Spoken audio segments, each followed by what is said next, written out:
Hello and welcome. This one is a little bit different, folks. I did an entire build while live streaming with point of view cameras on my head, answering questions from the stream as I go. So all the problems I ran into with this build, and I really did have more problems than expected, are included without any editing. This is what it's really like to get something done in the shop with the added challenge of cameras on your head. I wouldn't recommend watching this be your primary focus. It's meant to be a small minimized window in the corner of the screen or a phone off to the side while you're working on something else, kind of like you'd listen to a podcast while working on an Excel spreadsheet or whatever. I enjoyed this a lot, even though it was kind of exhausting, and I'd be curious to know what you think about it. If I do this again in the future, the title will always start with POV, and the thumbnail will always have the binocular outline like this one did, so if this isn't the kind of video that you're looking for, you can skip it. I'll still keep making the regular kind of accelerated, entire build in 5 to 10 minutes sort of video. That's going to be mostly what you'll see on my channel, but trying something new. So anyway, here we go, making a pencil glue up press. Happy New Year. I can see your comments, so I have both hands free. We have point of view happening. I'm going to build something and I can see your comments. So that's all great. Good. I'm glad you hear me. I'm assuming you saw the thumbnail and how ridiculous I look, so maybe I don't have to keep explaining that. But yeah, so okay, so I'm also taking good audio because I'm going to edit this a little bit and then post like a point of view longer video. This is a new thing I'm trying to get some new content in. Okay, so let's talk about what I'm building today. It's not this, although I might talk about this and try to get some opinions from you. Let's see.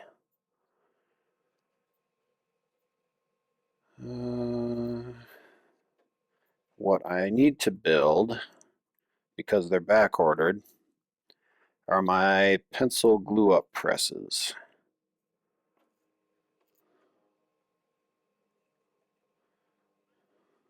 Let's see, is this it?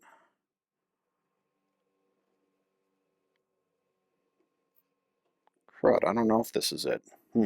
Probably should have had this sorted out beforehand. That might have been the wrong file.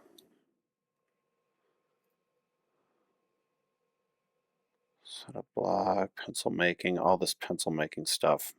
Not the most organized on my files.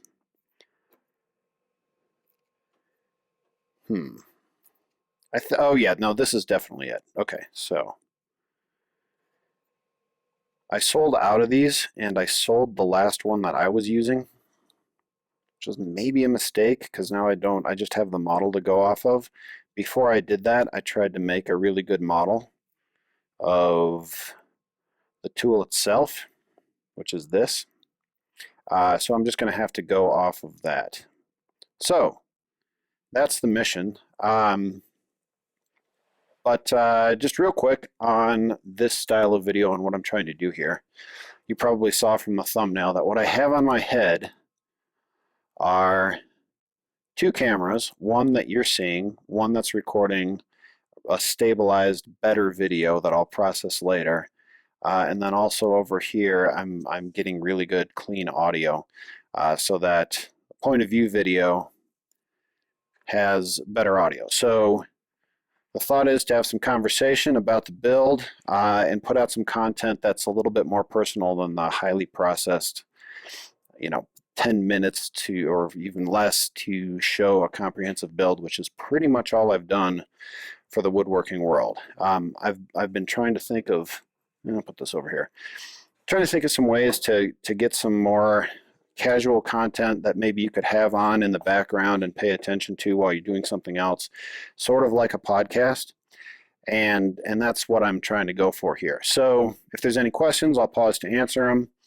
If there's anything you're curious about, even if it's off topic, that's okay. We can take some diversions.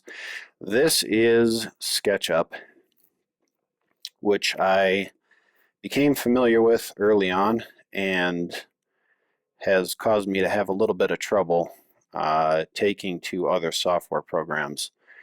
I've gained a low level of competency in Fusion 360, but that just kind of is what it is. Okay, so yeah, any other questions before we start making this thing? If not, I'll start getting the wood ready. All right. So this is all going to be made out of this bacote. I think if I pick one big piece, I can probably do the whole project with just one board. I'm making 10 of these glue-up presses. I probably should just be making like 50 of them,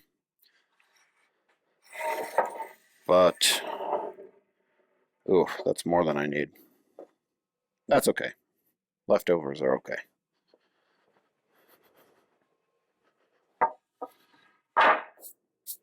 I should also probably get hearing protection squared away before we get any further. Oh, I want to test something with you guys before I get into the build. So I use these fans to pull dust out of the shop. So this window open and these fans on. And I want to see how irritating that noise is for you. I tested the good audio that I'm capturing. It's not a problem for that, but that's kind of, I can post-process that. So if I'm over here and those fans on a level of 1, not annoying, 10, extraordinarily annoying, and you can't even understand me, how bad are those fans? Let me know. 2, 3, 2, 3, 1, 3.5. I'm sure it's worse when I'm close by. Okay, so what I'll try to do is use the fans as sparingly as possible. But you also talk louder. I'm trying. The phone's really close. So I have a particle counter to tell me if the air quality is bad. So I'll only run the fans when it's absolutely needed. Sounds like light static, not very distracting. Okay, good. Good. That's not so bad. We'll tolerate it when we have to. I don't have the best lungs in the world, and I've got some allergies. I really would like to avoid developing any wood allergies. That would be more than inconvenient, given this has become my career. Not necessarily in the shop making things, but that is a necessary part of the whole deal. Okay, so let's get going. Just checking audio, testing. Where are we at? All right, so I'm going to plane this down to a little less than an inch.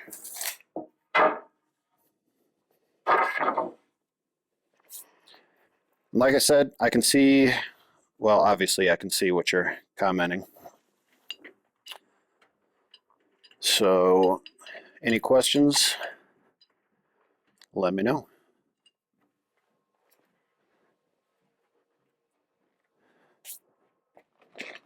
I am curious, like, how are you watching this? I would assume that this isn't engaging enough to be like the full-time thing you're doing. There's 42 people. Like, did you minimize the window and like have it open while you're doing something else, or the equivalent with a phone and set it to the side while you're working on something else? That's how I would probably want to take in something like this, and I have done that. Just curious.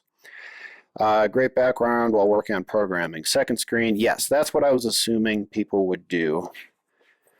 So that's good. So pencil glue up press, I sell a tool, which I don't actually have any of them. Well, I'll show you the pencils.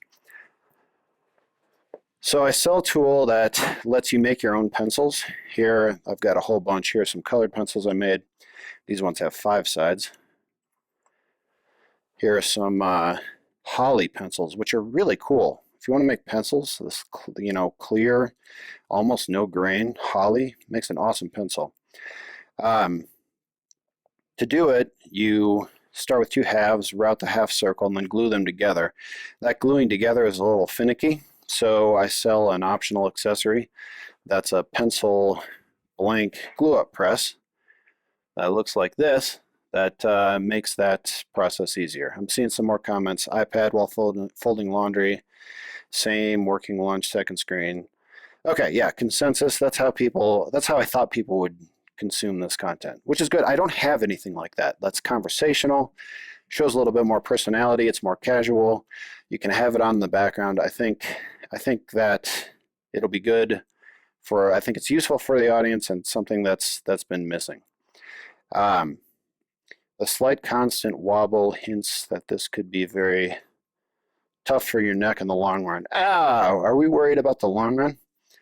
I'll deal with that with the chiropractor later. Big talk for now. Might come back to bite me. We will see. We will see. So right now it's a baseball cap. I did buy a hard hat, which I think would be a much better way to stabilize everything and not as hard on my neck. I think that'll be better, but it's not too uncomfortable. What was I saying? Anyway, so this is the glue-up press. That's what's happening there. All right.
Okay, so one thing that I forgot to mention and forgot to do, as a matter of fact, I'm going to be taking video for a standard YouTube video, so you can get a sense of what that process is like filming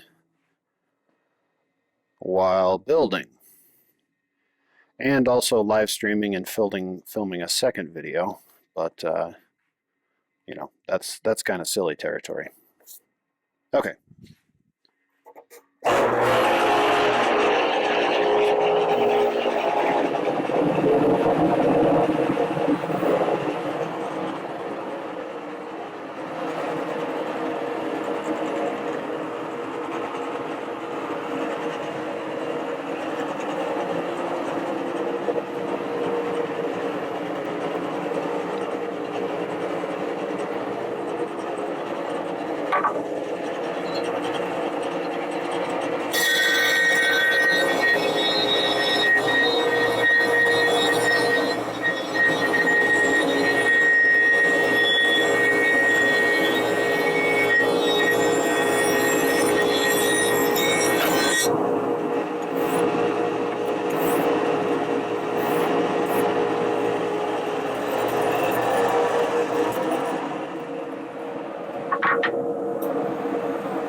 Pretty quiet planer. Yeah, it is a spiral. What kind of wood is that? It's Bacote. Isn't it pretty? Such cool stuff. So Bacote is the wood that I chose for the rails of the pencil making tool. And I picked it because it's waxy and dense and relatively stable. It was almost, Cocobolo would have been just a little bit better, but it went on the whatchamacallit list. And I was worried that I wouldn't be able to get it for the long term. So I went with Bacote, and honestly, I don't have any regrets. It's less expensive. Okay, so now the tricks of a no-joiner shop.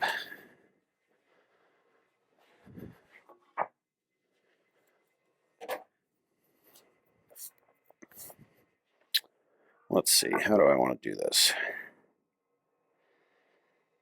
This is almost good enough where I could just start with the hand planer, but I'll take the opportunity to go through my process. Why don't you have a joiner, Andy? Well, I had one in Minnesota. This is my chalk line. Can't see it because I have this. All my chalk line stuff is here. There it is. I had a joiner in Minnesota. I didn't really like it. It had some problems. I wanted to upgrade it.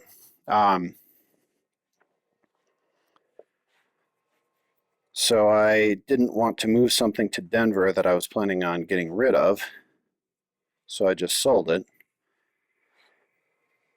And then I got used to kind of not having a joiner. And I don't want to waste that much wood. This is fairly pricey stuff.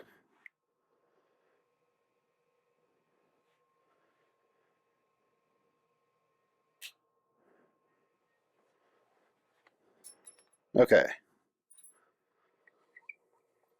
So, chalk line established.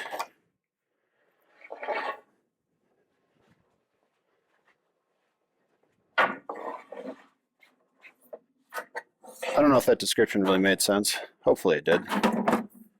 Wanted to upgrade, sold, never bought another one because I got used to not having one.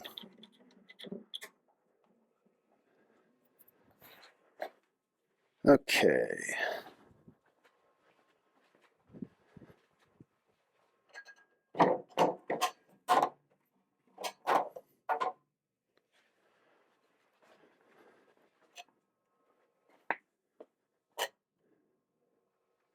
Why do you make your own pencils? Well, I was more intrigued by the challenge of how to make a pencil making tool. That was really a challenge and what was interesting for me, and that was incredibly hard. It took me a long time. So it's more of a, like, if you're a person who's interested in making really nice pens on the lathe, it stood to reason to me that it would be something that you might be interested in, you know, as kind of a very deep niche.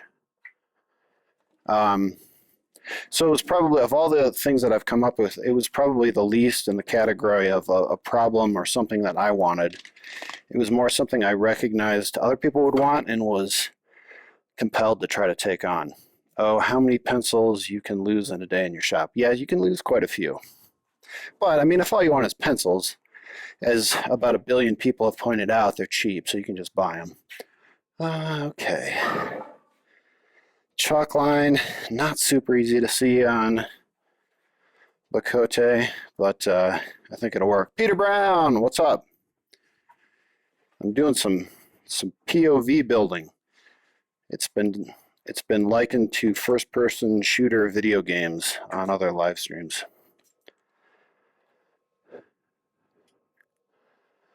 All right, got the video going. This is awesome, brother. Thanks for joining.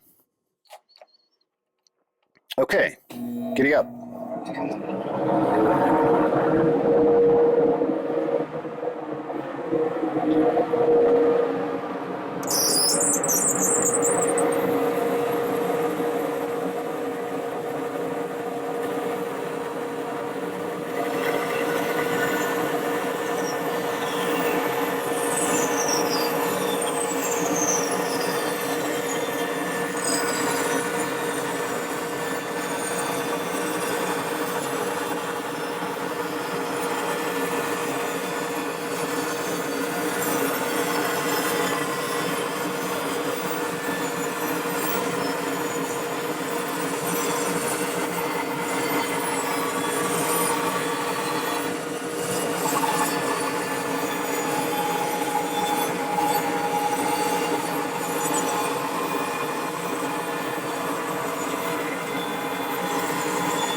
Okay, I hope you'll forgive me for studiously not paying attention.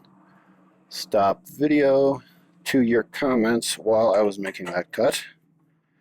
So, if there was anything important, okay, why don't you use a table saw for that cut? Well, because I had 2 rough ends. What do you put against the fence? If I had a sliding table saw, then I could. The point, I'm trying to get to the point where I can use this edge on the table saw fence, but it's not there yet. Okay.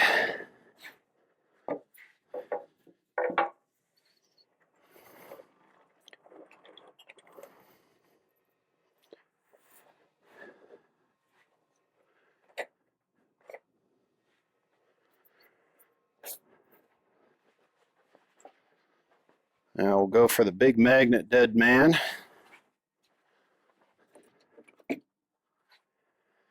Hey Drew, nice to see you here as well. Right on.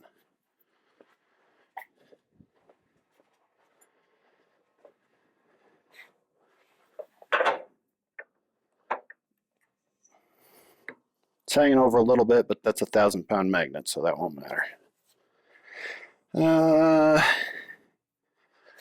I am going to flip that. So, a freehand cut on the bandsaw makes me a little bit nervous to go right straight to the table saw. It's probably fine. I've done it, but better safe than sorry. I apologize if I'm like hard breathing into the phone. I'm kind of out of shape. I blame COVID.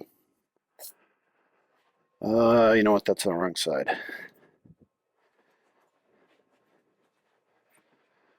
I'm going to go from right here.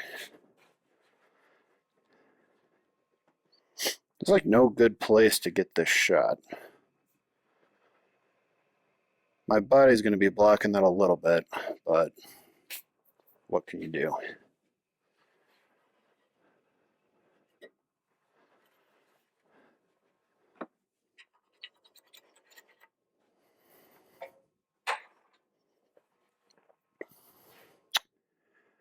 This just goes to show everyone else does as much walking around. Yeah, it's not like the videos. That's another reason why I wanted to do this.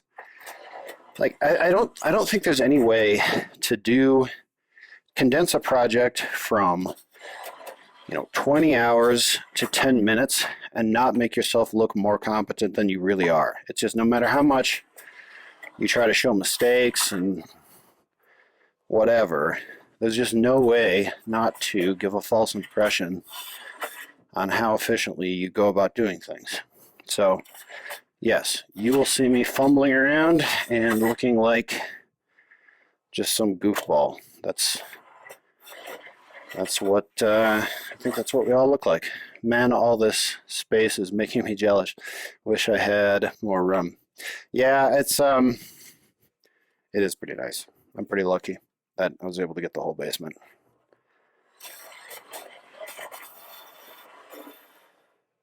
Thanks for the distraction while world goes to crap. I could watch your plan playing wood forever. We'll be all right. It's not that bad.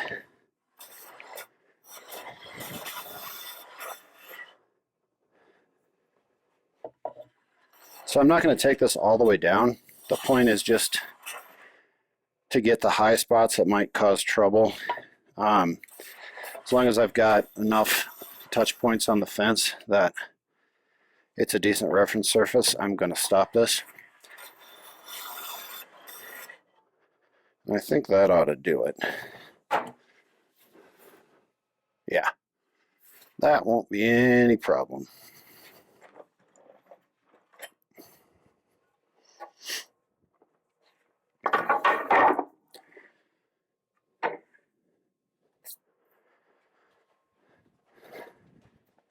Why haven't you built a table saw outfeed table, Andy? Well, because clearly this doesn't bother me as enough as it probably should. I still have that camera going.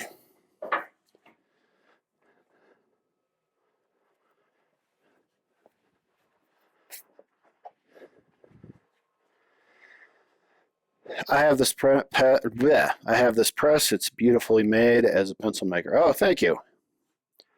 Be sure to send all those shavings to Peter Brown.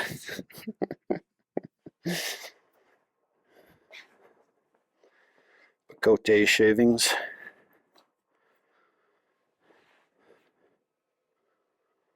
Ugh.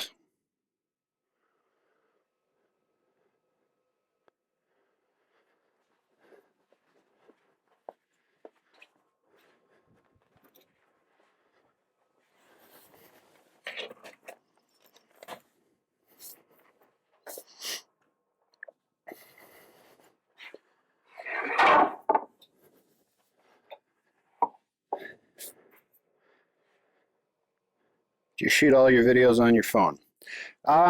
So I do have a nice DSLR. This is my fancy stuff.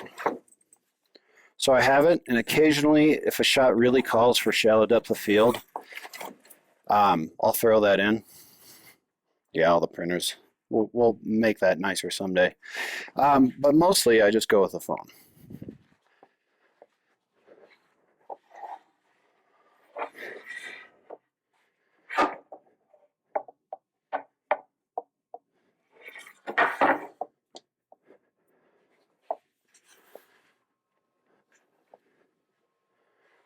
And edit in what? iMovie? No, I sprung for Final Cut. So I edit in Final Cut Pro.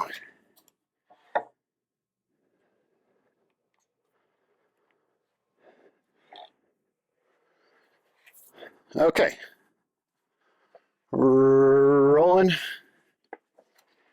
And we're sucking.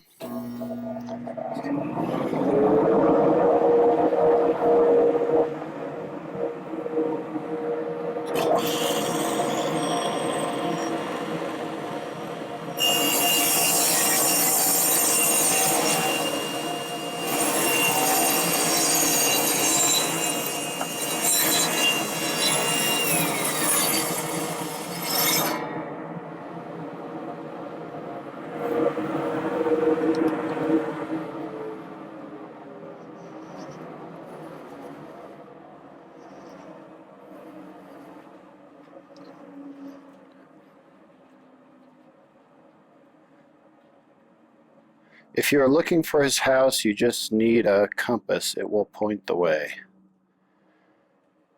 Don't bring a HD in Andy's shop.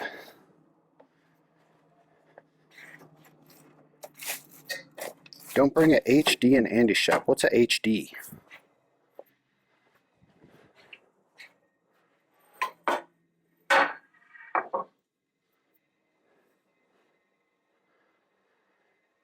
Wait, is that just a phone hard drive?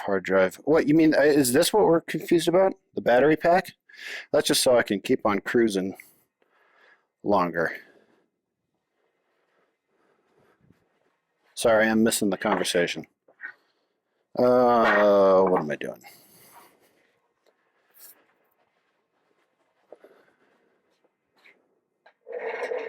Joking about all the magnets. Well, I do have quite a few magnets.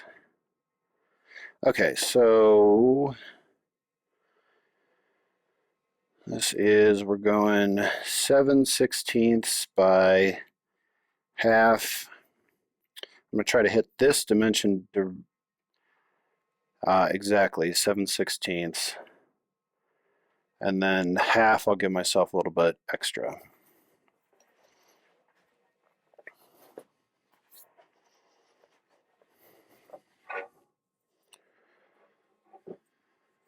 So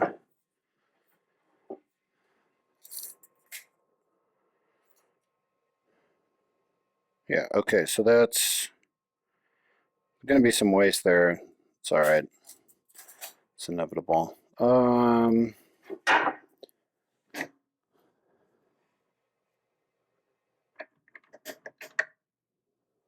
Okay, so there's our 7/16.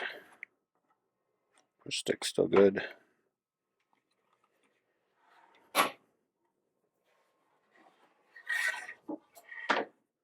Okay, so I'm making 10 of these. Let's see, how many can I get in here? 52.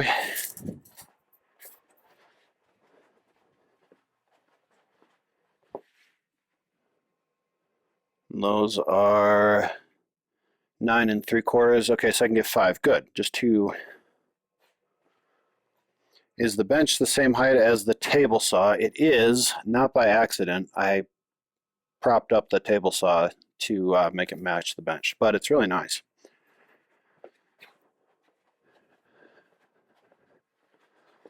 Okay, rolling.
Why do you shut off the table saw as you finish a cut? I'm curious if anyone else does that. So I do that because it just slows the blade down. So you wait less time for the blade to be completely spun down. I don't know, anybody else do that? Or is that just a weird thing I've developed? Okay, so now I need to rip these down to a bit more than a 1/2 inch. I'll give myself 5/8. That's plenty to work with. Add to your weird list, I guess, yeah. Plenty of that. I mean, the off switch is really easy to get to from here, so it's, I don't know, just feels natural.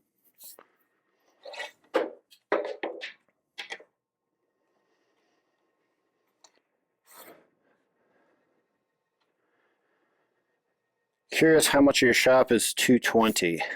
Quite a bit. Let's see. 220. Table saw, planer, dust collector, bandsaw, drum sander. That's it. What was that, 5? I don't think I shut that off. Nope, I did shut it off.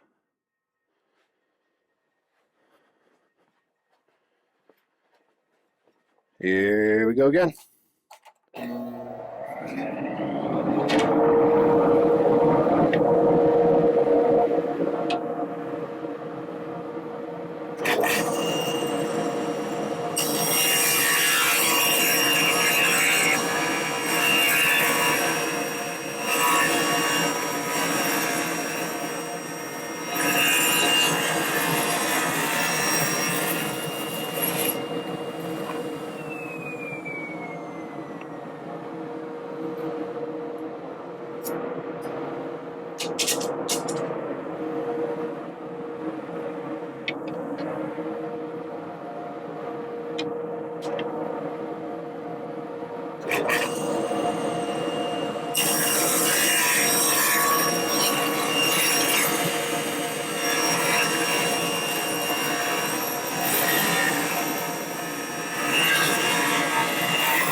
I'll keep those. Those might be useful.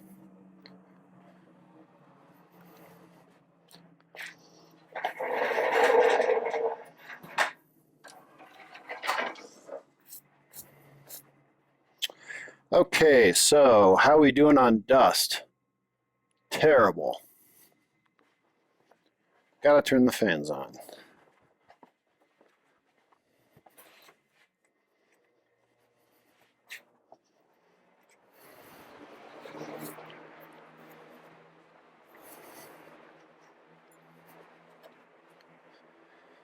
All right, so if I know dust is bad, I usually just hang out in front of this window for a little while because this is where I know things are good.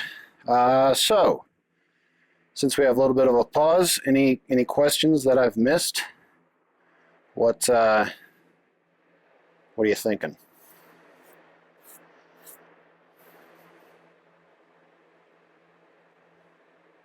I can wait.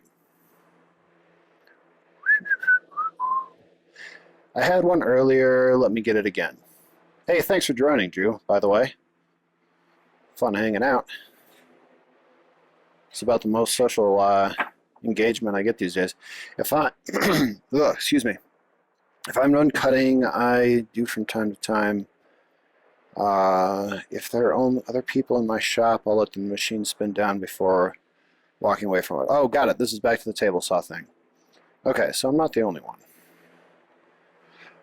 Without a joiner, could you make a long sled to hold the board on edge and run it through the planer? I've thought about that, edge joining through the planer. I've thought about that. If I was going to make a sled, I'd probably do it for the table saw to try to mimic like a slider, something that like a really long crosscut sled, like a rip sled kind of thing. I'd probably go that route before the planer, just because cranking it all the way down, you'd be moving it really far. I think it'd be a little easier on the table saw. I've thought about doing something like that. I probably will get a joiner at some point. Shop NV2. Oh, thanks.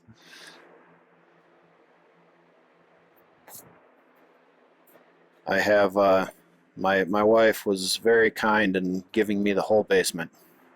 Although I have had to defend the territory sometimes, a couple times. You might be better off with a power feed and doing it like a straight line rip.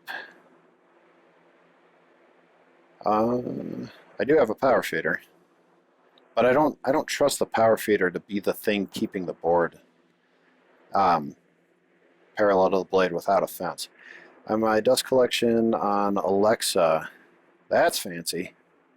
I don't know. I mean, all the equipment that takes the dust collection is so close to here that I don't even bother having this on my person. Okay, so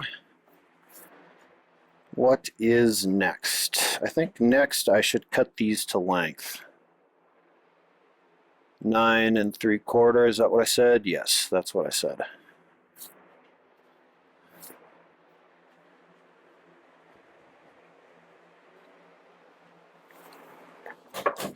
So this is the hookup for the miter saw.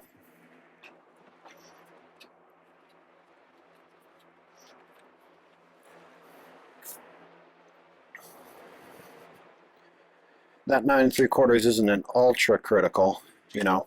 If it hangs off another 1/16 of an inch even on each side, doesn't matter. Nobody's not going to cause any problems. So I can use my little miter saw gauge, which is accurate enough.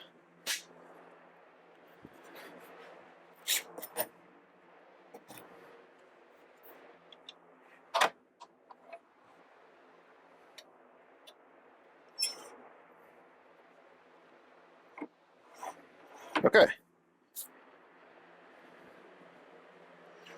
What, no magnets on the dust collection hose? Well, not yet. I don't know. I can't put magnets on everything. I can't use them in places where they're silly. I want to use them, but not to a point where it's just obnoxious and doesn't make any sense. They are expensive, and there are alternatives to magnets. So I want to use magnets where, you know, for example, like I think featherboards anchored in the miter slot or anywhere else, like that adds quite a bit of fussing around. So although a magnet's more expensive, I think it makes a lot of sense for a featherboard that you really use a lot. So I don't want to be silly about the magnet use.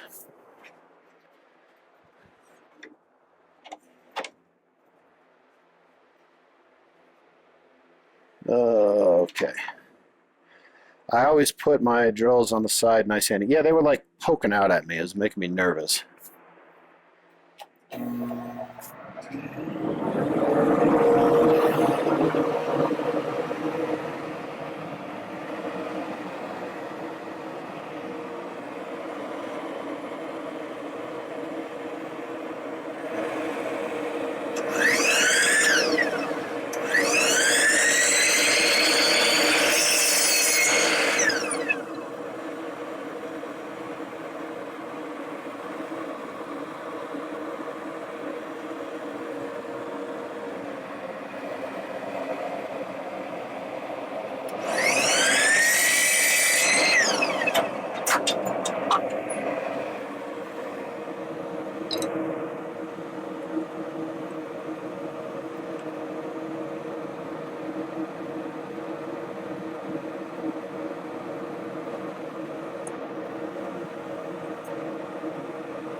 Lots better. We can shut the fans off for a little while.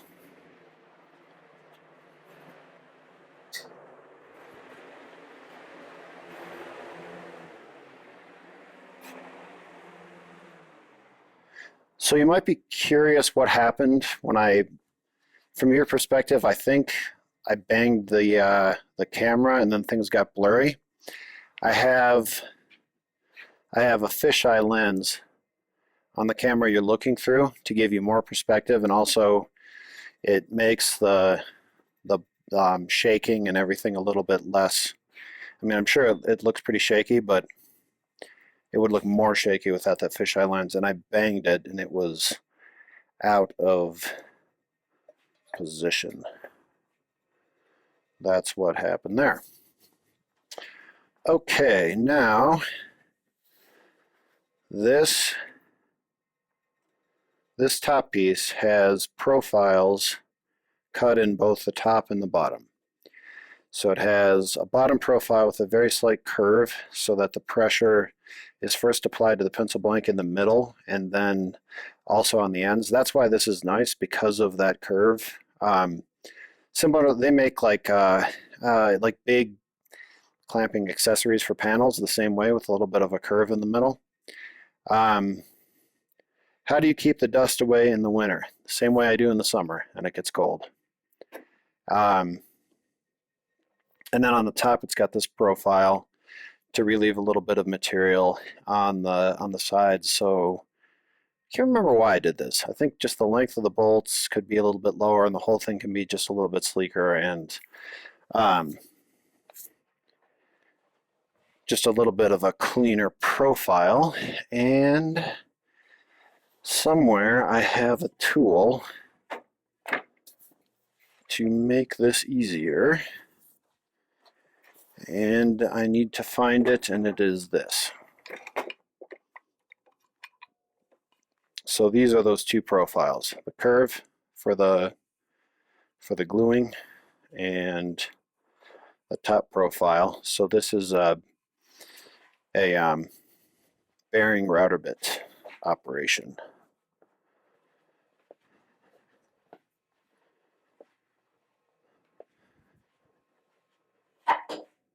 So let's see.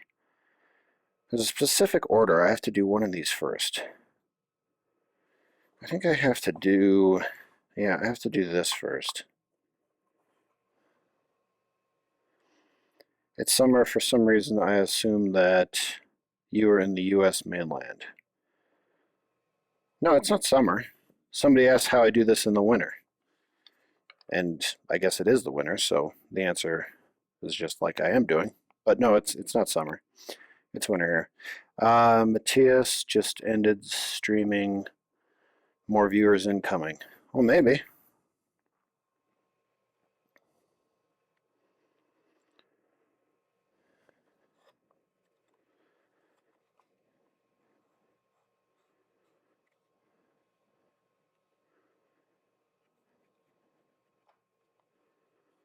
So this is going to be a fairly long operation because I'm going to do, the nice thing is you can do two passes in one setup once I get going. So I'll do this side, then flip it around and do this side, then do a new setup. And I move through them faster that way, but this is still going to take a while. So you are going to be in a talk amongst yourselves kind of situation for a while, which I'm assuming won't be a problem. Let's see. What should I use? This is probably the best bit. It's a little dirty. It's also this Big Daddy bit, like I'm starting to see kind of like some, it's probably hard to see, but like some chips, not chips, but something about this is not making me comfortable. I think I'm going to use this guy. Yeah, I'll use that guy.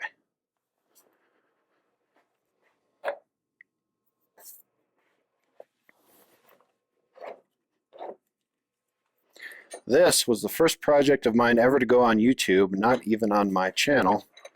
John Heiss put my one-handed router bit solution on his channel before I posted any of my own videos. This is like circa 2013 or 14.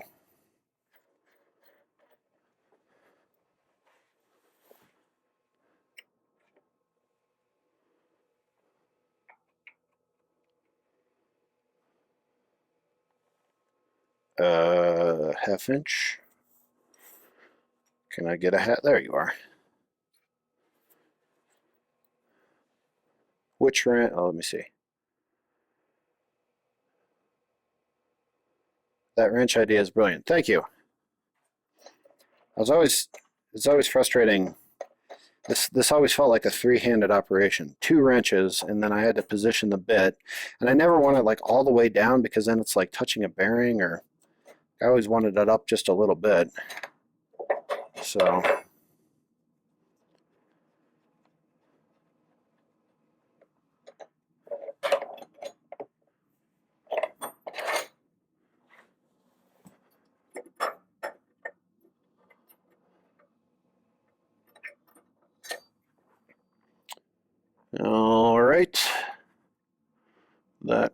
do. Tighten up.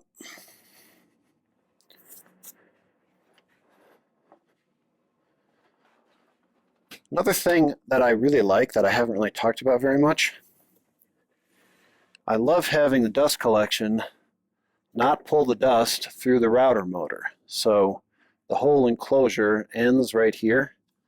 So usually people build a big box around the router so that the whole router is dusty, in a dust-filled enclosure. But I have to imagine this is better for the router doing it this way. All right, so the idea, and I'm only going to do one the first time, one pass. The idea is cut and then cut once I get going for the two sides of the profile. All right.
It's not liking me.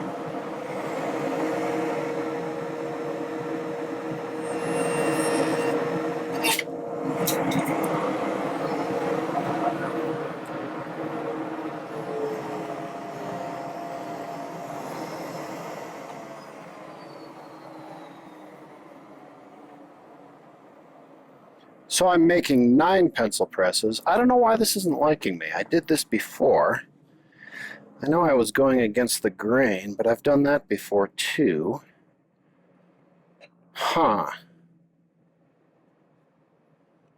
I wonder if I was just always using the Big Daddy bit, and that is what's the problem. I mean, safety wasn't really a concern. I had my hands, back over here. It's the workpiece that obviously just got toasted. Huh.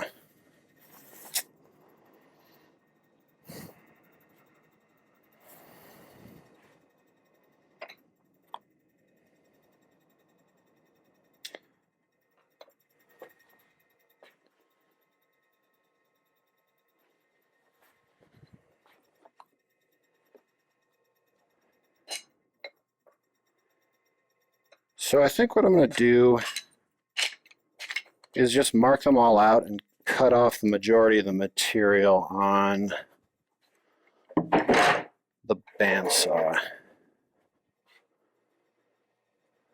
Template should be longer than the workpiece. You're probably right. If I was going to do it again, that would let me ease into it. But I think this will work too.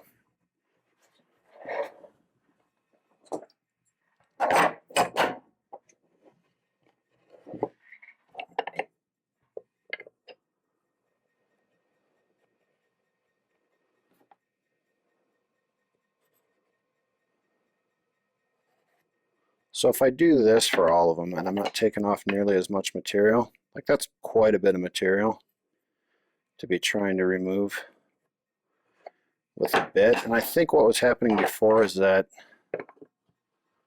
the Big Daddy bit was just a lot more forgiving than the one I was trying to use.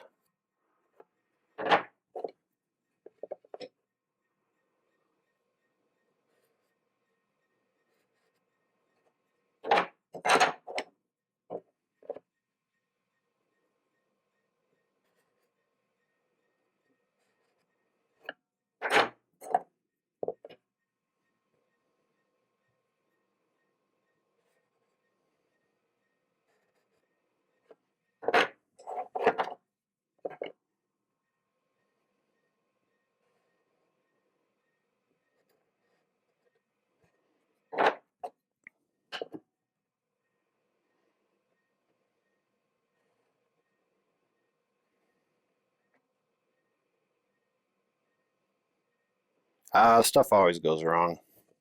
That's why live events are interesting. Can't hide it.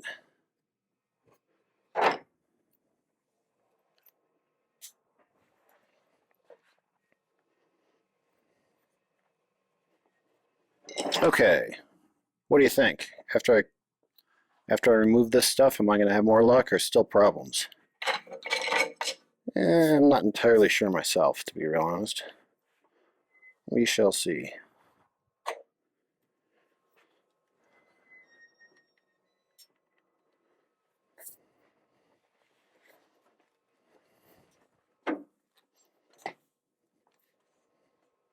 Sometimes if that hose touches the tripod, it screws up the shot.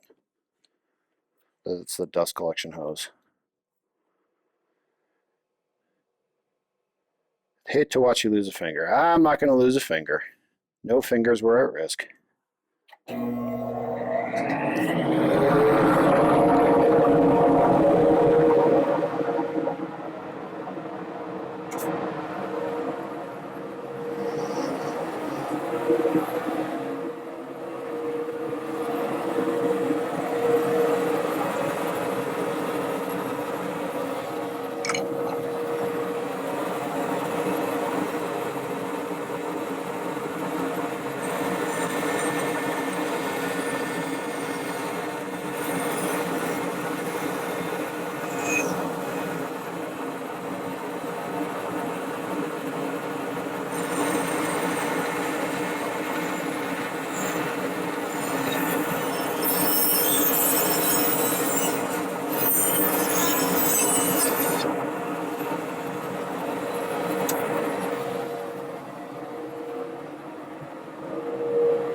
So before I cut these all, I'm just curious to see if this is going to maybe add some cork rubber or the hold downs. Yeah, I should do that.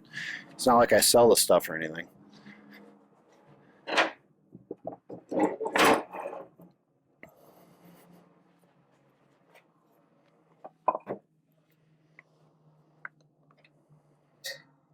Maybe I did do this before, and I'm just forgetting. It's been a while since I made these.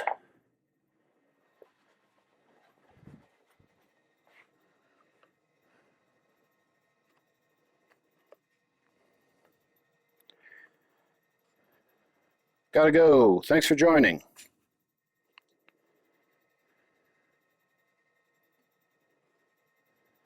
Good luck with the rest. Thanks. I'm sure it'll get there.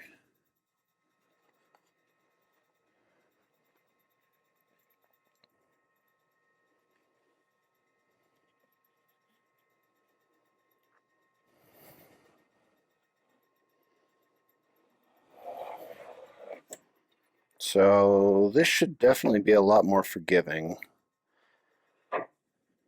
Yeah. Okay, let's give it a whirl.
All right, so that's going to work. I think I'm going to end the live stream just because wearing this thing on my head is getting to be a little bit much, and it's going to be kind of boring, just watching me do the same thing over and over.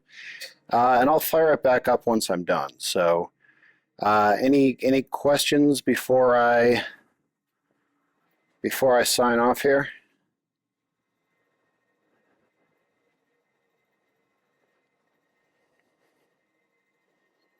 Thanks for the stream. Hey, thanks for joining.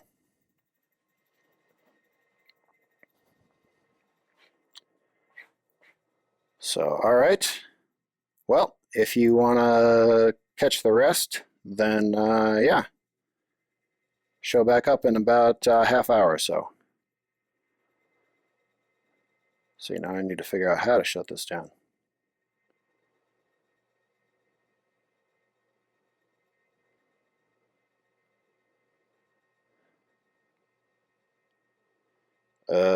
Oh, there it is. Okay, take care. Okay, so I think I have all systems go. How can you afford to buy all of the wood? Well, so this is a commercial endeavor. I'm selling these pencil presses.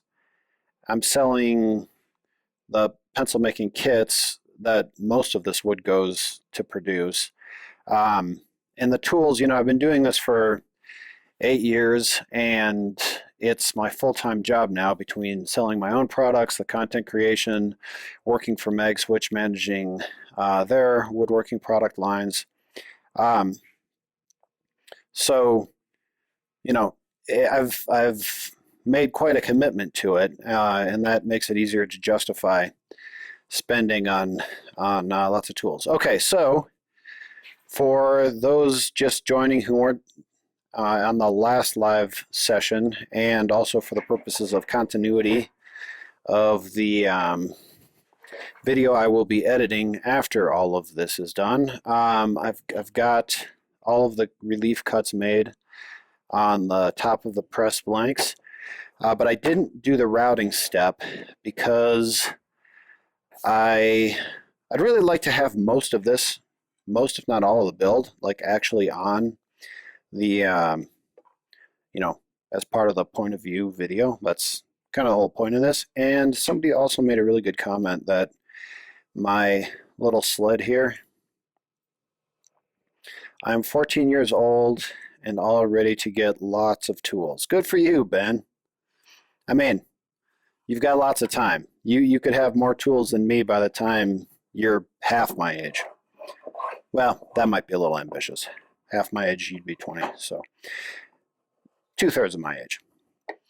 Somebody made a comment that my sled really should extend past the workpiece so that I can ease into it, and boy, were they right. That's definitely the case. So I am going to modify the sled to do that. That's a pretty easy change to make. So let's do that. And then we will get back to the build.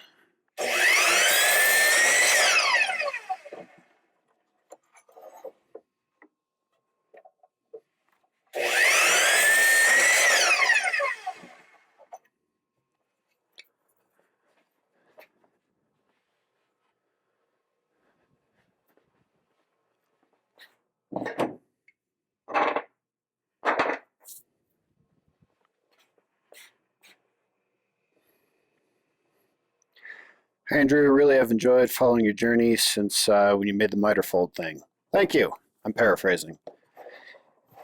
Thanks for following along.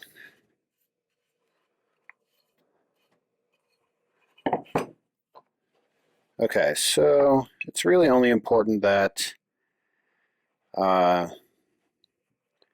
I have an extension on the initial part of the cut, so I can leave, this is the initial part of the cut on this side, and then same thing over on the other side.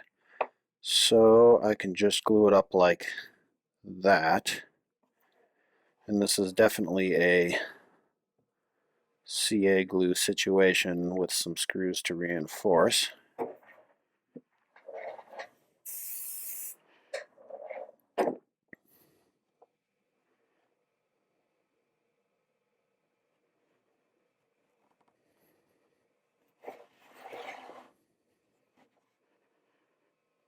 Whoa, whoa, whoa, whoa, whoa, whoa, what is happening?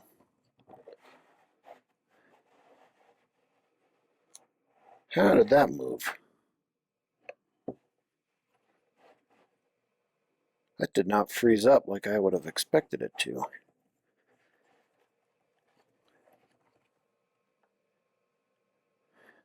New to your channel, enjoy your videos. Well, thanks for joining. That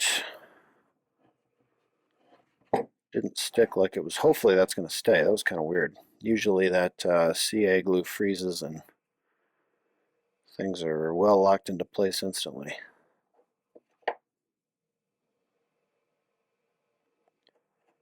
What's your CA glue of choice? So I just use this. It's the only one I've really ever messed with, but the issue I just had, notwithstanding, never really have had any complaints.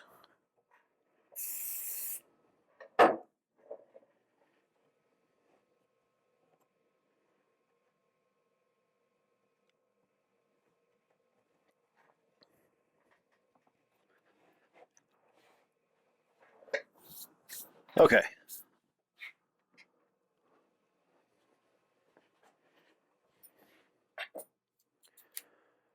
Do you use different viscosities? I do. Most of the time, I just use the medium, but I do have the thin and the thick also. The thin is like, it's almost like water. It's incredibly runny. The thick isn't too different than the normal. So it's more of kind of like a backup in case I run out. I'm not going to put any screws really close to the edge. This is where the router bit goes, so I'll just reinforce it from here. This should be fine.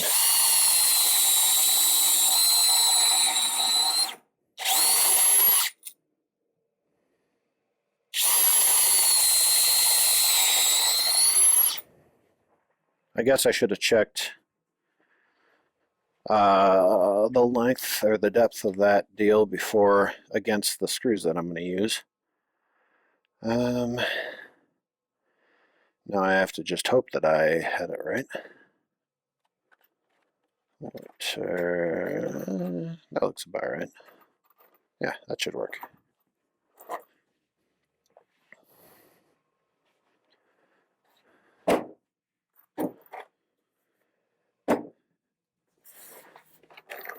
I only have 3 of them.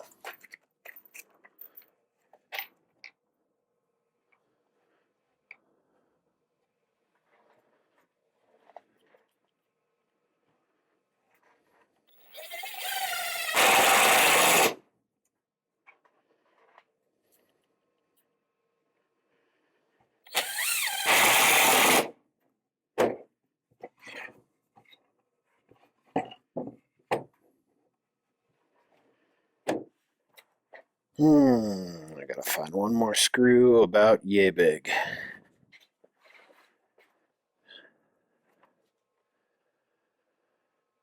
And I'm not seeing them on my fastener shelf, which means I need to go hunting around.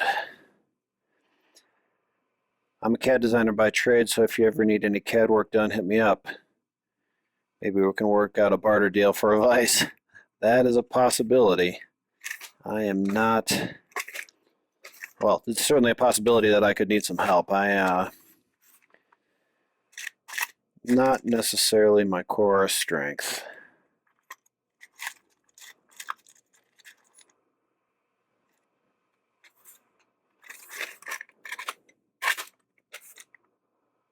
Scrounging, scrounging, scrounging.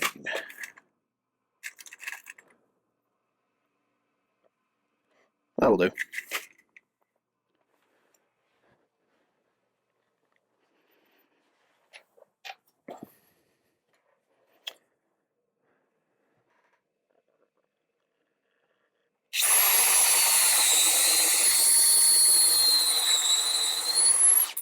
I gotta pay attention to where the camera is so you guys aren't just looking at my feet while I'm doing stuff like this.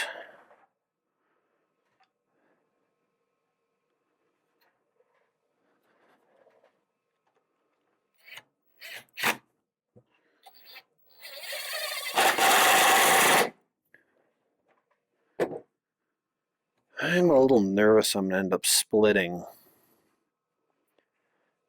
Don't worry, complain if that happens. Oh boy, I think if I just drive this in, I'm going to split the wood. You know what?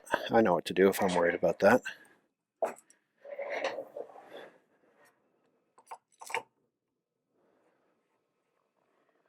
Little reinforcement.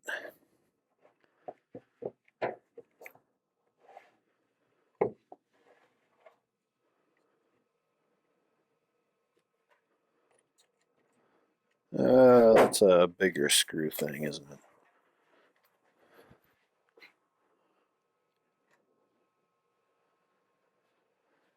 Interesting. Anxious to see how this works. Oh, what, this operation? Right here, or just the sled itself? Or both?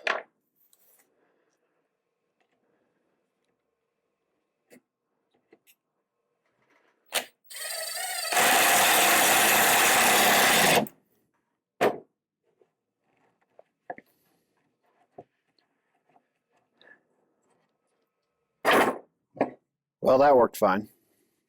Usually that works. If you're worried about splitting wood, that clamp, once you drive the screw in and the clamp to avoid splitting, that almost always works. I don't know if I've ever had that fail. The only time that fails is when I don't do it, which is most of the time. You know, so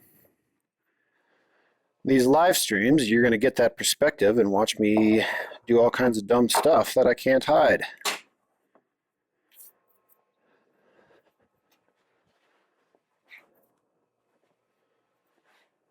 Okay.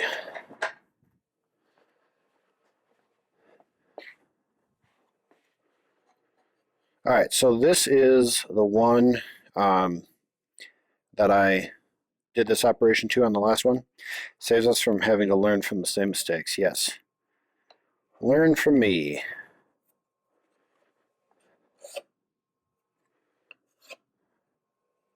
Okay, so this one gets put on, get all the schmutz out of there. Is a family out of town, all the live streams. No, my wife's here, working from home. Son's at camp. And then this next one's going to get processed. I'm glad I left this short because I can use this side to position. It doesn't really matter that I don't have an overhang on that side. Okay, so that's all good. And we tighten her down.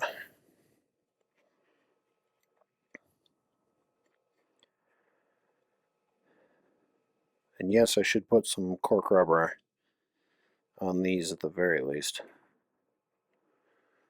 It wouldn't hurt. Okay. Oh, but you know what?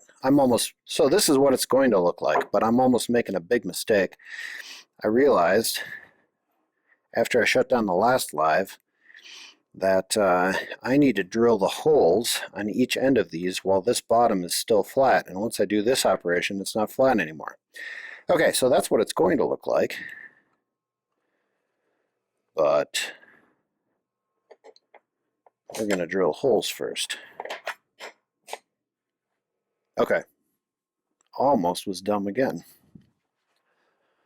but not quite. Narrowly escaped being dumb. And I threw away my little pieces of scrap wood. Let's see if I can dumpster dive for them.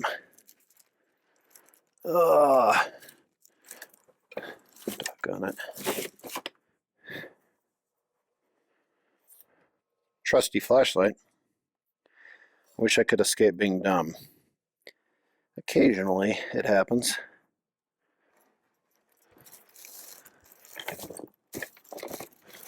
Wasn't smart enough to keep my offcuts that were the same size. Oh, you know what? No, I threw that away too. This way I could use the piece that I ruined. And there it is. Okay, so that's the one that I broke. So we'll just use this one to get the drill press fence positioned right. This is a real precise and finicky positioning of the fence. Okay, so without invading your privacy, what does your wife do for work? Are you opposites balancing each other? Is she an engineer too? In some ways, so what she does procurement. So like negotiating contracts, purchasing contracts for businesses. That's how we got to know each other. She was doing procurement for the project at Cargill that I was working on, doing the engineering and production management for. I would say in some ways we're similar, in some ways we're quite different. Like she likes optimizing processes, and I really can't stand that stuff. So, okay, I need 17/64. But we have a lot in common at the same time. I'm just kind of eyeballing. Like you can, on a piece like this, just by eyeballing, you can get pretty close to getting that sucker centered. But I'm going to drill several holes. Let's see, I'm going to get it centered first, and then I'll get it positioned correctly close to the end.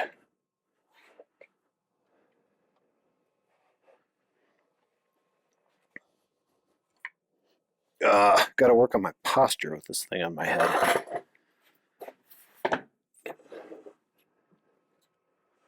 Somebody mentioned how that might be a problem. I was dismissive.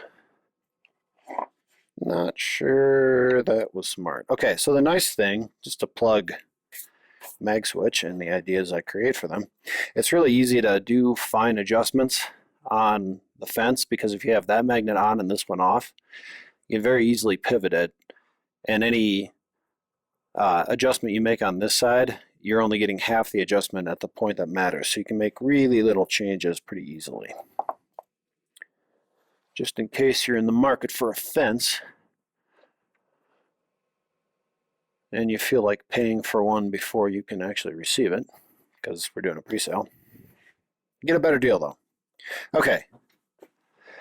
Don't like optimizing processes, says the guy who constantly iterates his pencil building. Well, if I have to, if I'm going to sell you something, I have to have optimized it. That's different. Shush.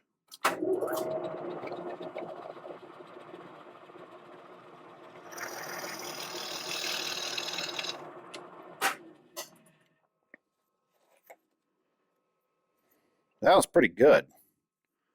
Jeez, that was really good. I don't think I can improve on that. Okay. Well, that was kind of lucky. If I had gotten that a little bit off, I would have moved this side back or forward. I have to check with my bloated fence budget. You have a fence budget? You're planning ahead, man. Okay. This measurement is not too critical. I'm going to leave the fence in the same position. Cut the base to the same length. That way I'll have the holes in the exact same position.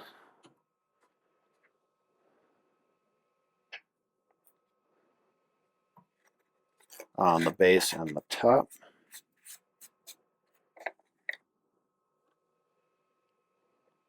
Okay, so that's all the way it should be, and we can drill all these holes. Since we're doing video, I should get the other camera going.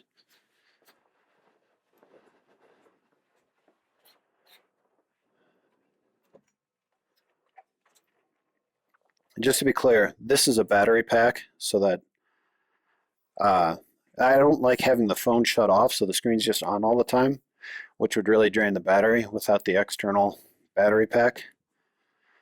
So that's like a workflow optimization, which is very different than corporate process optimizations, just before anyone has any smart comments.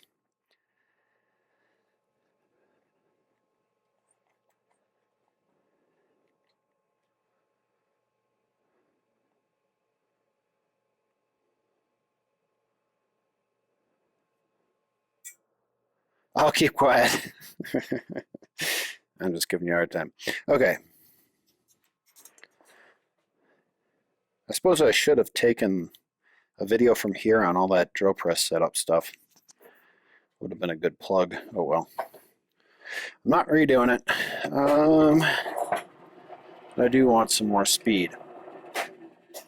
Quick note, if you do have one of these Powermatic drill presses, it's a good idea to change the speed often to keep the Reeves drive working properly.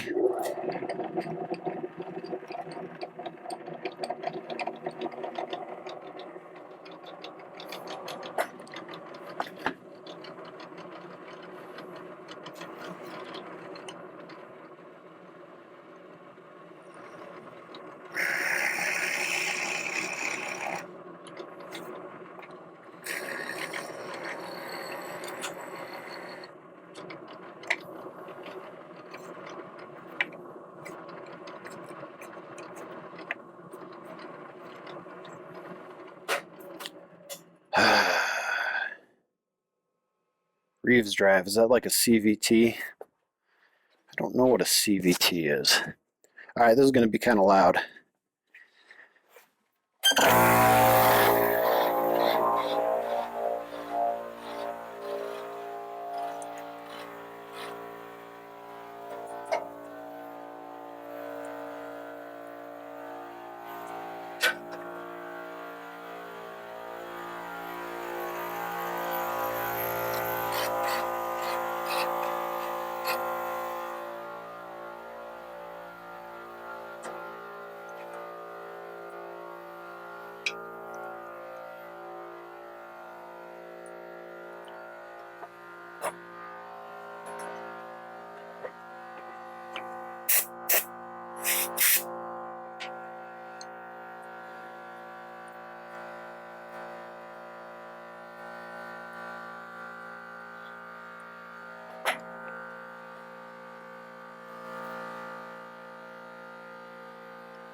I'm going to shut that off.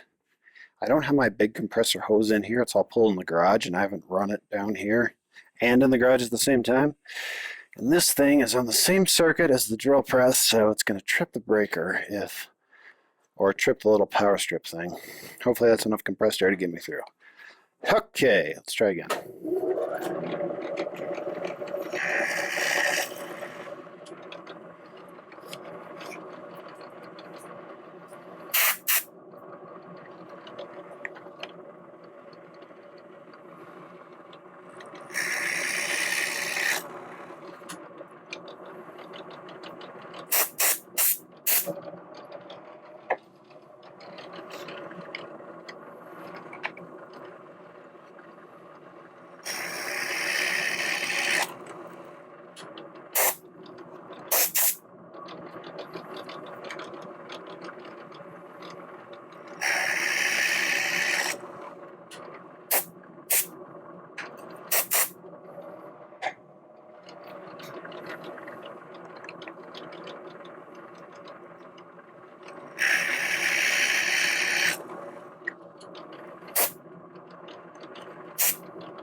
Okay.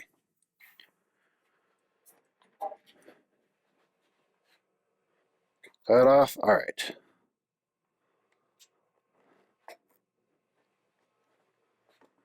So, question for the group is I'm guessing that watching this live is something that you're kind of doing in the background with other things going on.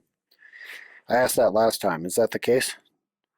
How's the pivoting drawer cabinet holding up? P.S. I wanted on asking, not indulge drilling mistakes. P.S. I waited on asking. Oh, I appreciate you waiting on asking. I try not to pay attention to the comments, but sometimes it is a little bit hard. It's holding up great. I haven't perceived any change from the day I finished it. Yep, working on spreadsheets, working on my phone. That's how I anticipated and was actually really hoping that people would be consuming content like this. If you're watching the edited point of view build that I would release after the lives with a lot of the same video, I'd be curious if you could leave a comment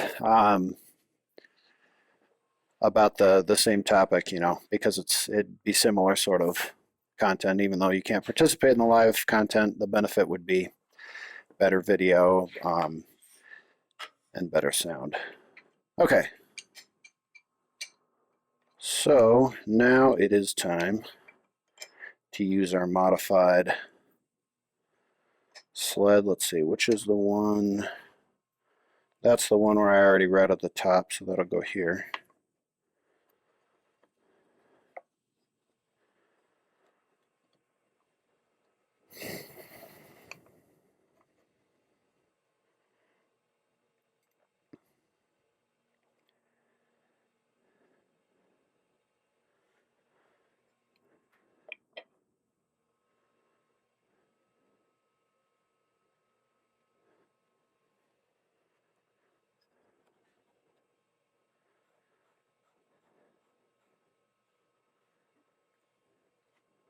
Depending on how many of these I make, it'd probably be worth building like a quick release kind of deal for these.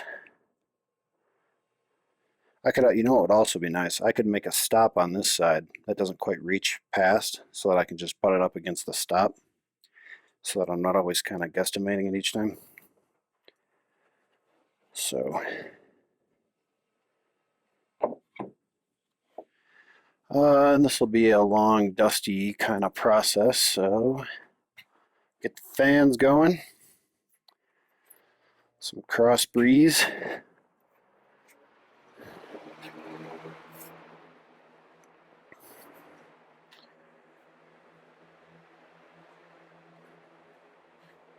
Let's see. I'll do this from the side.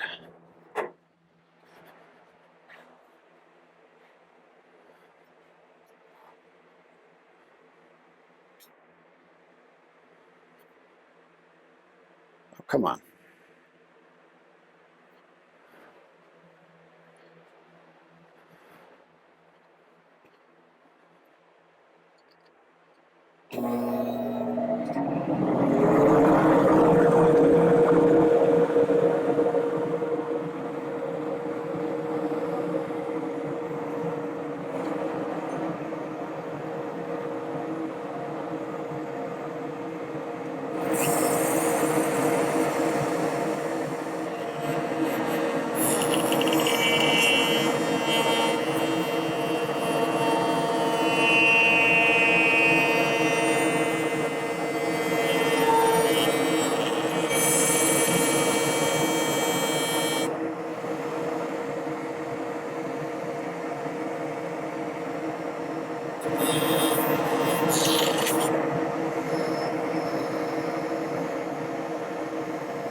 Shoot.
Gee whiz.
Alright, so this bit is just not doing it.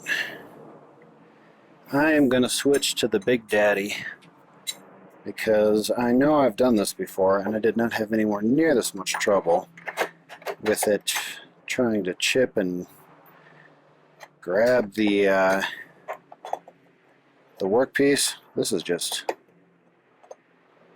really not behaving.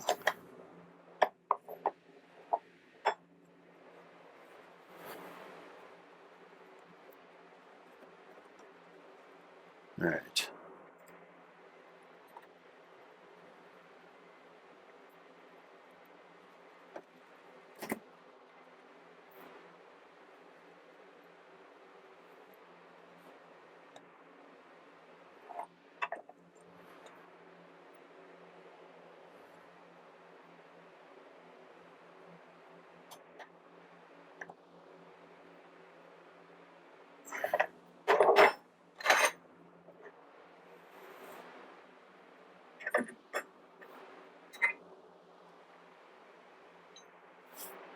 Love your bit change system. Thank you.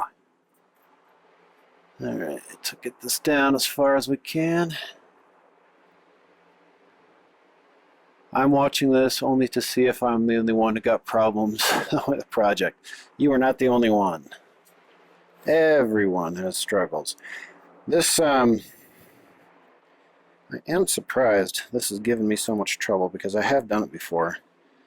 Hopefully this bit, so this bit, the worst thing that's happening is that smaller bit was trying to pull the workpiece into the bit, and that definitely hasn't happened before.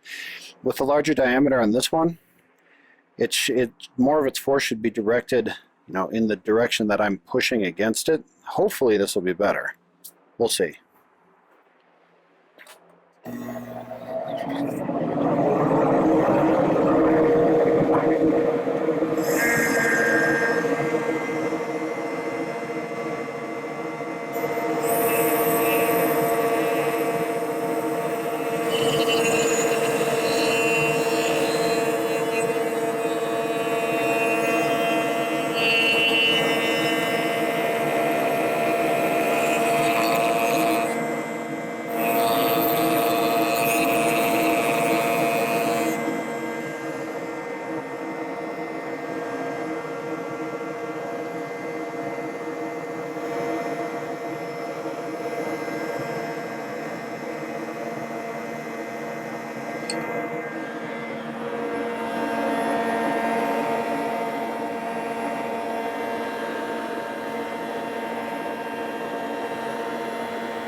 Okay, this is much better, but I need to turn the speed down, and the one problem with this whole system is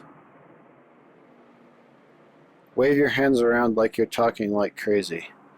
The one problem is I just can't find the speed control.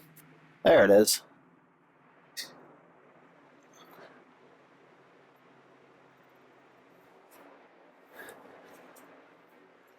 Speed was a little too high, and I could not find the speed control with this thing on my head. Okay. Let's try again.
All right.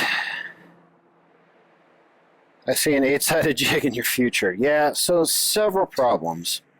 And I think a lot of these problems are more pronounced because this bit is dirtier than it has been in the past. Let's see. Air quality is good. I am... Shut the fans off. Okay, so I'd like these live streams to go a while longer than I did last time, but I'm learning that that means my head just needs a break. So I'm going to try something. I'm going to try taking that off. And yeah, oh, that works. Okay, yeah, that works. All right, so now I can take a little bit of a break without that thing on my head. And still talk to you.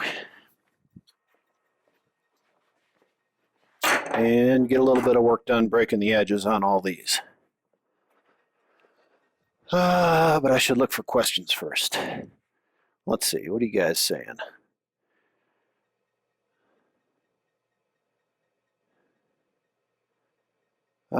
Jig changes. Okay, yes. So the jig, somebody suggested that the jig should extend to the past the workpiece, and I completely agreed after I heard that. Like, yeah, that would make it a lot easier to ease into this. I think the biggest problem with this jig is the position of the hold downs. This cantilever really causes a lot of problems. That's why it was chattering.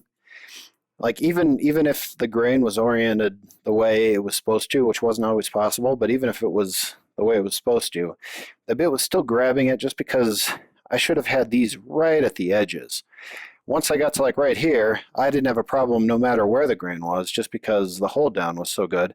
And then even on the end with the grain good, I was still having a little bit of chatter problems just because the positioning is off. So what I'll probably do to modify this is just get rid of these, build like a quick cam sort of system to swap them out and scoot them over, get them right to the edges. And I think that would really improve things. But, you know, 9 out of 10 of them worked out, and probably 10 out of 10 would have if I had done the bandsaw relief cuts. I think I'm just going to have to do that every time. So, yeah, not too shabby. Now, of course, I will, let's see, too bad Google Glasses never really took off. Yeah, Google Glass would be a lot better for this than the rig I've got, but, you know, that is not the reality. All right. So, let's see. I wish I could... So this is the only one with a little bit of chip out. It's not on the functioning part of the tool. So if I smooth this over, I'm still comfortable with it. But I do want to set it aside. I kind of need some coarser sandpaper than this stuff that I carry in my pocket.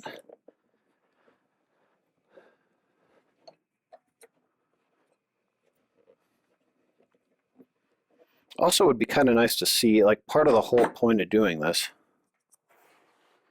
was to see your questions as they come through. And when I'm taking a break, I can't really do that. So let me think about this.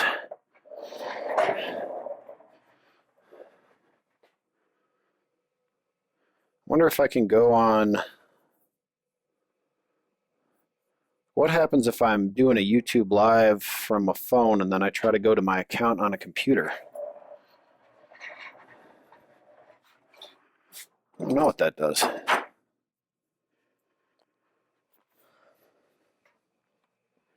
Oh, look at that. Works great. Okay. I'm going to have to turn the sound off on the computer because I'm going to have like an echo thing. But I can see your comments. Dude, your hair got so long. Yes, I know. So we'll talk about the hair in a second after I get sandpaper.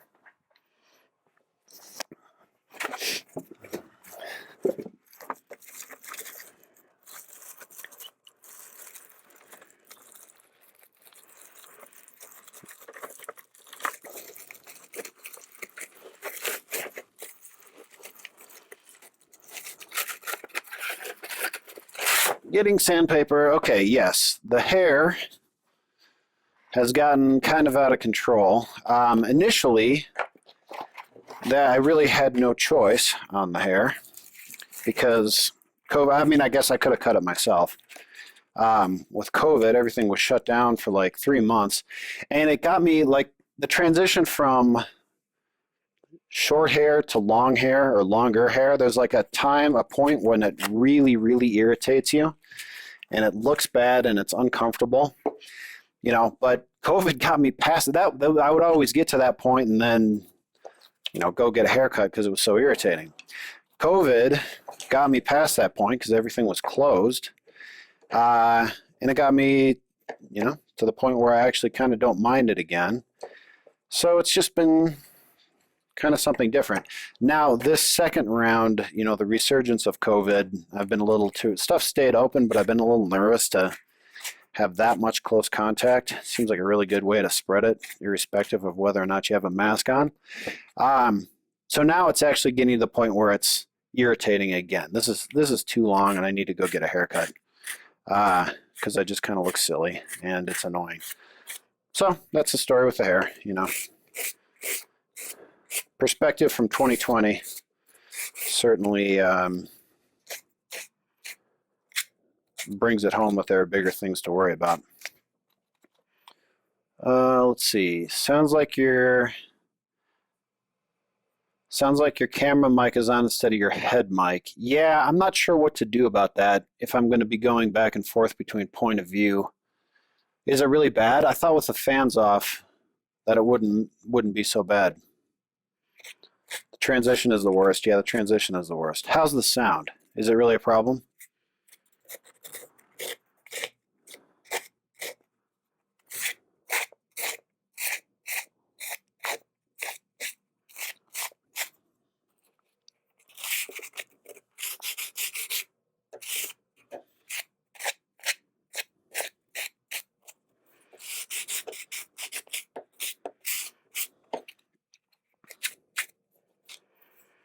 Not really keeping good track of these. Sounds okay, sounds good, sounds good. Okay, good. I should go get the other camera.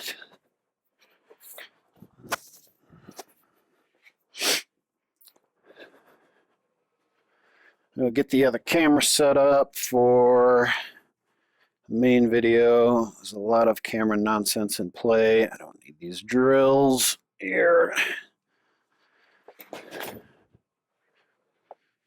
All right.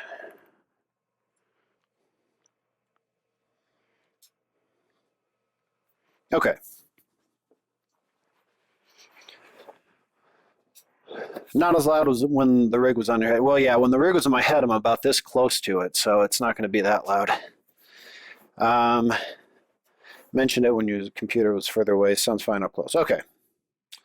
We will call it good enough. So what are you guys up to today? I'm assuming most people are working from home, working from the office, or perhaps you're happily retired and enjoying your retirement, or you're in school, seeing as all ages and walks of life are welcome.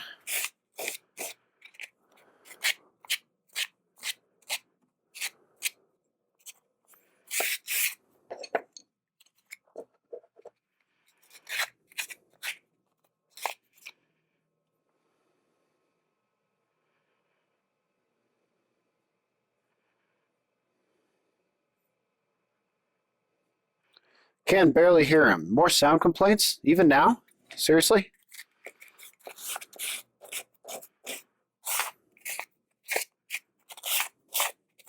I wouldn't have thought it'd be too bad. I'll try to speak up, but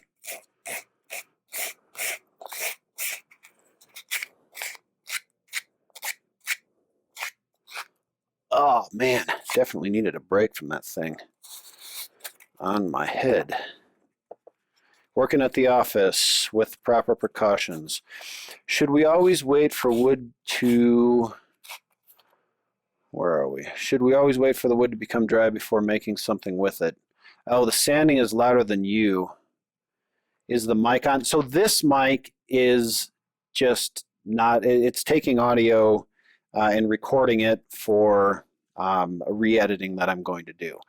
The phone, I don't think it's possible. I need to be streaming from the phone. I don't think it's possible to be getting audio input anywhere but the phone. I'm not sure how to do that. So it's the sanding that's the problem, huh? I might have to just try to not talk and sand at the same time.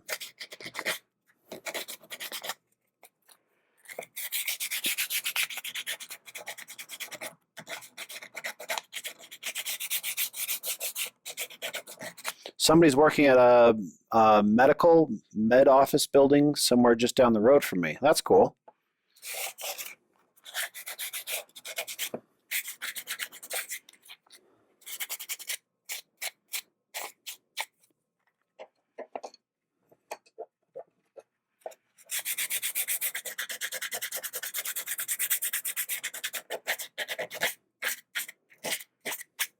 Done with this, so I'll get out of my way.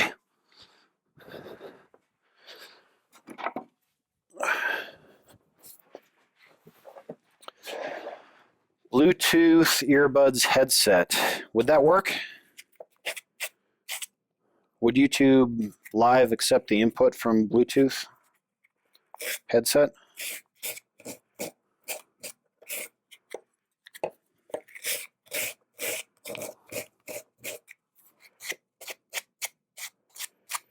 I mean, most of the time when I'm doing this, I'll have the rig on my head. I just needed a break. And I'll try not to talk and sand at the same time. Is it better when I don't do that?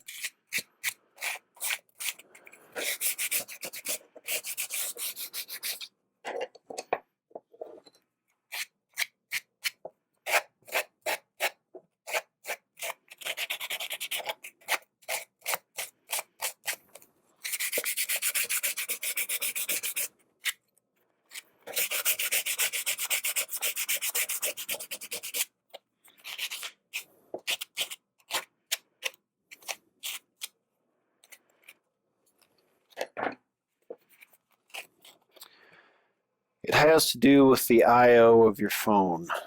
I'm sure it does. I mean,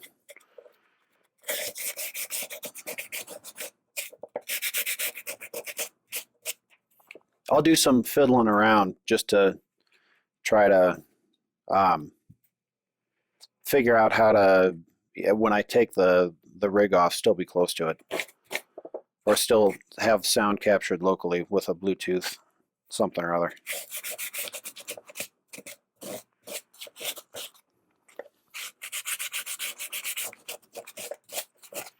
Where have you been snowboarding in Colorado so far? So this year and last year I haven't really done much because of COVID. But before that, quite a few places. We've been to Vale and Breck and Loveland and Winter Park. I'm forgetting some. A Basin. Quite a few places.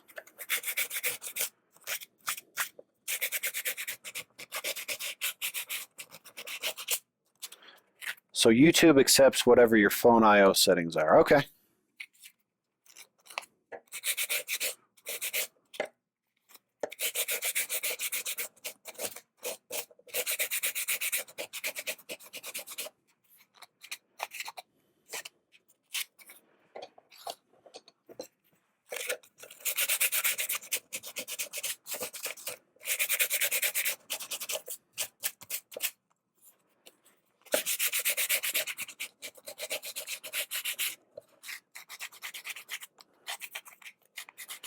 Winter Park to be a snowboard nightmare, cat tracks. Yeah, that whole Mary Jane complex is really cool.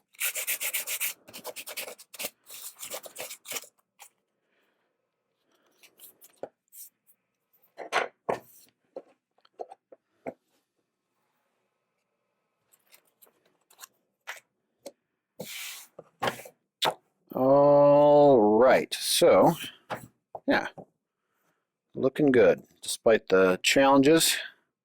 See how they kind of rock?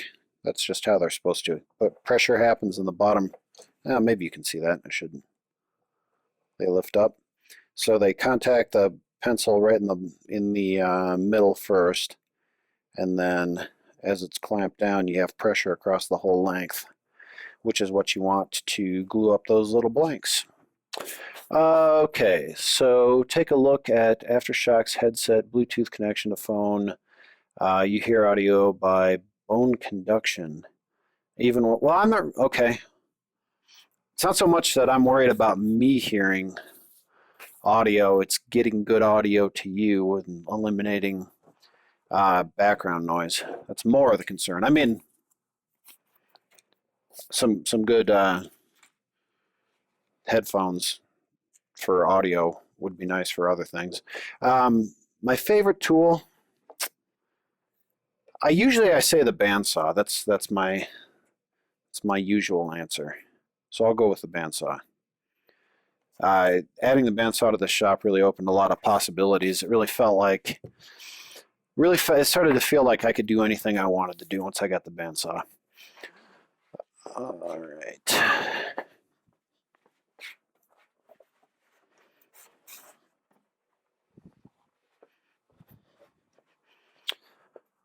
Getting some cork rubber. Bear with me a moment.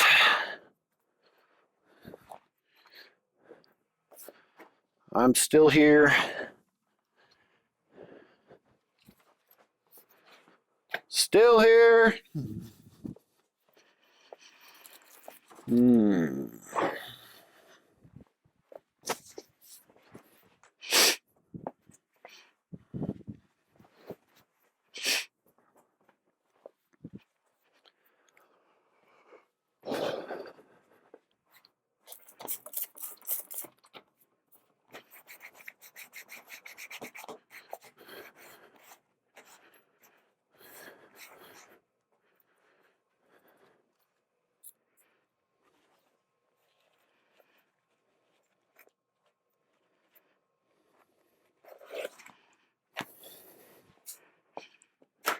Okay.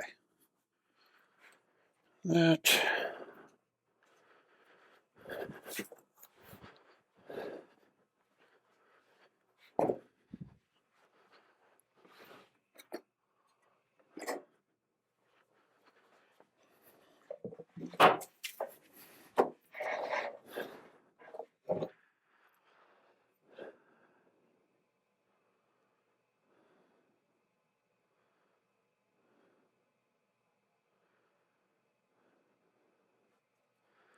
Well, then you should build a snowboard. Is that for me?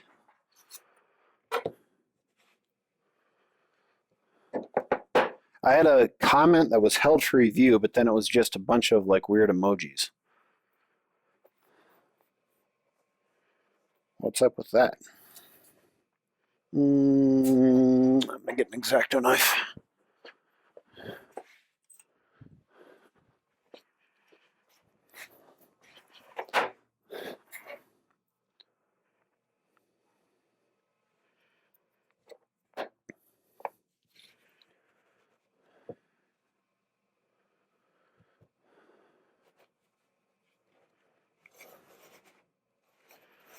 So the cork rubber helps hold the blank in place while you tighten it down so it doesn't scoot around.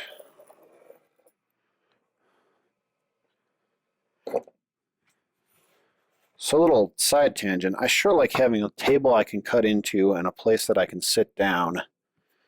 I used to do all this kind of stuff standing up. Makes a big difference for my knees and back and everything just to take a little break and sit down. Do you guys do that?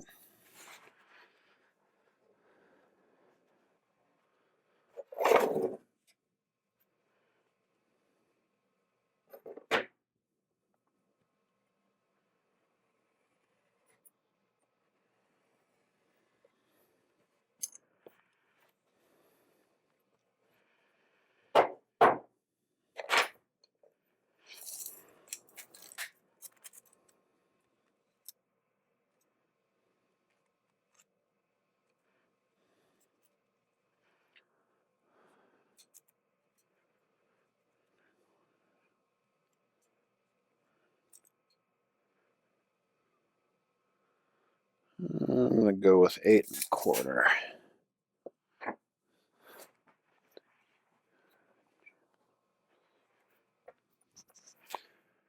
What's this? Could you just group the straps together? Oh, you mean just like glue them all down like this and then try to do one of these in between? Maybe. I'm just going to do them one at a time. So what I'll do is I'm going to cut to the right length. I'll glue one down flush to one edge and then just trim it and then repeat till I'm done. That's the thought.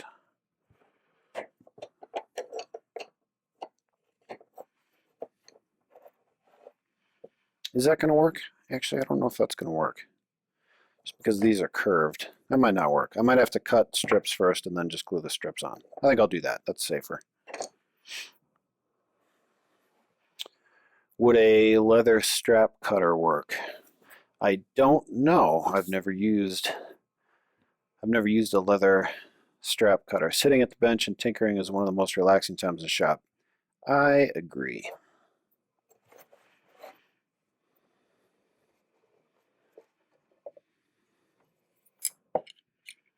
Corner.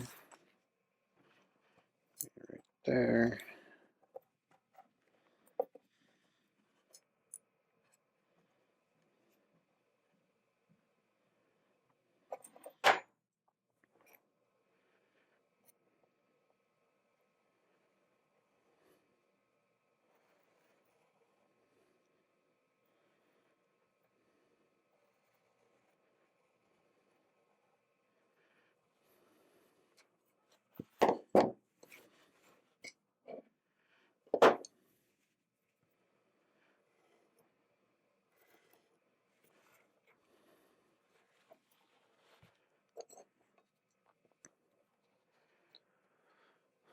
You know what? I'm going to use, since the broken one has a flat edge, I'm going to use it to mark out the width.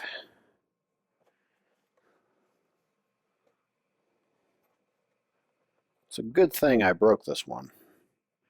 Come in very handy.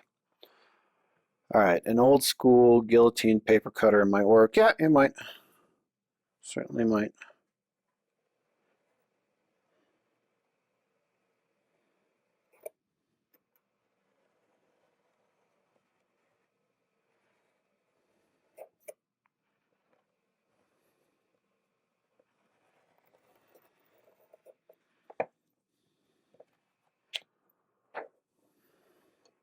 But until I get one of those, I will be doing it this way. Let's see. I'm trying to find a way that's more comfortable.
Has anyone chrome plated their twin turbo vise? Not that I know of. I mean, the second batch was electroplated, but chrome plating is different. I'm aware. If they have, they haven't shared pictures with me. That would be pretty cool.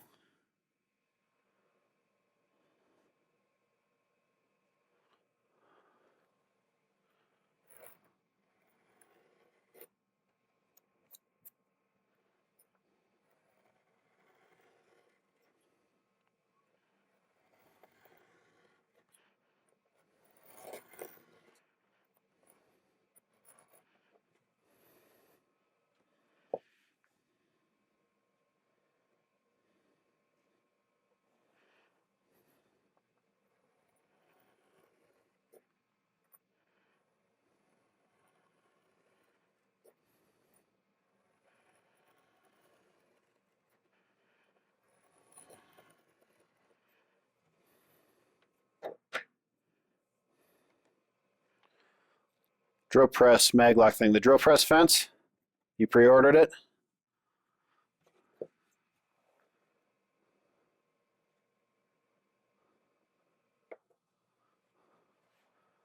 Toolcraft, chrome plates, everything. Seek them out. Okay. Not familiar with them.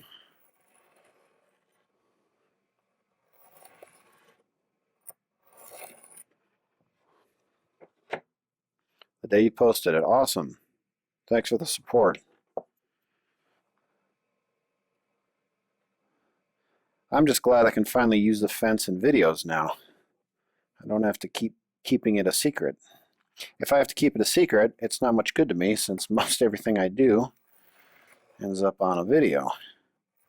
So I've had, for the last year, I've had that fence functioning, but not been able to use it. So I've had to cobble together, clamp something to the table. It's been pretty frustrating. So I'm glad I can share it publicly now. Okay. The day you posted it, yes, ma'am. Yes, ma'am. I answered the yes, ma'am without even noticing. What does that mean?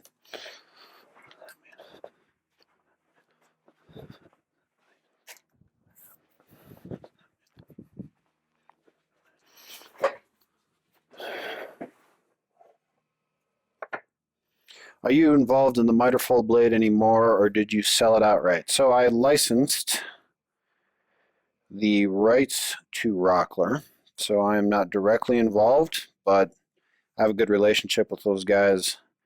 If I had, input on any aspect of it, I'm pretty confident that I could reach out and be listened to. I haven't had much to say about it recently. Not since they developed the new version. That was kind of the last set of interactions we had on it.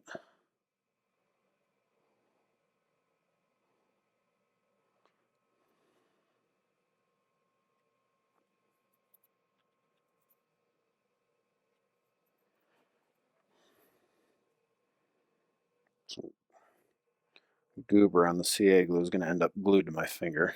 That's okay.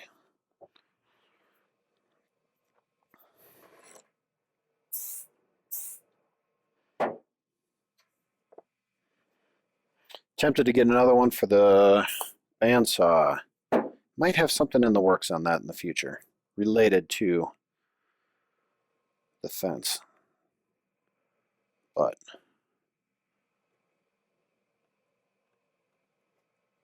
we will see.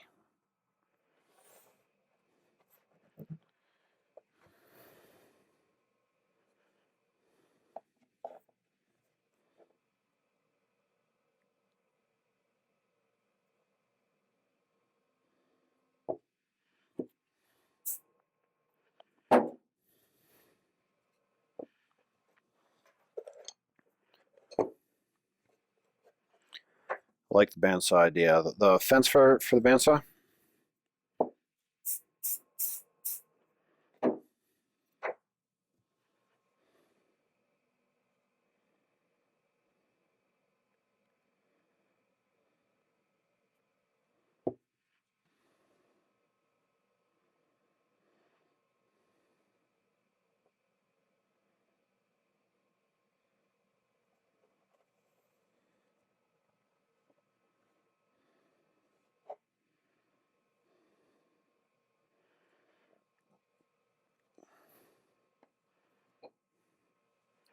Mr. Nazar says hi. Hello.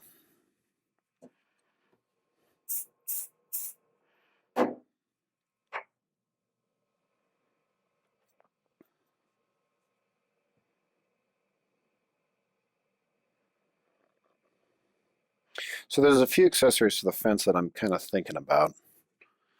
One, more than just the fence actually, is like a dust collection thing, like a flexible hose with a magnetic base that you could use at the, there are a number of tools, let's say drill press for sure, lathe, um, even table saw kind of above the saw, dust collection. A number of tools where dust collection is tricky, and having something that you could easily put in place, remove with a magnet, and then position like a flexible hose exactly where you need it for a particular operation might be the way to go. And having the drill press fence might be a real good reason to try something like that. Launching it as like a drill press fence, um, in addition to other things. So that's something I'm thinking about. The U.S. Capitol has been overrun by rioters. Oh yeah, is that real?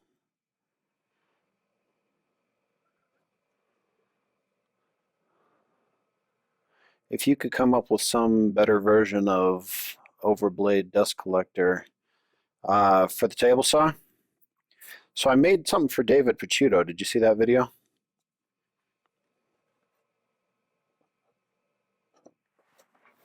Yeah, this, you're not getting anything from this mic. I'm recording that audio for post-processing.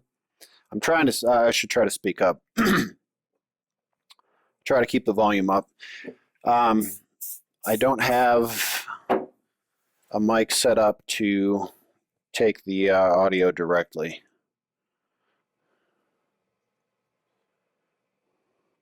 Yeah, take a look at that video I did for Picciuto.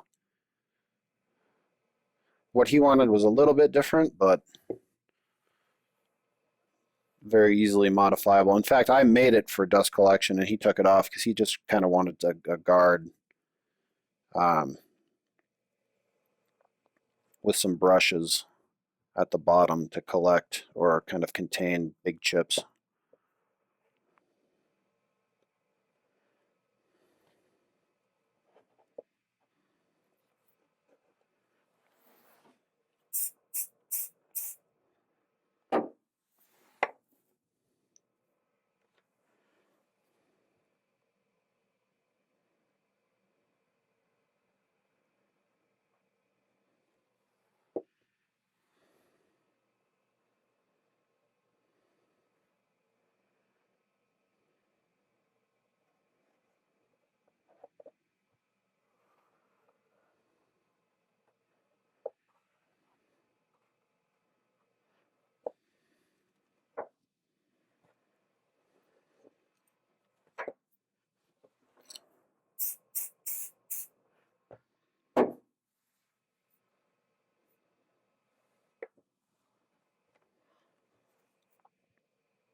Boy, I sure don't have much time to get this positioned right before it sets up.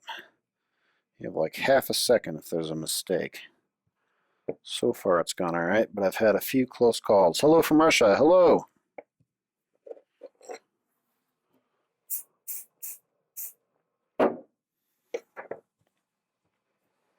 Back to your CA glue. Yep. CA glue works very well on this cork rubber.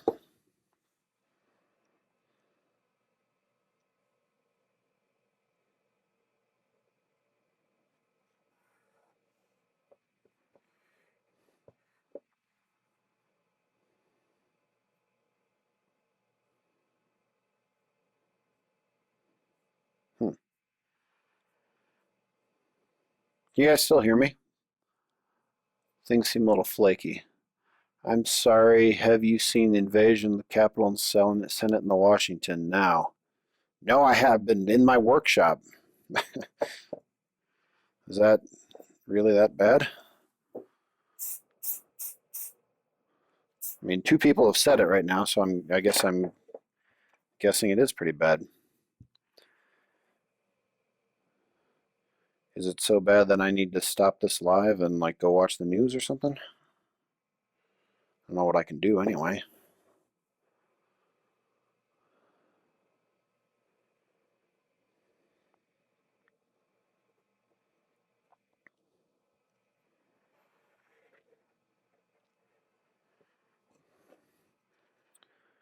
So I'm gonna have to trim this one a little bit. Cut away from your body.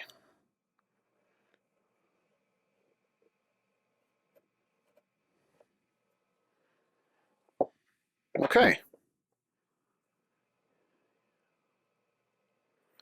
Yes, for a little while. All right. Well, if the whole country's burning down, maybe I will stop this and let you pay attention to that stuff. And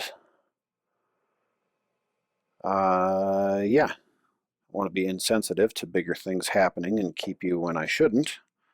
So go check that out, and maybe I'll be back in an hour or so. Welcome to another live, or to the first live, depending on whether or not you were here earlier.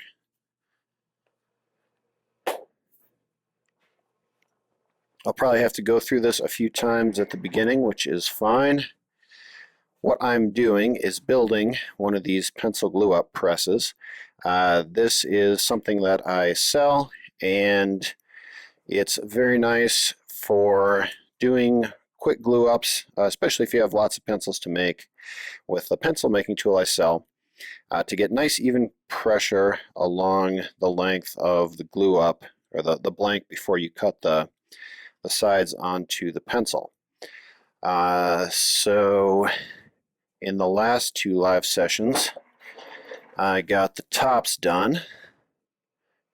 Interesting and important feature of those is that they have just a little bit of a bow, so that when the two sides are tightened down, the pressure is applied in the middle first and then all the way to the edges, and you have nice pressure all along the blank, which is a little tricky to do quickly by other means. So that makes it really, really fast, especially if you're using CA glue. You can just be moving through pencils really quick. So that is what we're doing.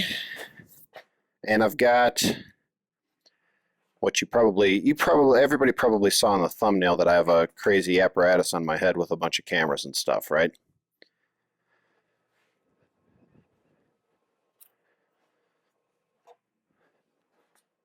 So this is what I look like, which is kind of silly. But yeah, trying something new. I would anticipate that this probably isn't something that is viewed as the primary thing you're doing. It's probably a minimized window or a phone to the side while you're watching something else or doing something else. This might be a better kind of stream to do during the day, like as an something to accompany work. But we'll see. I can see comments, so if you have any questions, I can take little diversions, tangents, answer questions on other topics. Kind of breaks things up, so feel free to leave a chat.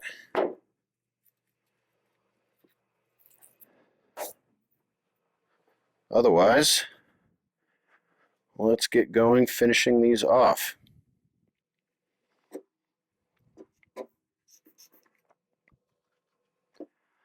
All right, so it's 15/16 by 3/4 is what I need to do for those blanks. I think I've got one of those dimensions already Yeah, that's very close to 15/16. It's close enough that I can just go with it. That's not a critical dimension, it's just the width of the base. So I'll set this guy to 3/4. I'm also taking standard video for a YouTube video, so you'll be able to see what that process looks like.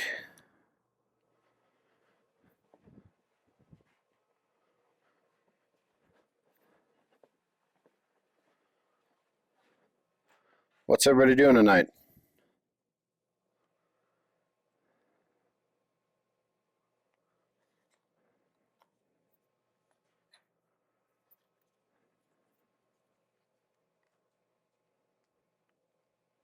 This is a battery pack. There was some confusion about that earlier.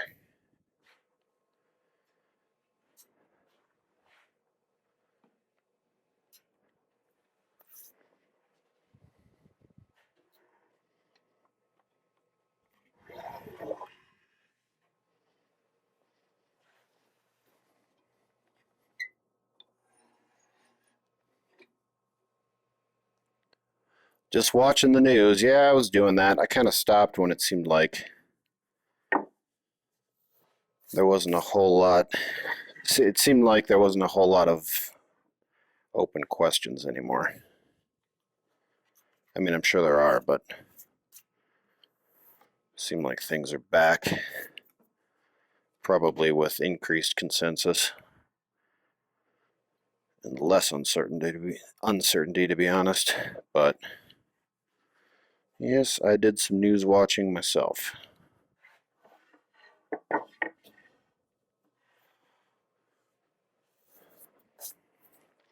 So I wasn't really sure how popular a woodworking live stream would be, but you know, I want to get this done, and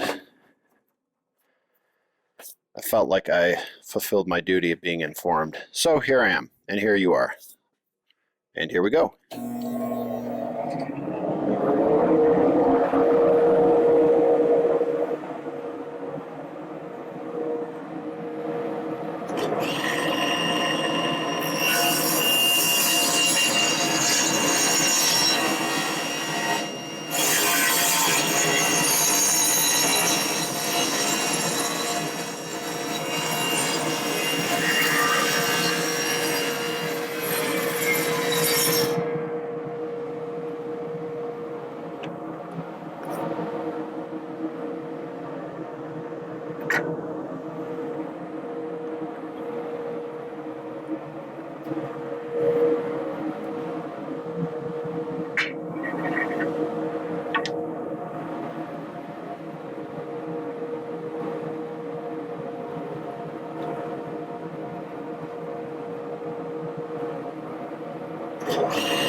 All right.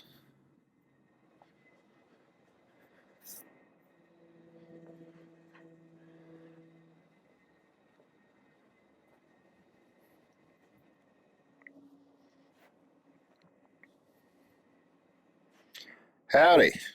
How you doing?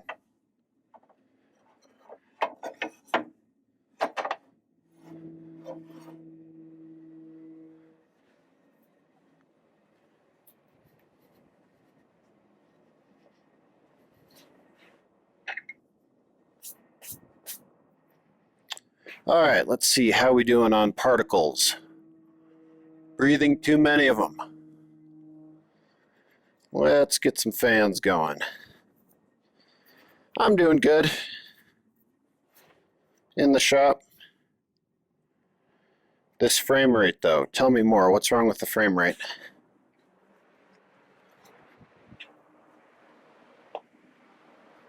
Like it's a bad connection? Maybe that's why I don't have very many. It seems like people are dropping off faster than they usually do. I thought that was maybe just could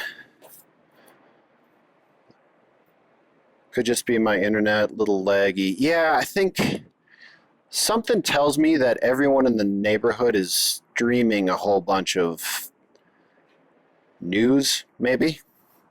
Just going out on a limb. Internet seems a little bit laggy. Seems to be skipping. I'm sorry. That's it seems like people usually I end up between like 40 and 80 people watching these lives. And it seems a lot lower, which may be because the quality sucks, and I apologize for that. I'm not sure what I can do about it. I need to get this project done, so I'm going to keep going, but if it's too irritating, how's the sound? You had that dead internet area with Izzy the other day. Yes, and I don't go, this is the dead zone. Anything behind the laptop is the dead zone. No worries though, I'm lesson planning right now, just like hearing people talk. Right on. That's perfect. As long as the sound's good, then you can just kind of glance at the screen. That's sort of how I envisioned this being consumed anyway. So, thanks for being here. Smaller audience this time around. Oof, man. Yuck. I'm going to stand by the window. I should almost, you know what? I'm going to get my trusty nose filters. Pop these guys in. There we go. Okay.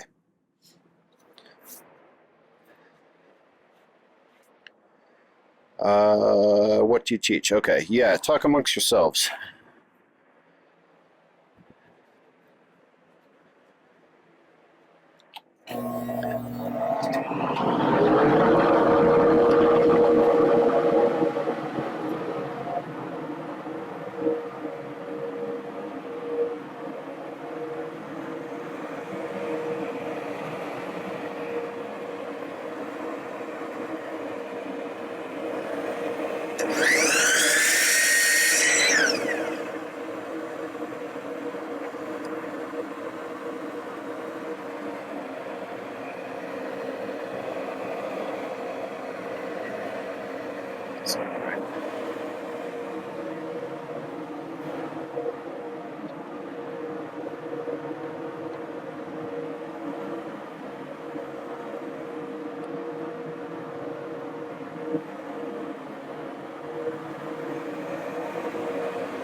Okay, air quality still bad. Got to keep the nose filters in. All right, so next we have the, let's see, I think I will do the chamfers on the sides of the base next, and then after that I'll deal with, you know what, no, I think I'm going to drill the holes next. I'll do the holes next and then the chamfers. Okay, so what I need to do is set the fence up for the center, and luckily I biffed one of the tops, so I only have I'm only going to be able to make 9 instead of 8, which does mean that I have one that I can screw up, which is kind of nice. And lets me screw around with this a little bit. I'm looking at these comments. These are teachers sharing virtual teaching tricks, right? Not questions for me. I think that's the case, which is totally fine. All right, so adjusting the fence. Let's see.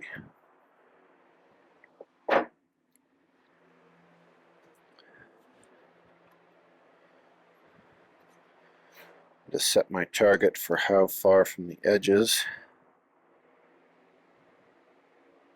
I'm going. This needs to be pretty precise. I got the length right. Yes, I did.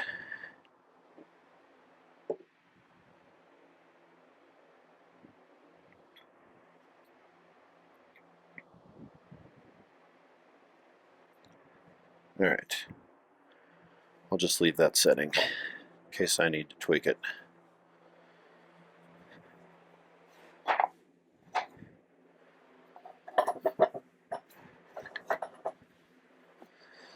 Alright, so I'm just going to eyeball the center.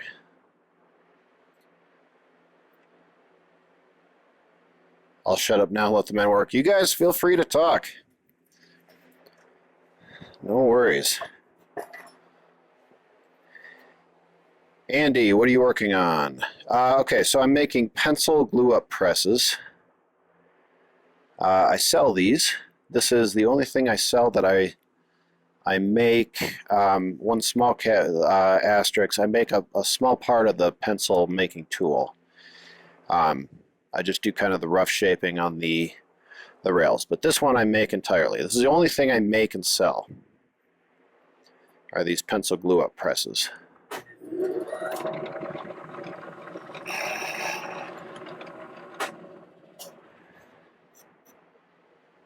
That looks pretty good. Confident enough to try the other side. Video quality is back. Good. Well, it'll be interesting to see if, well, it looks like more people are starting to filter in and stay.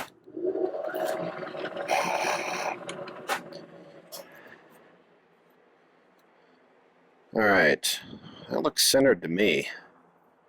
Let's give a little cross check. For most of these dimensions, just visual accuracy is good enough. Except from the distance from the sides. Just that has to line up really perfectly with the top so that it doesn't jam. So that one I need to be real careful with. Everything else, okay, so that's right to the edge. That is dead on center. Okay, so dead on center. Now I'll drill all the way through. And we'll just see how, you know what? We'll switch to a 1/4 inch. So this was a 64th larger than a 1/4 inch. 7/64. Yeah. But we'll switch to a 1/4. Where's my 1/4 inch? I think I have a 1/4 inch bit. No, I don't.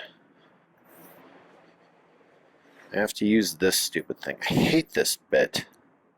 This really expensive carbide tip thing just doesn't cut well.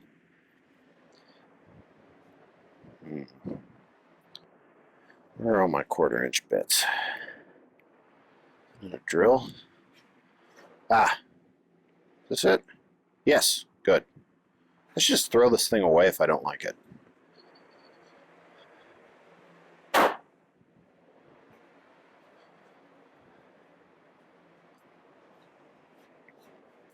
It's like the tip is carbide, but since carbide is brittle, they just made it a spade.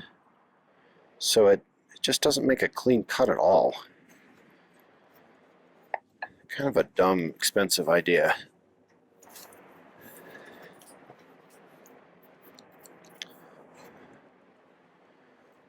Gonna have to kick the compressor on in a second.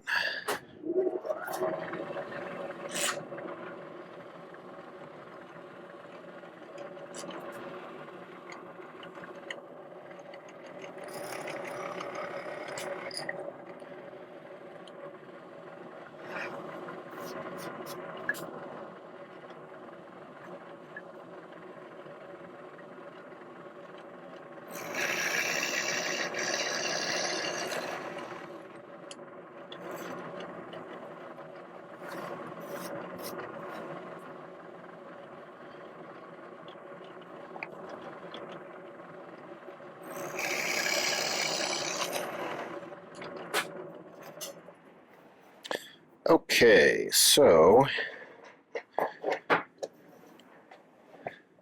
the way to check this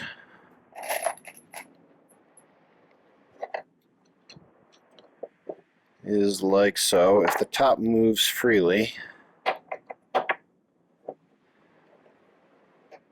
then all is well. Oh yeah. That's pretty good. Yeah, that's good. That's good. And that has to be pretty precise because these holes on the top are only a 64th of an inch in diameter larger than those bolts. So I cut that pretty close so there's not a lot of movement. That's really the only critical dimension aside from this curve, which is built into the router template that we dealt with earlier. That gave me a lot of trouble earlier. Okay, so these holes are good to drill. I'm going to kick the compressor on so that I have compressed air to clean things off, and that will be noisy. So, any questions before I do that? We got a few more people starting to trickle in, probably because the picture got better. Anybody? If I get a question before I get to the compressor, I'll answer it. Otherwise, we're going.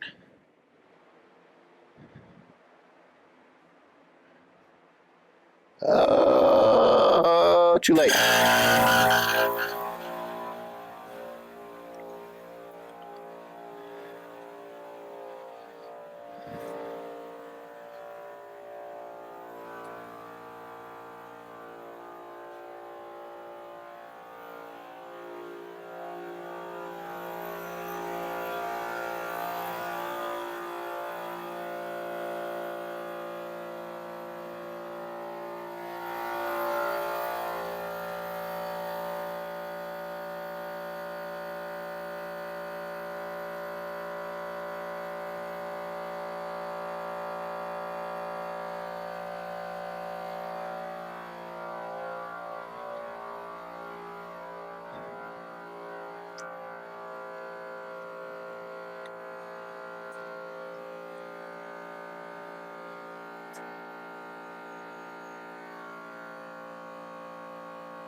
Okay,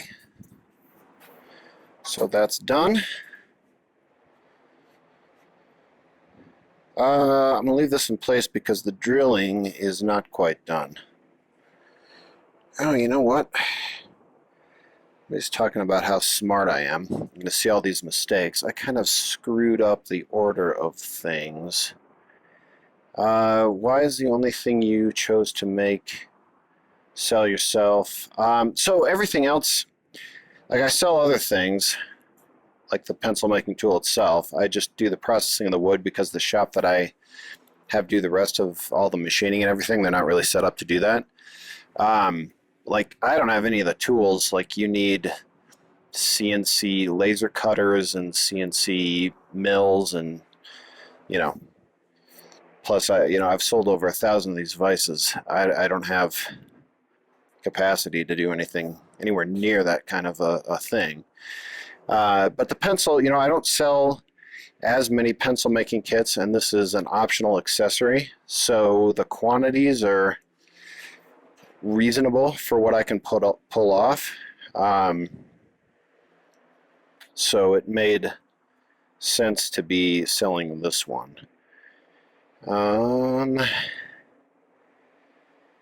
Okay, so the next thing, the way these fit into the bottom, and I need a larger Forstner bit drilled hole that I should have done first, because now, shut that off.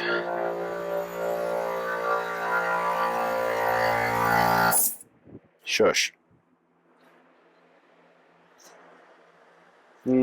Particles.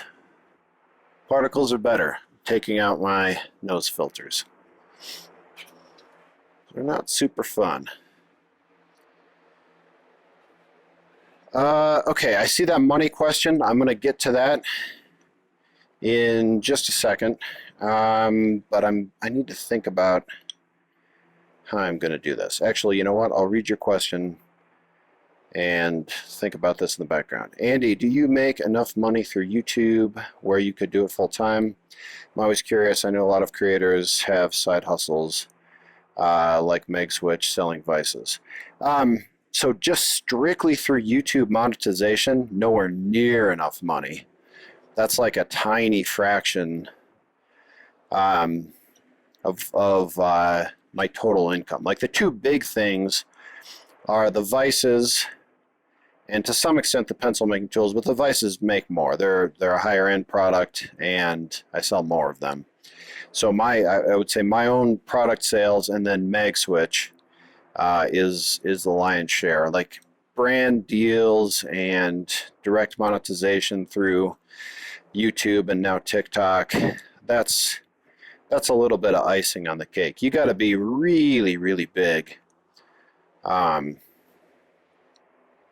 to make enough just directly through YouTube that it can be your full-time thing.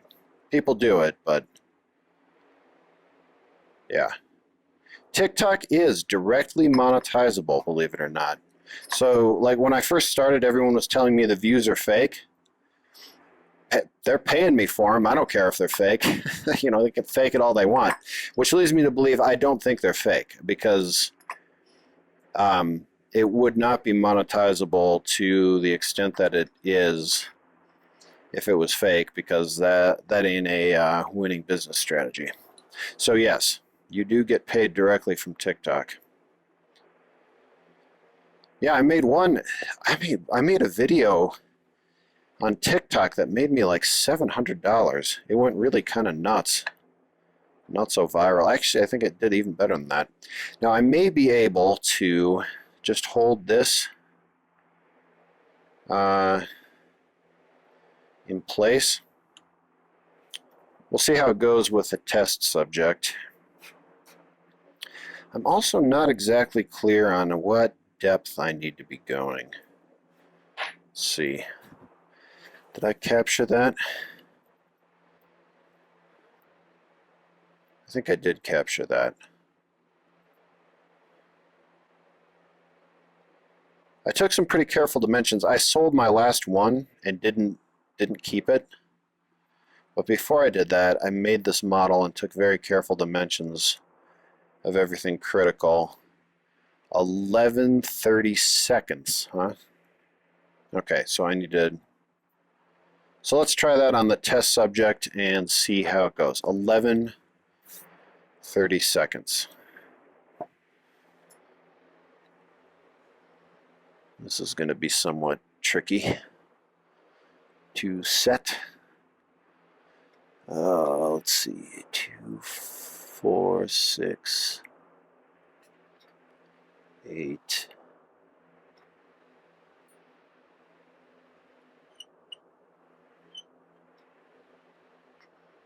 Okay, I think that's going to be pretty close. We'll give it a try and see how it all comes together.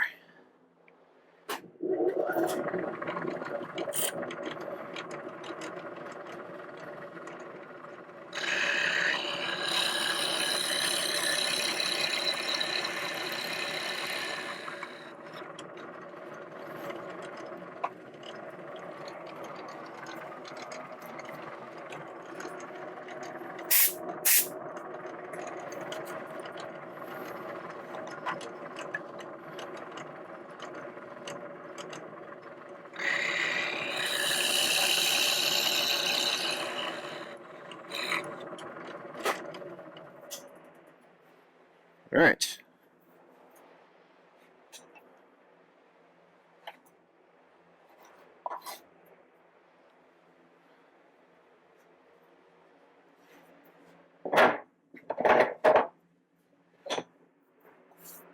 Alright, let's see.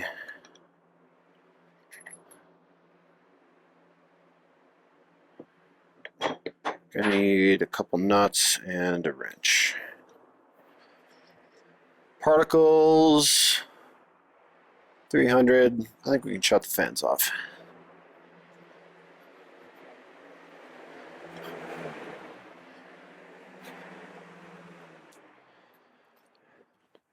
I'm going to assume background noise and the ability to hear me is a little bit better with the fans off, so I'll leave them off as much as I can.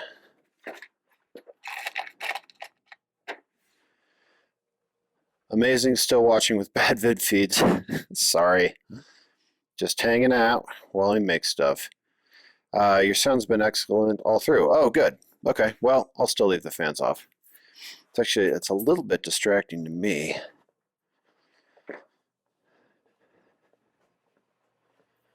But I'm still trying to get used to, usually when I'm doing this, I'm living entirely, I'm also going to move this. I'm just entirely in my own head. Just thinking about the process. This is a whole new thing, trying to both be social and,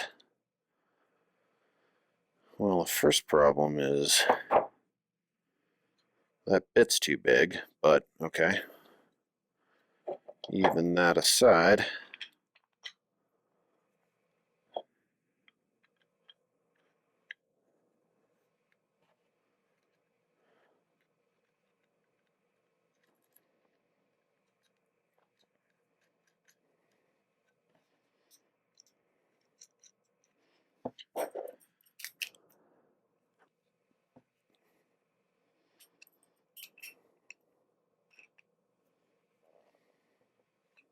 okay, since the bit's too big, I think we can pull this trick, which I think I did anyway. I think I did this anyway, just to lock things in place. But I really wanted the corners of the hexagonal bolt to bite into the wood just a little bit to keep it in place, and then the glue's just a bit of insurance. With this one, in fact, I'm just going to write, just so I don't screw this up, do not sell. Okay, so if you buy this and you get the do not sell one, I screwed up. But hopefully I won't screw up.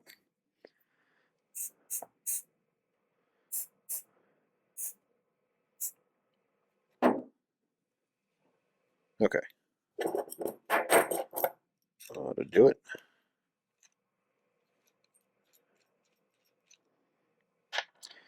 Andy, you are not getting, and you are not getting back? You're not getting back. What am I not getting back?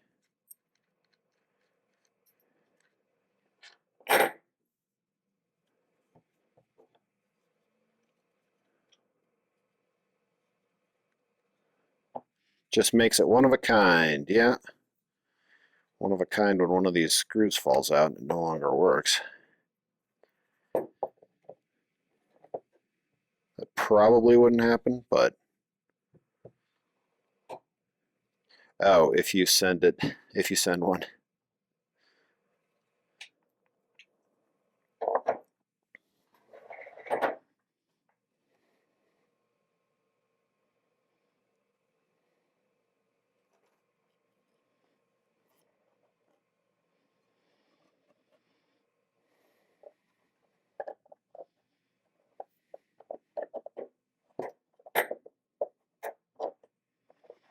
Springs. I was a little concerned the springs were the wrong springs, but they're not. Andy lived near Denver, right? Yes.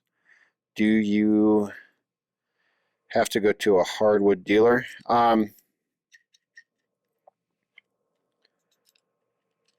There's a few places. There's Austin Hardwoods is where I usually go.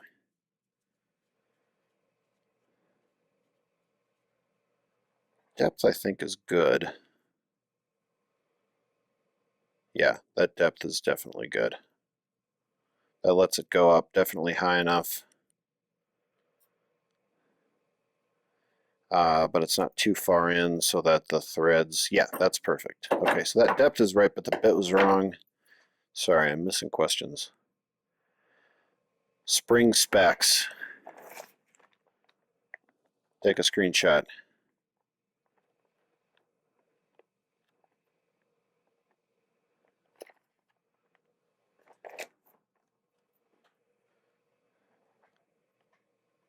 Okay, so everything was right except the bit. It's a little bit of a problem because I don't know if I have a Forstner bit that's smaller than that. I guess it's not a problem to go with.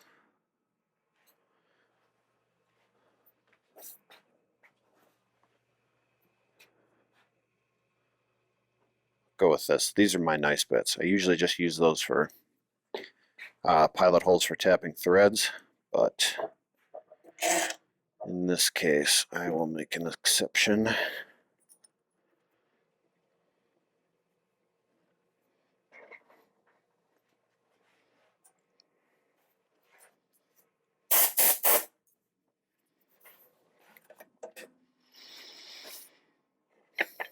I do just want to test out, let's see, poplar work. Just want to make sure that this hole isn't too small.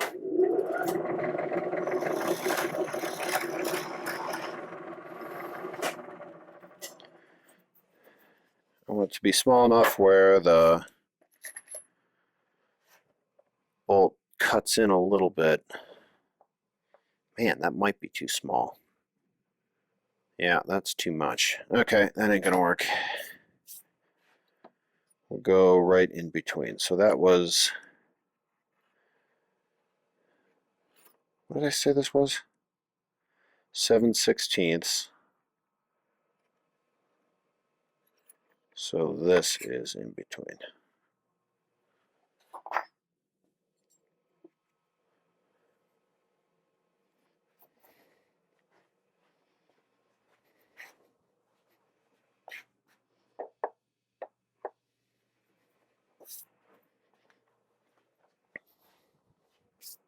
Okay.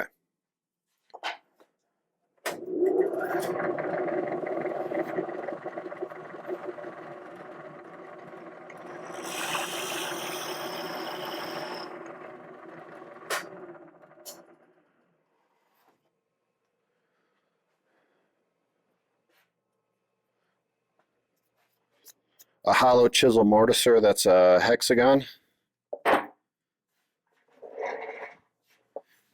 That would be pretty cool.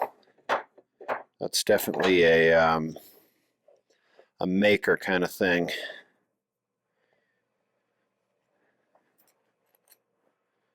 So what I'm looking for is minimal encouragement, and it cuts in. That's perfect. So that's perfect. I'll be able to encourage that to go in, but then the corners will bite. I'll reinforce it with glue. Everything will be wonderful. All right.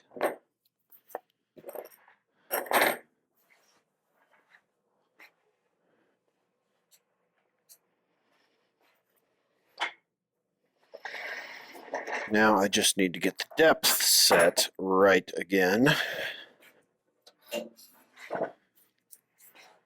What was it? It was 11/32, right? Yeah, 11/32. That's forgiving enough that pretty sure I can set it without testing it and just start going.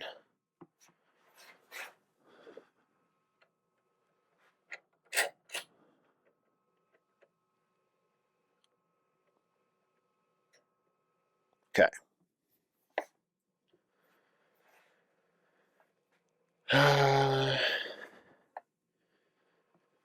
Let's double check. Get some compressed air. Minimal encouragement. Lol. I wish all my projects came together with that. Hi from Sydney, Australia. Sometimes more encouragement is needed. I really struggled with the template routing, I'll tell you that.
Holy shit.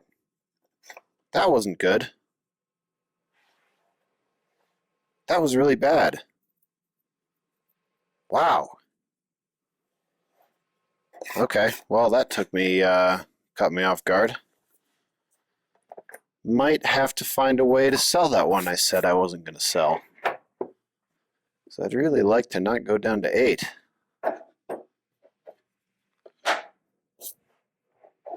Well,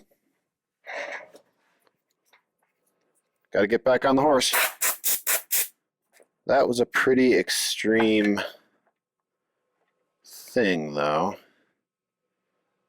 Looks like my fence and stop block are all still in place.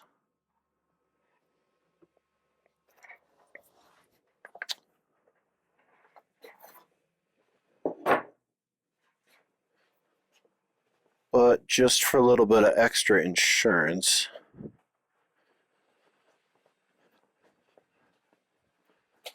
I'm going to use a magnet above the work pieces to keep them down. Okay, so mission for you guys.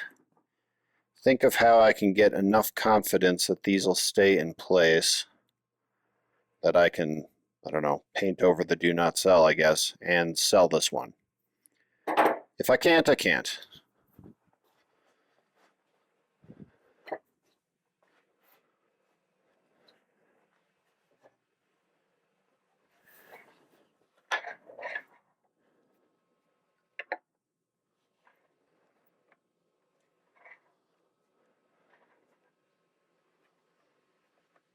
That over a little bit.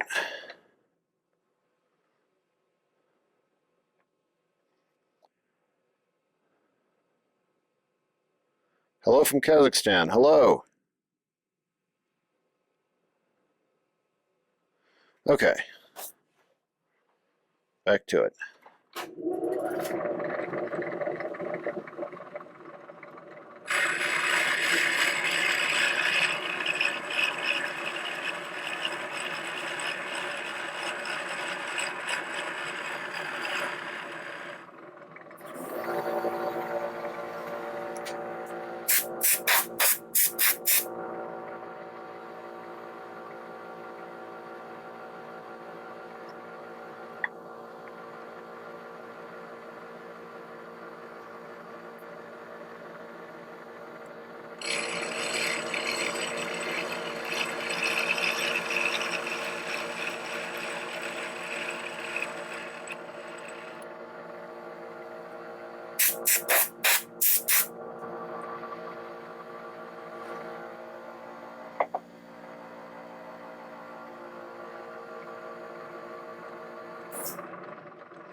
Feel like my stop, the stop sometimes gets out of position. I feel like some of these holes are getting too deep.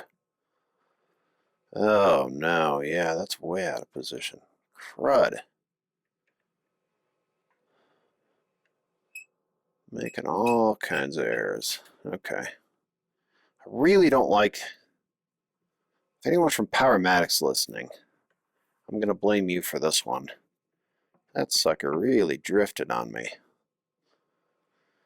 And that might cause me some actual problems. I can probably fill in the extra area with like washers or something, hopefully.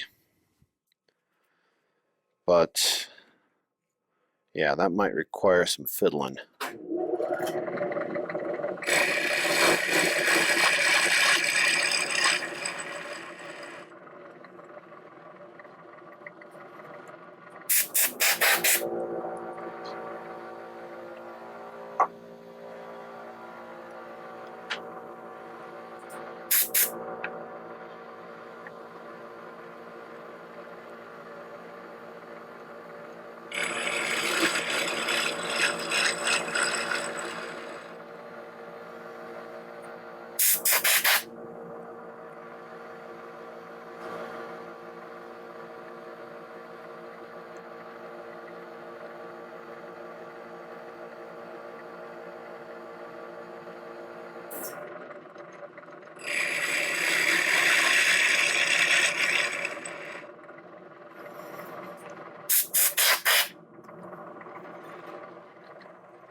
Okay, so certainly did not go seamlessly, but it's done. Okay, so addressing a couple things as far as washer creating friction, like when this is put together, I'm going to have the bolt actually driven in each of the 6 corners, cutting into the hole a little bit, plus filled up with glue that'll fill in the little areas in between. There's a lot of extra friction, and a pretty minuscule amount lost because of a washer in there. I'm not too worried about that. The best solution to this situation is to get some of those press-in thread rods. Like a threaded insert? No. That's not what you mean, is it?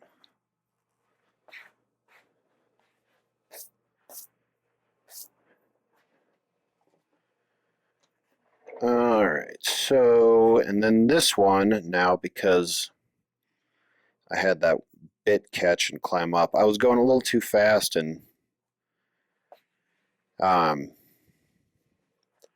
drilling a little too fast and not kind of holding it tight enough, and it climbed up the bit on me. That wasn't good. So, how do I feel about this one? It sure feels like it's in there.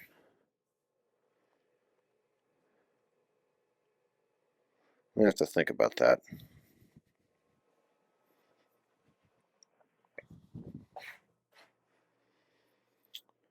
We're going to noodle on that one. Okay, so let's check the depths on the rest.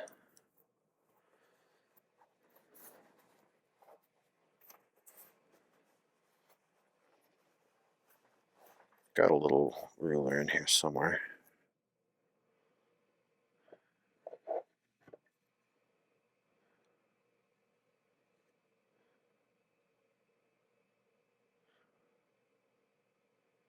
So that's good. That shut off. That one's good.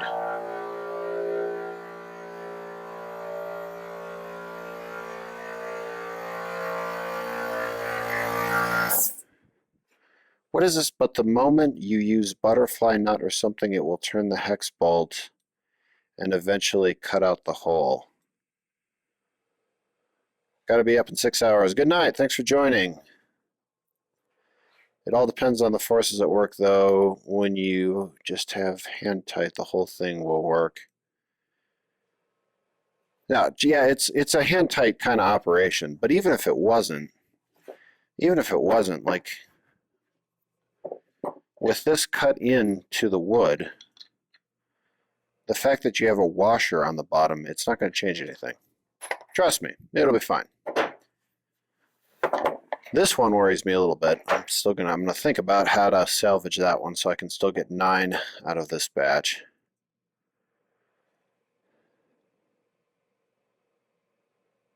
Okay, that one I already checked.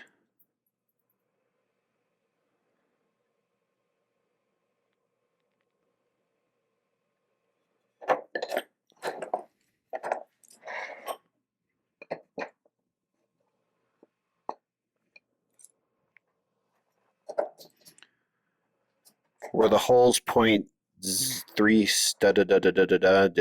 It doesn't have to be that precise. If they're too deep, I should try to find. Let's see, where are they? I'll show you the issue if I drilled the holes too deep, which I'm pretty sure a few of them did because that stop sort of worked its way up, which it tends to do. Need to find some parts. I think they're over here.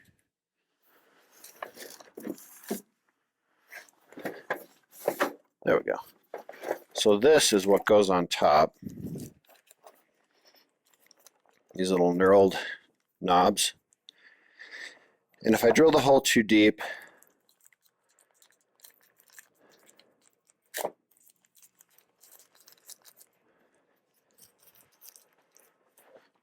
saw something about redoing base plates. Well, I had to redo 100 plus base plates for lamps that had developed this problem, so I already learned that lesson. I mean, without knowing the exact situation that you're describing, I mean, maybe it's exactly the same. I'm pretty confident in these, so we're just gonna leave it at that. The issue, if they're too deep though, what's gonna happen is this is gonna bottom out before the whole press gets low enough that it can actually clamp up the blank. That's the issue. So I guess I should find the deepest ones and see if that's really going to be a problem. I think it is. Yeah, so this is all the way at 1/2 an inch. Let's see, these three were fine. Whoops. Fine. Fine. 1/2 inch. So this is one of the problems.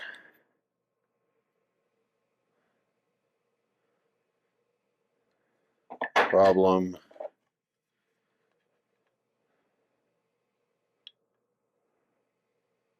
This one's good.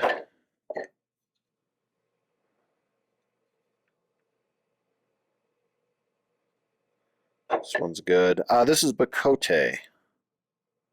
Good. And, okay, so this one's half bad. So that must be the one where it went wrong. Just go with the washers. Let's see, what could I do? I mean, there is some questions if I even have a washer that's the right ID and OD to work. Let's just first check and make sure this is really going to be a problem.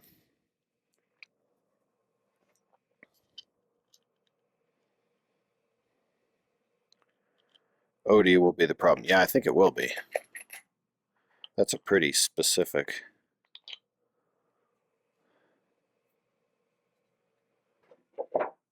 Yeah, I don't know what happened. Maybe I don't think that would have happened when I had the little accident. That wouldn't have affected it. But yeah, that thing really moved. Irritating.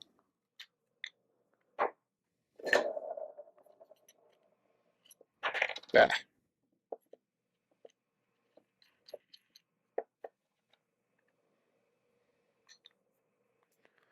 Would plug and re-drill. It's a possibility.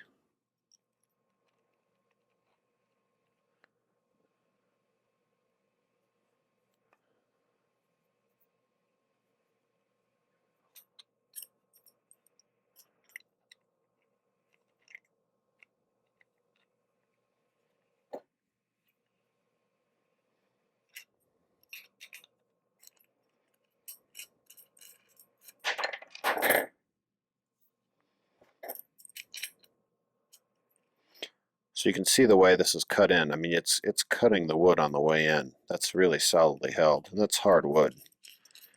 So the friction aspect, I'm really not concerned about. It's more of, do I have the washers anyway? But let's just check and see if it's actually going to be a problem. It might not be. Use a washer under the nut, or you cut into your wood. Listen, it's hard wood. It's barely even polished it.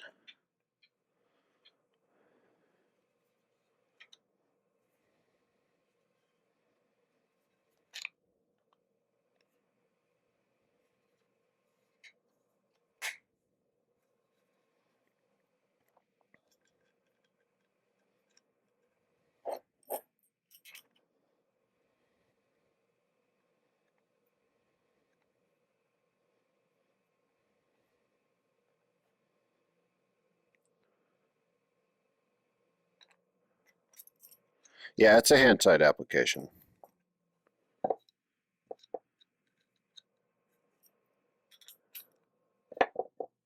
And don't forget the glue. I mean, it's going to be soaked in glue. The glue will soak into the wood and harden it. It'll fill up all the spaces around the flats of the head of the bolt. I'm confident in it.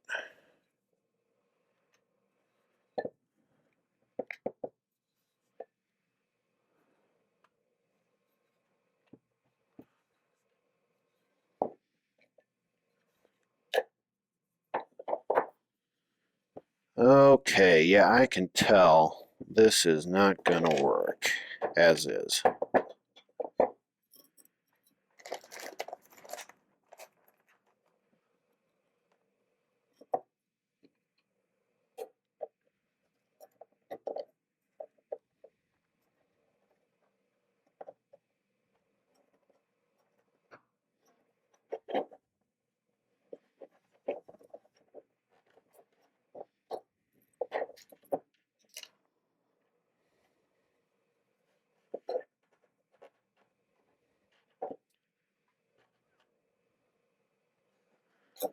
This one isn't fitting on quite as nice.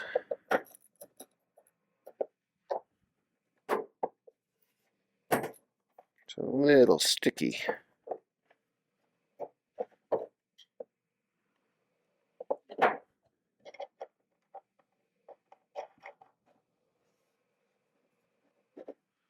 That might be a symptom of,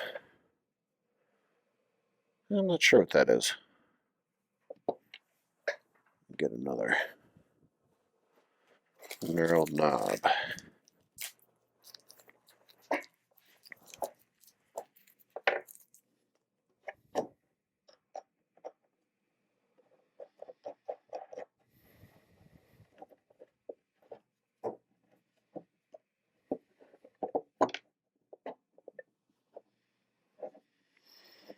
Oh man, it's really close because there's going to be another layer of cork rubber. That's almost good enough to get a glue up on a pencil blank. Let's see. So a pencil blank is slightly larger than a finished pencil. So if it can clamp a finished pencil, then it's good enough. And it's real close, but not quite. So definitely going to have to do something.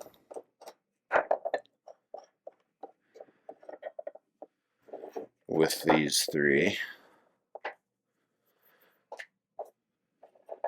Boy, that little error, not catching that my stop had moved out of place, causes a lot of problems.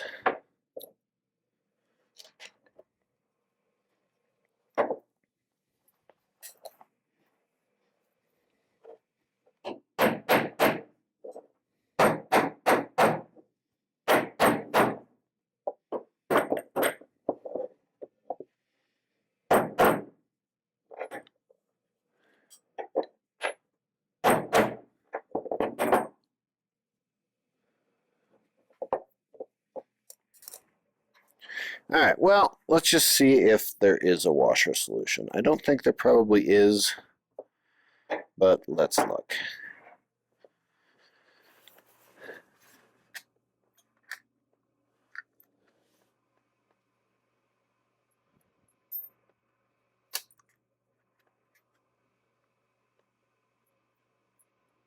Actually, that might fit.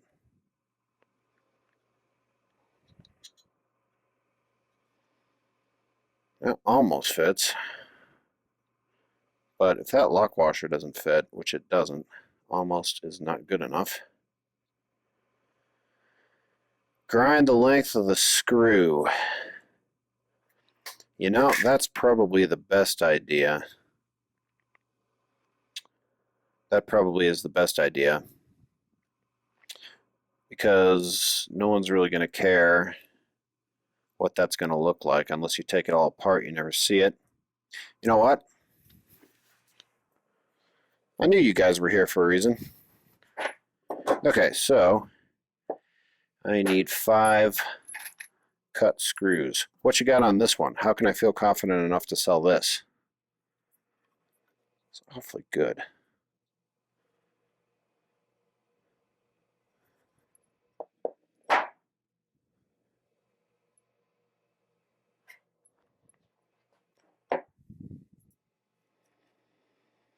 I'm not going to grind it. I'm going to cut it. I'll use these guys.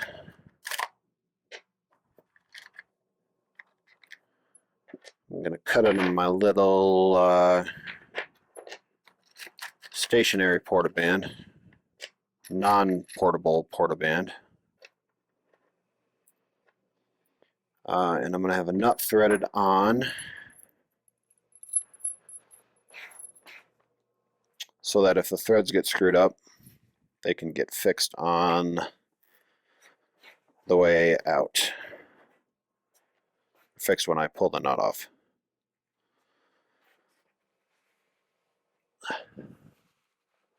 Near at a point where I need this thing off my head for a little while, but not quite yet.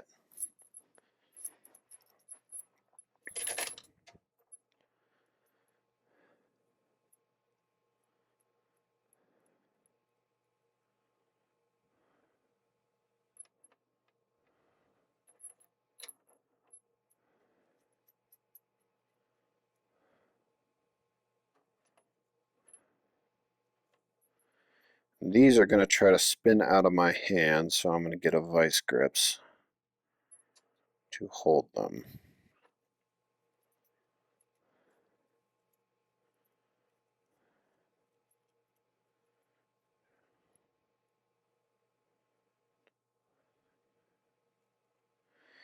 I think the headgear make you look, well, what does the wife think? Oh, she thinks I'm weird. She walked down and just laughed. Okay.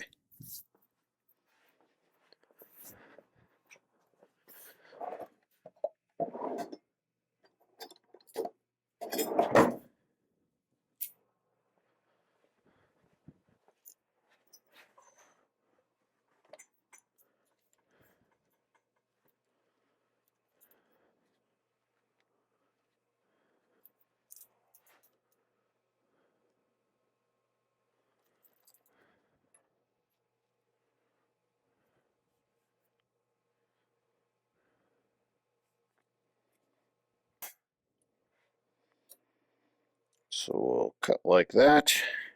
Get a little scrap piece to encourage it from behind.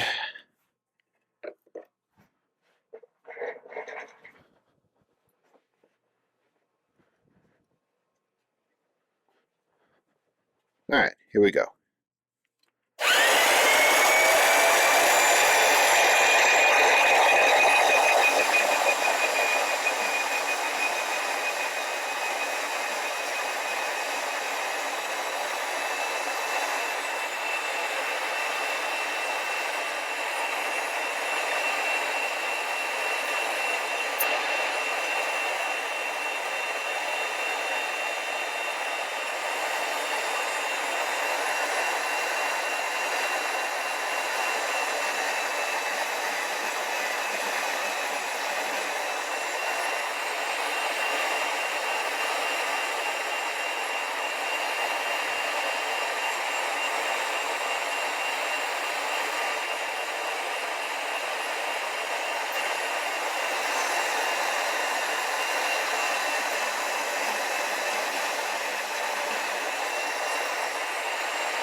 All right.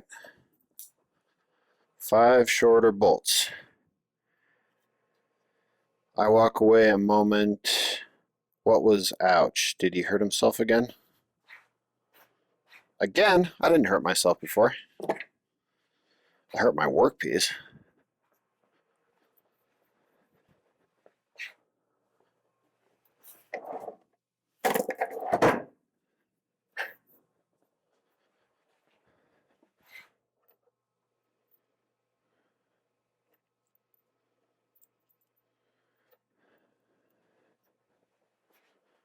Little file if there are any burrs from that operation.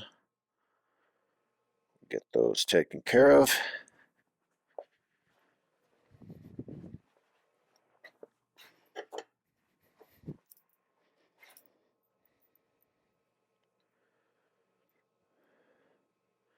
Ouch, Ray put a mortar through his leg. Ooh, I missed that comment.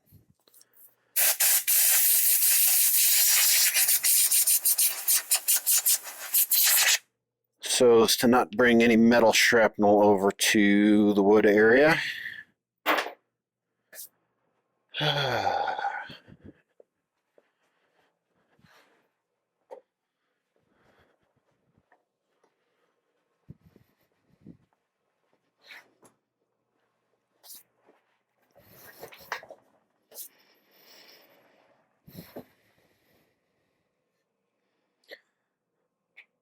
Okay, this is going to be the one funny one with one deep hole and one normal hole. Let's keep assembly video rolling.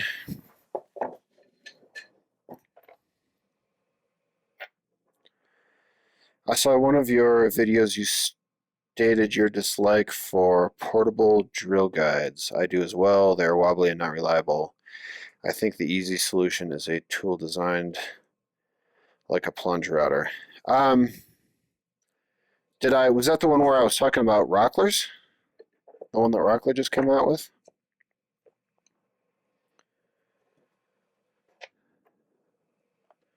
Or was this before I got the Rockler one? Because the Rockler one is quite good.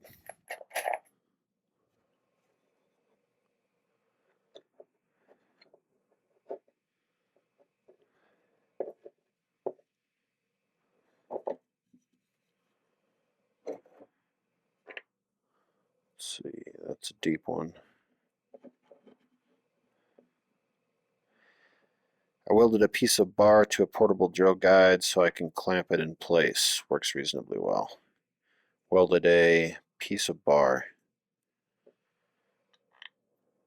Just something that you could clamp to the workpiece. That's what the bar is.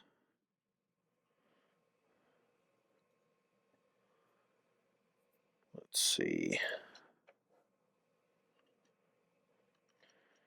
I need something faster for this. I need like a little length of pipe.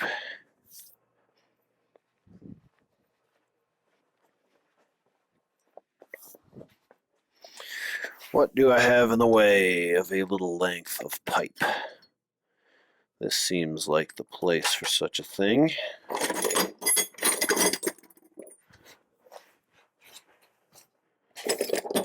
But maybe not much.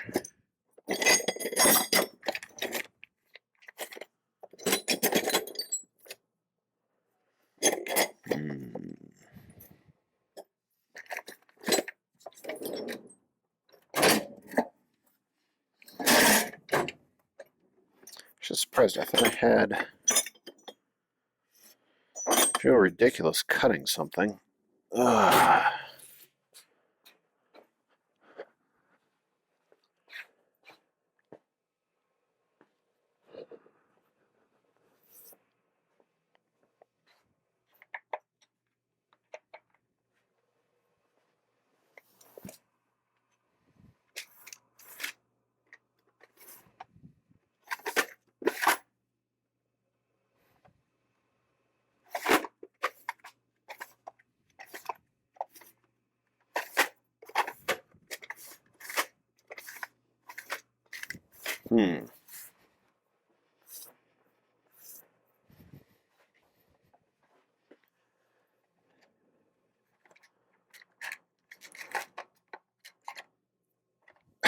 pulled up the separator between those two. I'm making a total mess of everything. And now I banged the lens off the phone. This is not going well. I'm going to blame this rig on my head for squeezing my brain. Anybody buying that?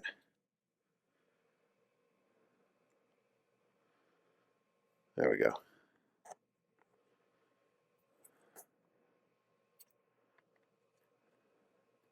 Okay.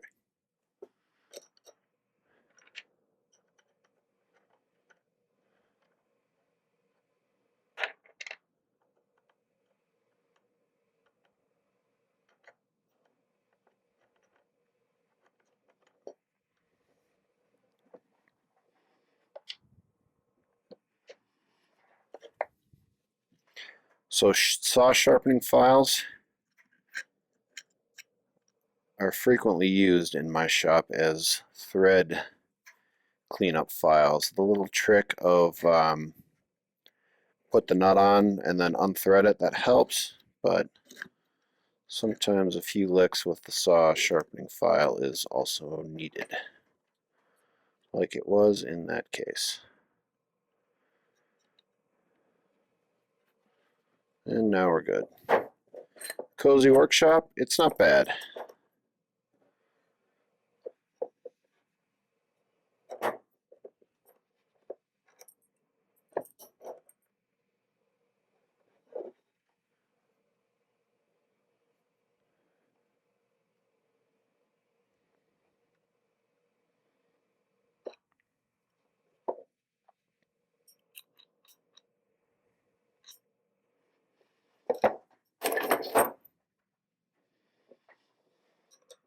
Before I glue these in place, I have to remember that I need to go cut those chamfers. So I can't get too crazy with this.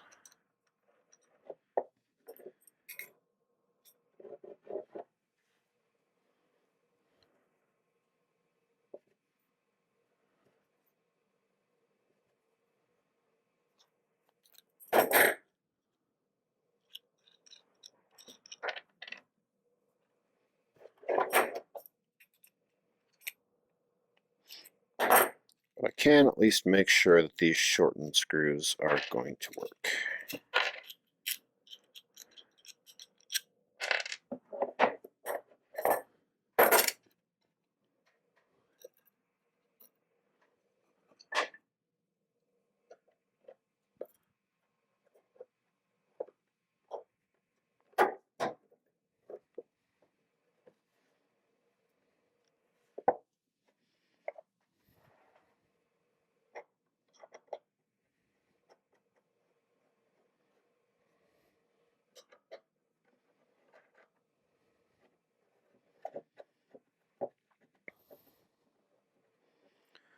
Okay, definitely clamps down far enough, even without the extra piece of cork rubber.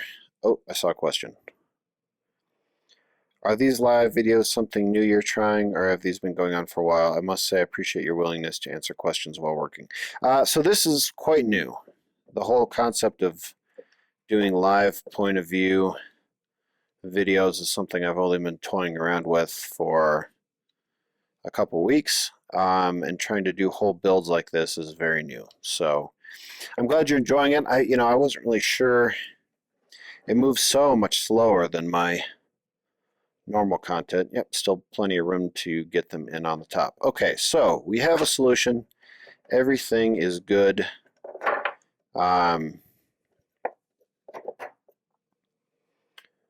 Only nagging issue is what to do about this. What to do about this one. And this all has to come apart anyway.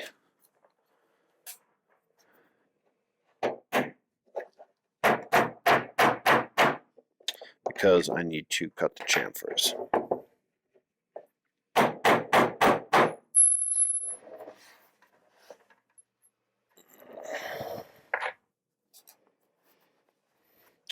It is definitely a little bit harder to think. You know, thinking about audience and presentation and not just one video capture like normal, but also the point of view, and then I have this weird thing on my head. I think it's probably something I'll get used to, but probably also not every single build is going to be this way. So I'm not the only guy that likes to work in the evenings. I definitely like working in the evenings.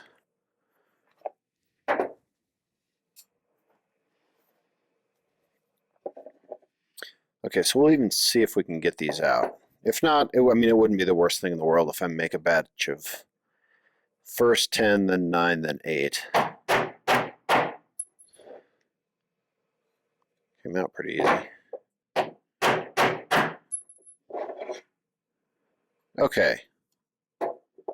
So once again, any brilliant ideas for how I could feel more confident in these would be great. Glue's still sticky. All right, now we got to set up for the chamfers.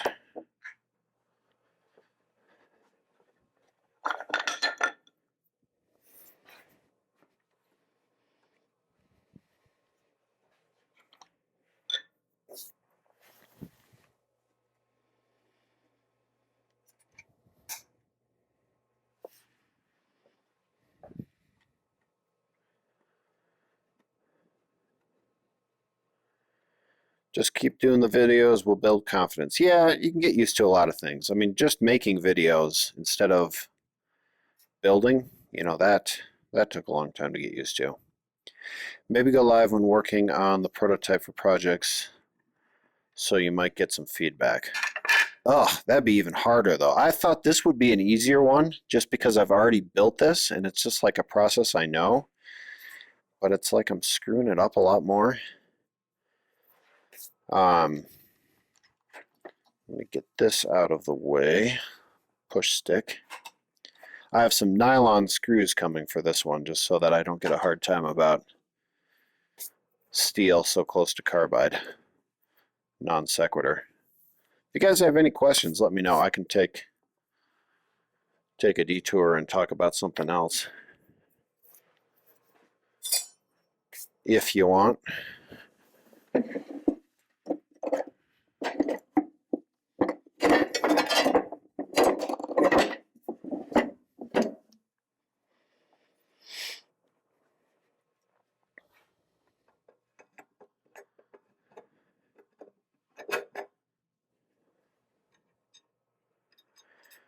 Like the rest of us, you screw up more when somebody is watching.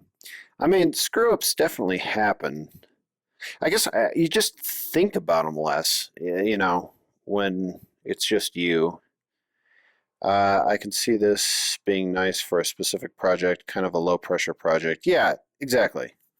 One where some conversation and so on isn't as much of a problem. Building a prototype, since that's so new and I'd be thinking about so many little technical aspects and, you know, how is what I'm doing going to translate into production if it's a prototype. That seems like a really hard thing to be doing in this live format. You know, maybe if I get better at it, that would be definitely a more ambitious thing. Plus, if it's a prototype and I'm not sure, everybody would have a bazillion ideas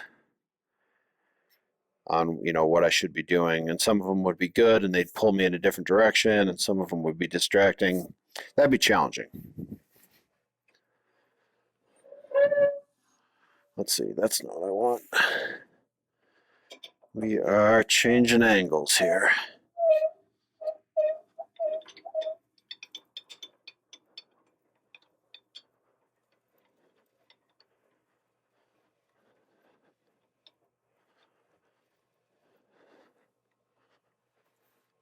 $45. Don't need nearly that much blade. That should do it. Oh, who was saying this whole thing's a mag switch commercial? Somebody said that while I was drilling, right? I do use mag switch a lot. And not because I work there. It's kind of the opposite. I work there because I like the stuff. The alternative would be like working somewhere that has products that I never feel compelled to use. That seems like a problem. Oh, you know what? I'm going to get that one out of the trash. When you first started out, how long did it take you to realize the videos, until you realized that the videos were no one's watching you live? How long did it take until...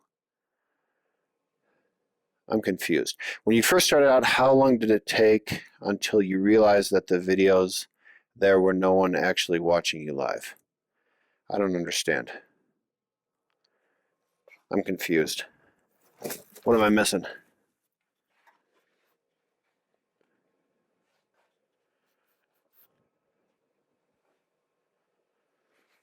When I first started, I wasn't doing live videos.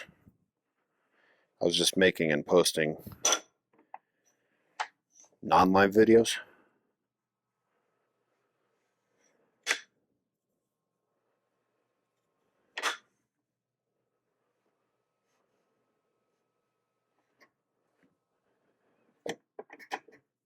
We're just going to kind of sneak up on this.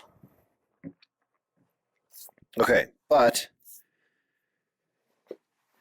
on the mag switch topic, this is a really fantastic time for the vertical featherboard. Some downward pressure when you're doing these angled cuts, particularly helpful. So, more mag switch stuff. Just the way it is. And we're going to go double featherboard. You know, because that's all this really is, a big mag switch commercial.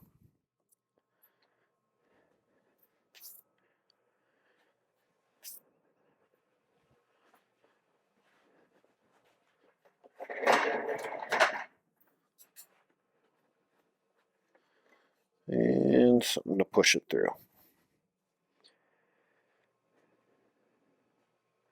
Thanks for putting my turbo vise into the mail. Sorry I am so late. I hope you love it. Ugh. Could you tell how much dust was coming out of there?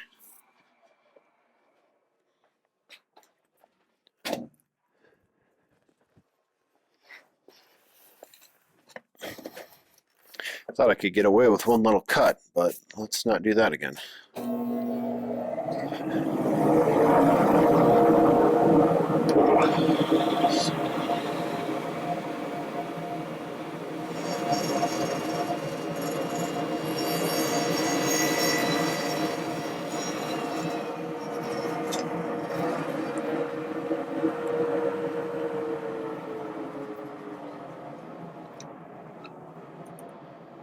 I didn't need to make a full cut. Okay, so that's nowhere near enough.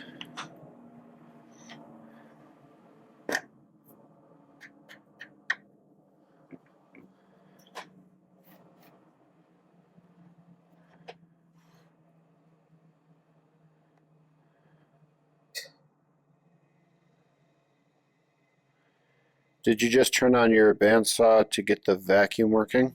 I didn't turn on the bandsaw. This is the remote for the vacuum.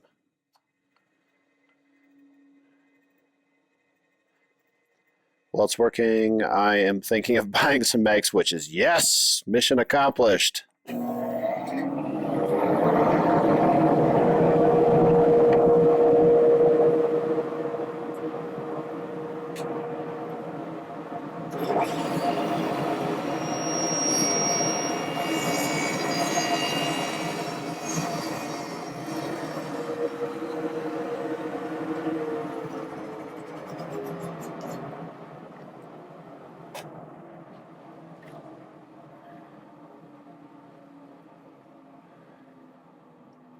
So this isn't really critical, but we'll give it a little bit more.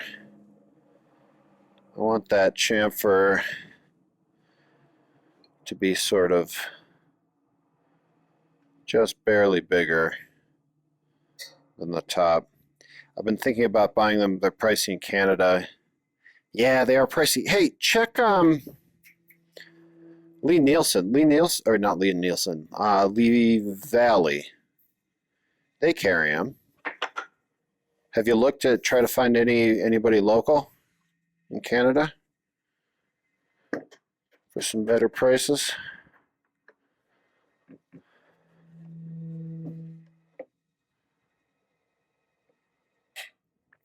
Thought the exact same thing. Not that I ever was too lazy to switch the power. Oh, the bandsaw. This is the bandsaw thing. Yeah. Jammed in there. Okay. Yes, this is the remote for the vac. It's just hung on the bandsaw.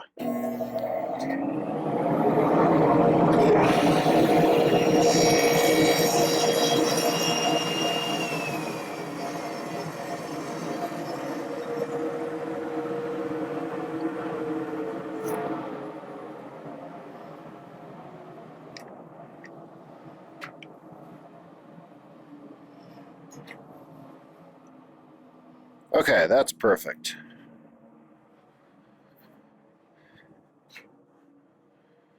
So that's perfect. The base is going to be just barely bigger than the tops. Beautiful. Okay.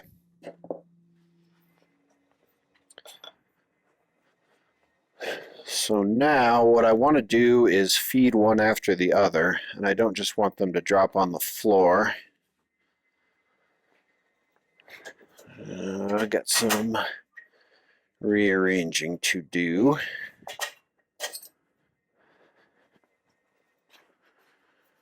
Move all the sleds.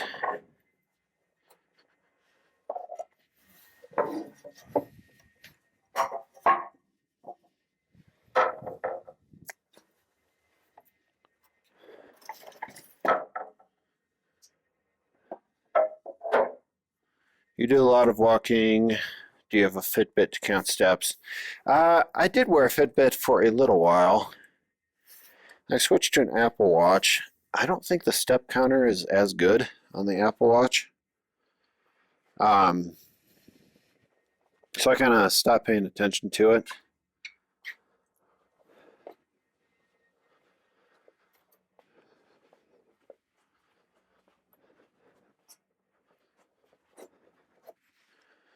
This is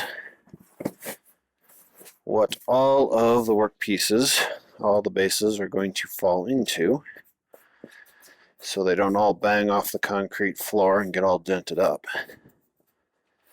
as we go, like so. Alright, so I'll have nice pressure right over where they're being cut. We'll have featherboard right here. I'll just feed them in one after another. They'll fall into the base, and life will be good.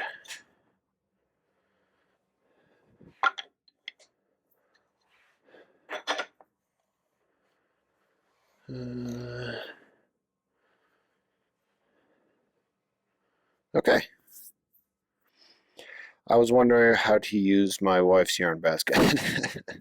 She'll be thrilled.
Okay.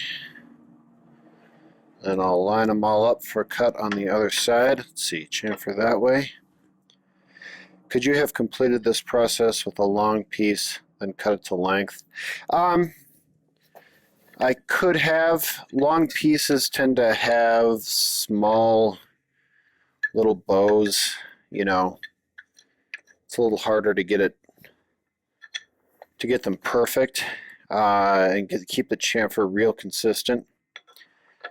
And it doesn't really, you know, just the way you saw me feed that all in, it doesn't really take any more time to do them as individual pieces. So I just figured I'd do it this way.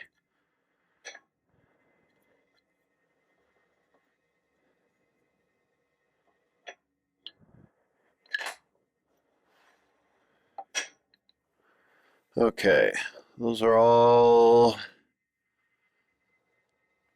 oriented the right way.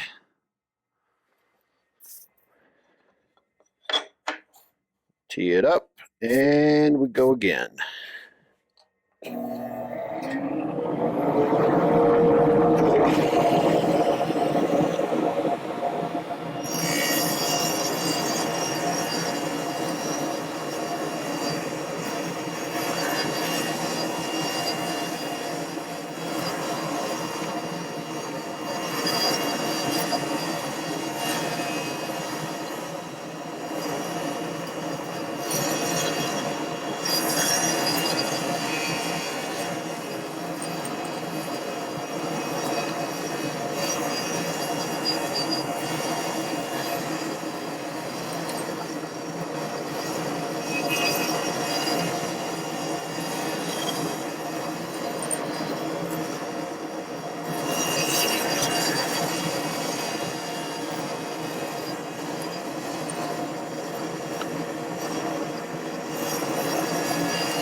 No gimbal. Yep, my neck is the gimbal. Part of what's helping with the steadiness of the camera is the the ultra wide angle lens. Since it's very zoomed out, movement of my head or shaking or bouncing around of little stand I have coming off the hat, that's all muted because of the wide angle. So it also gives you a better field of view.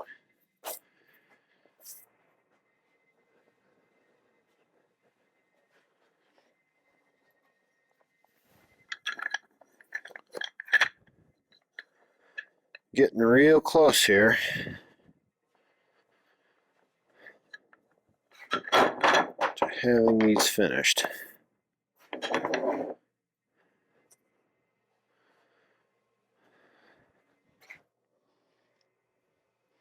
My hearing protection off. All right, so I need a break. Open from having this thing on my head, but I want to keep going. So I'm going to take it off, and it's going to get harder to hear me. I am going to try to speak louder. You're also going to see a little microphone by my mouth, and you're going to be irritated that the sound isn't coming from that. It's not. That is recording independent audio that I'm going to use for a point of view video when I'm finished with all this. I haven't figured out or entirely taken the time to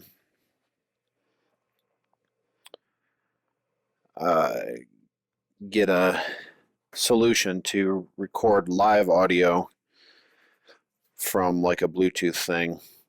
You'll also see my hair is really long. Just a thing. It's a COVID thing. not sure how long I'm going to have long hair, but I have it for now. I also, let's see, I will be able to see your comments. I'm going to bring the computer over here.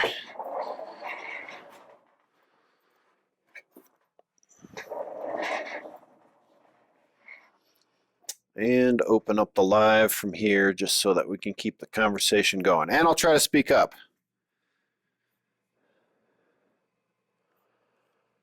I will try to speak up.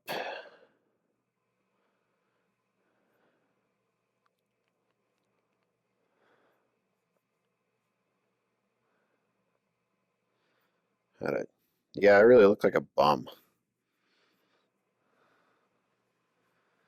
Where are comments?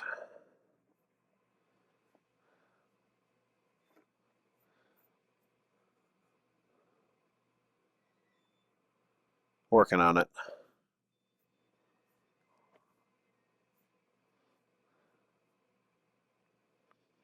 You could try shoulder breast cam like body cam on cops. Well, I like to be able to see the screen. COVID has taught me most people look pretty all right with long hair.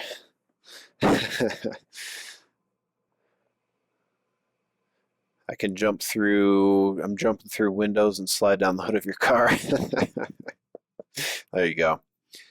So I would need some kind of, I'd need to be able to see the cam from the, suspended from the hat actually works pretty well as far as giving you a point of view and letting me see what the comments are.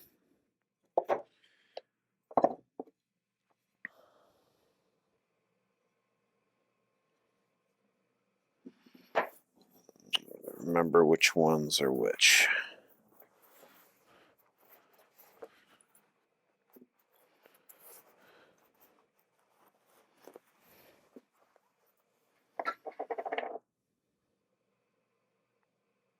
Okay.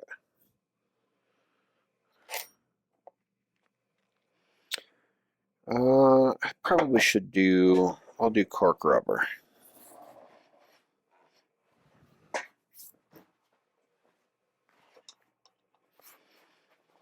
Getting the cork rubber.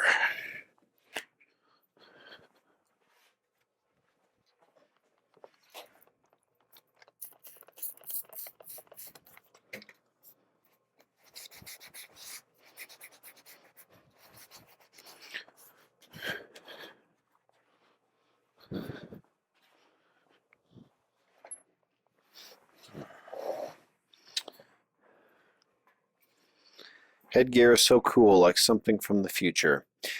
What would be nice would be something from the future like that Google Glass thing with it all nicely built in and actually comfortable.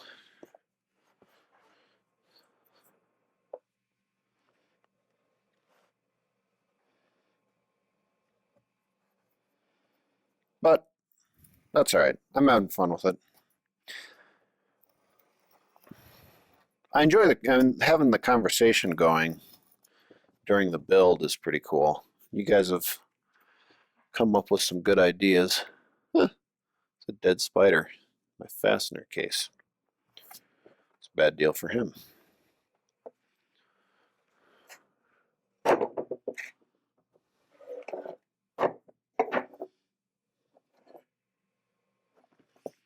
How's my volume? Can you still hear me okay?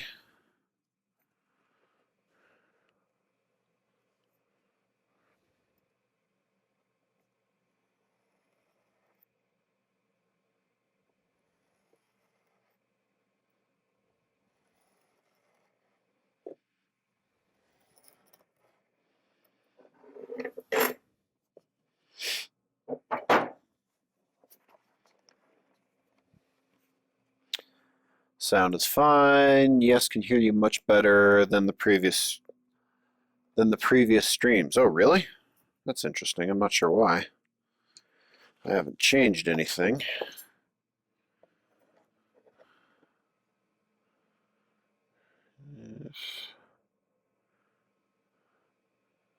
All right, we'll go with 8 1/4 on this one as well.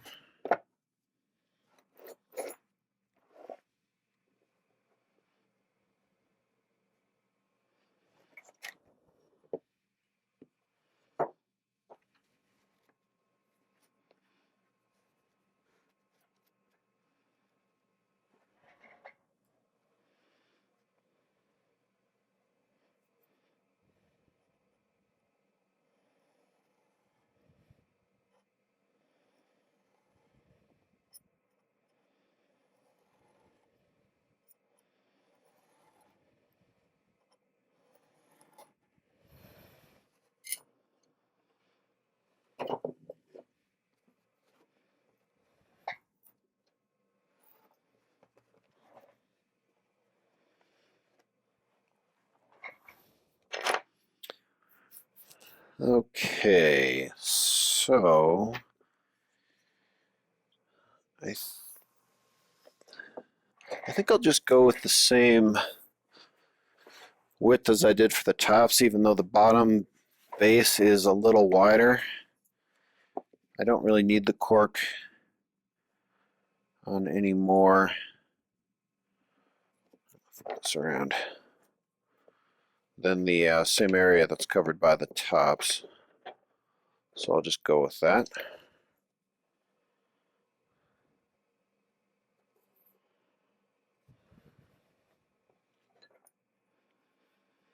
I am glad I'm getting this done. This has kind of been the thing on my mind, like, ah man, I got to make those pencil presses.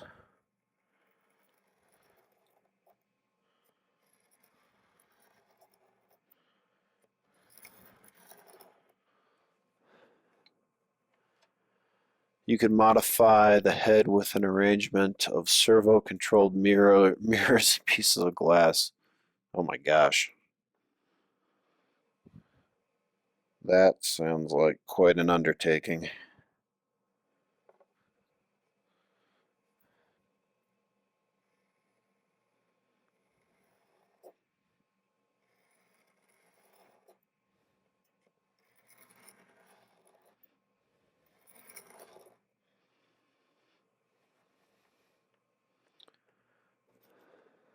This sounds marvelous, baby.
Just didn't quite get that one.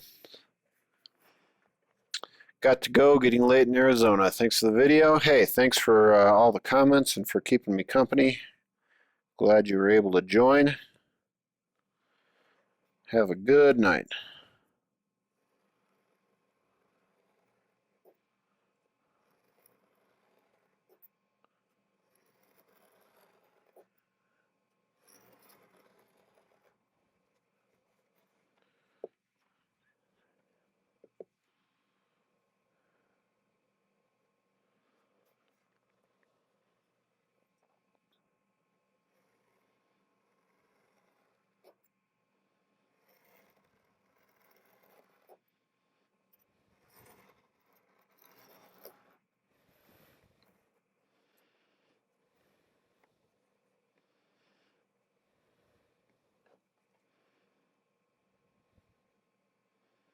You know what? I'm just going to make 8 pencil presses. I'm not going to worry about whichever one it is. Yeah. 8 is plenty. I'll be set for a little while. I don't sell a ton of these.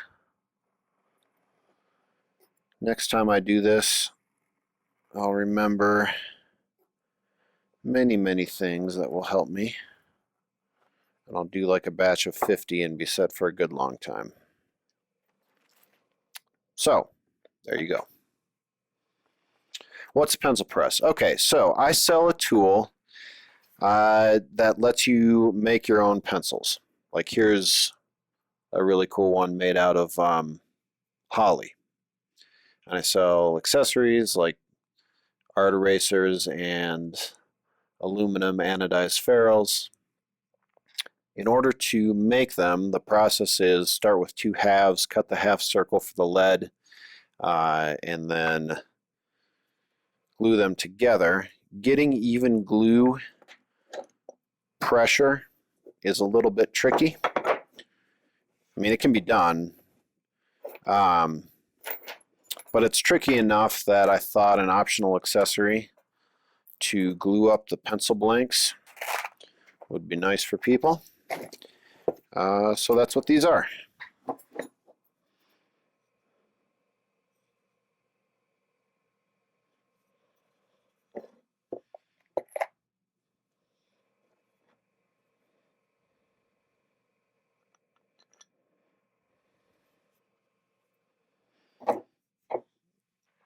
Should put that all away.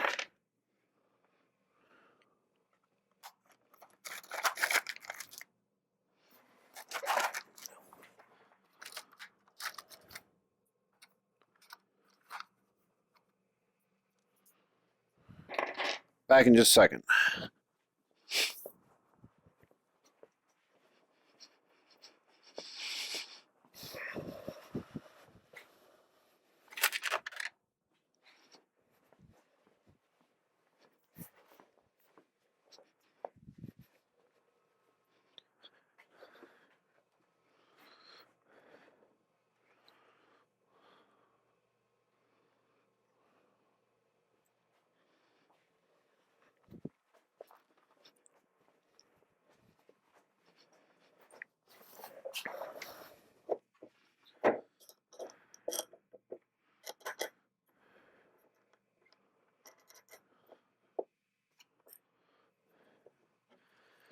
I see you have, excuse me. I see you have Adam Savage on the Mag Switch bandwagon. He mentioned them a few times. Yeah, in his latest video, he gave Mag Switch quite a bit of coverage. It was really nice of him. I'm glad he likes him. I know he wouldn't do that unless he really liked the product, so that's pretty cool.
With unlimited resources, which tool would you buy next?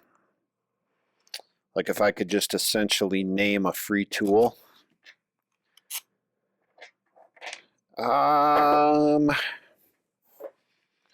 Maybe a metalworking lathe, like a really nice metalworking lathe or milling machine. Metalworking stuff is really expensive, so if I had a unlimited resources card to play, I'd probably go for one of those. I'm kind of getting to the point where I have the tools I need. I used to really obsess over this or that tool that I wanted next. But less and less I'm finding a tool to be a barrier to what I want to get done.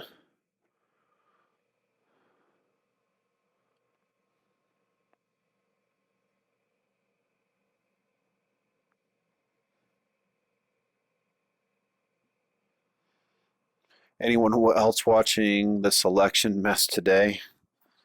Yeah, so I was live streaming earlier, so I was entirely out of the loop, and somebody started saying, rioters have occupied the Capitol. So I stopped the feed just to kind of not be insensitive to larger issues happening, and people were sort of dropping off anyway, and I was curious just to see what the state of things was. So, yes, I try not to watch a lot of news, to be honest, but I did tune in today.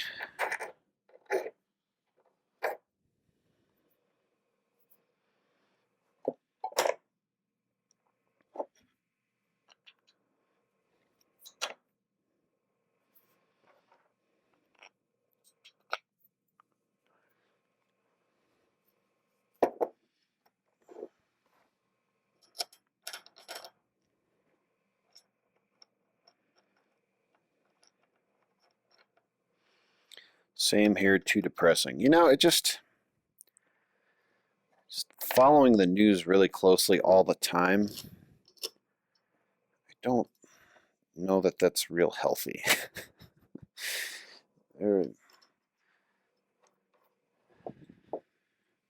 Just my opinion. It's good to be informed when it comes time to do your duty and cast your vote and so on. You have a responsibility to do your best to try to understand the situation and make your best choice. But if you're not in a position where you have to vote anytime soon, then what are you really doing? Unless you're really going to go out and protest and try to make a difference. That's different if you've taken that activist role. But if you're not going to do that, probably have more to contribute.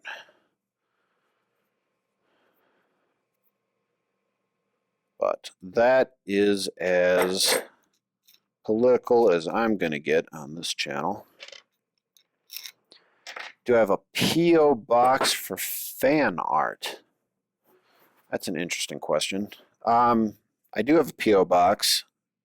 I'd have to look it up, though. I don't use it very often. It's a UPS box, same thing.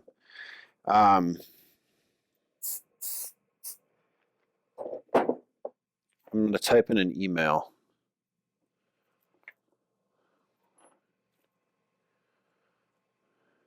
If you want to send me an email, I can get you that UPS box. What kind of fan art? Now I'm curious. No one's ever asked me that before.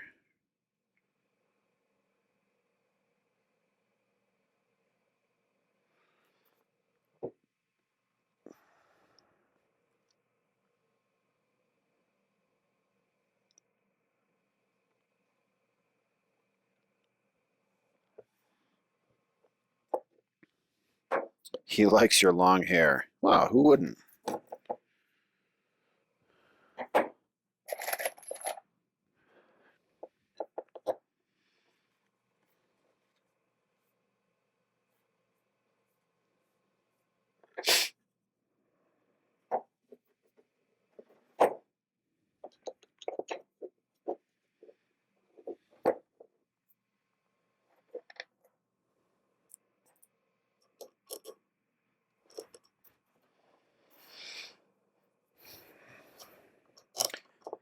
Well, if you don't have a low desk in your and a chair in your shop, I would highly recommend it.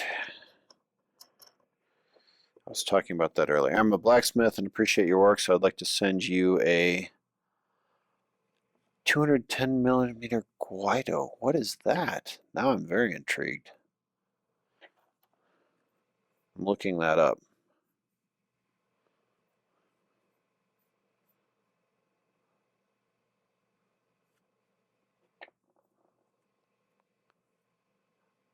Oh, it's a knife. Cool, man. Yeah, absolutely. Send me that email so I don't forget. Japanese knife. Awesome. Do you have a channel? Do you make content or just just do the blacksmithing? Why? There's no problem with just blacksmithing. Not everyone has to have a channel. Just these days, many do.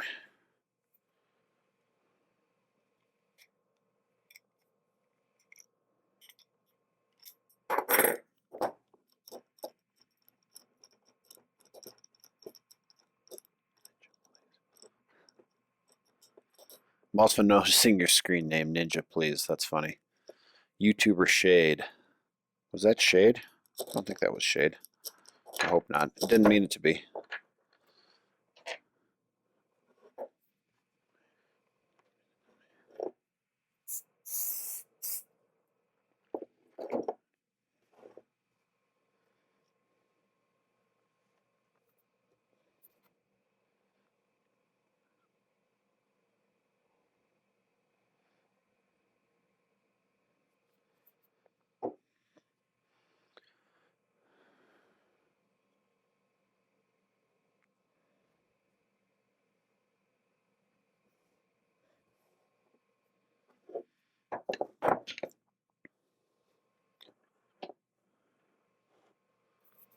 I'm not that generous sending out pattern steel for just 52.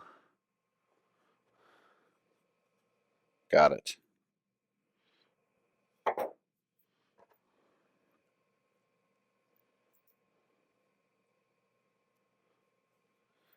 Yeah, those, what is it? The Damascus steel knives, those take a long time to make, don't they?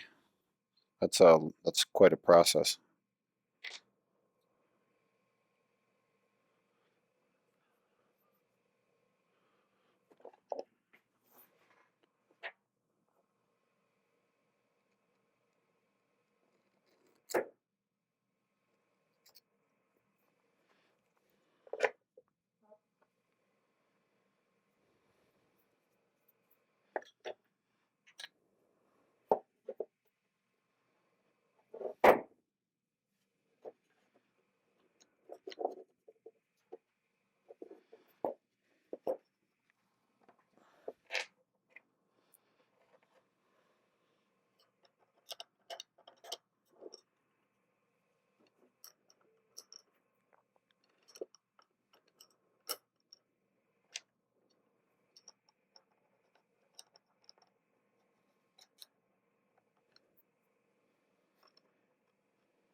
Was your hairstyle inspired by the Beatles or something else less dumb? Beatles are dumb. It was really inspired by not being able to get a haircut because everything was closed. And then I got one haircut when COVID seemed to be more under control, and then it got crazy again. So I've had one haircut in the last 12 months. So it's inspired by just not getting it cut. Oops, didn't do that one.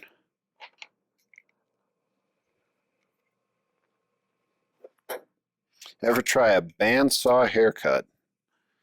I'm going to go with no, and I'm probably not going to. Not on purpose.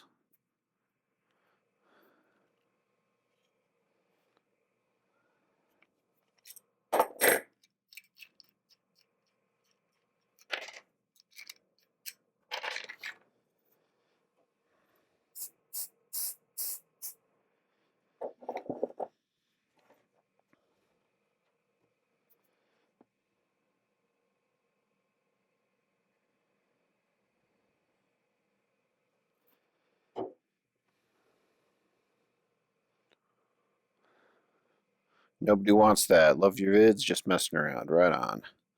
Thanks for joining.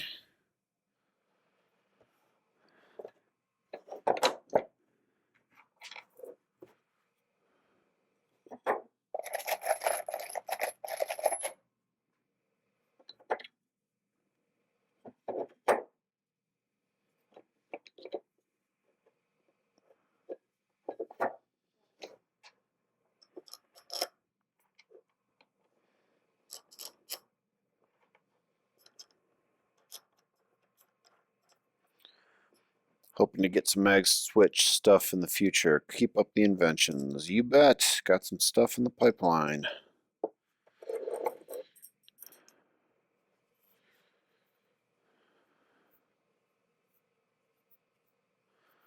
Love your videos. Burning a midnight oil. Yeah, a little bit. Just really want to get this done. I've had some hiccups learning to do the point of view live streams has been interesting. But it would be nice to have these finished.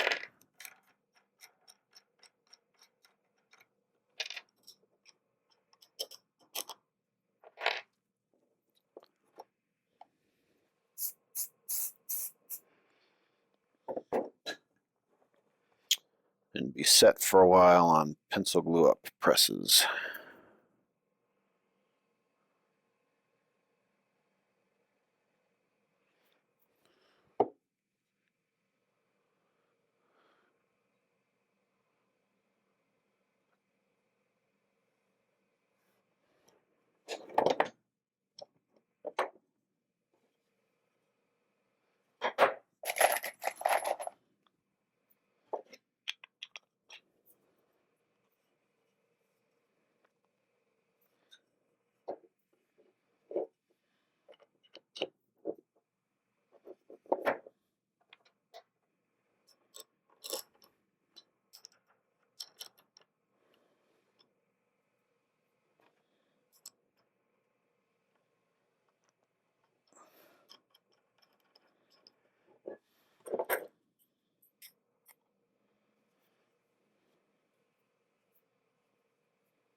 So I don't even remember whether or not I enabled ads for these live streams. Is YouTube serving you ads in any way, shape, or form?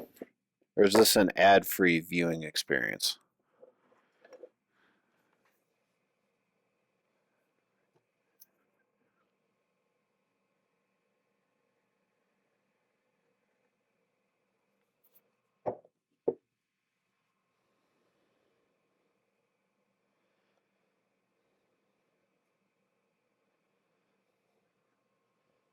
No ads. I've only been connected for 10 minutes, haven't seen an ad.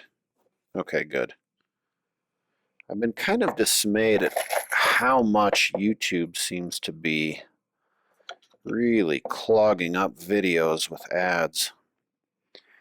I'm not sure if you're aware, they really did some shady things. When we set up our videos, we have an option to select what kind of ads um, are shown. Like we can say, okay, you can do skippable pre-roll ads on this video, but don't do any like mid content or end ads that run after a video. We can specify. But YouTube went and changed any video that was monetized. I did this kind of backwards. Yeah. any video that was monetized, they changed it so that all ads were enabled. So like non-skippable ads at the beginning, which I find really irritating, especially on like a 5-minute video. If they're going to play a 1-minute ad, I always have those turned off. I don't know if I've ever turned on a non-skippable video or non-skippable ad just because they're so annoying. But YouTube went and turned all those on, so I wasn't sure what they were doing with these live streams. Let's see. On live streams, an ad is usually only displayed at the start. Okay, well that's good.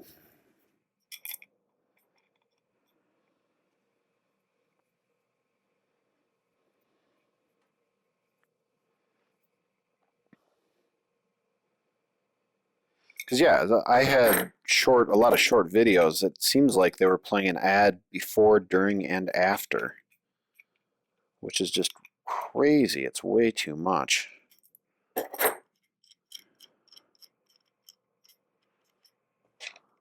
They are getting out of hand. They really are. I've seen 5-minute ads on a 2-minute video. Yeah, it's just, I don't know why they think they can get away with that. Like, no one is going to put up with that for long.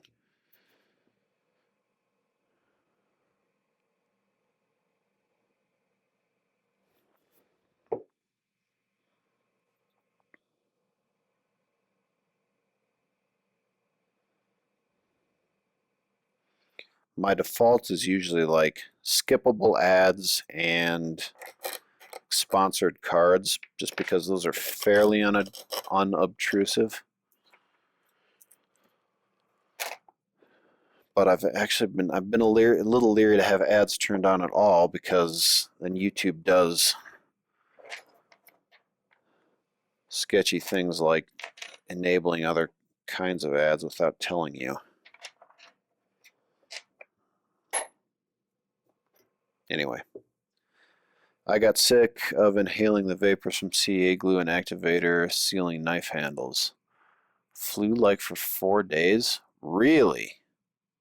Oh, that's scary.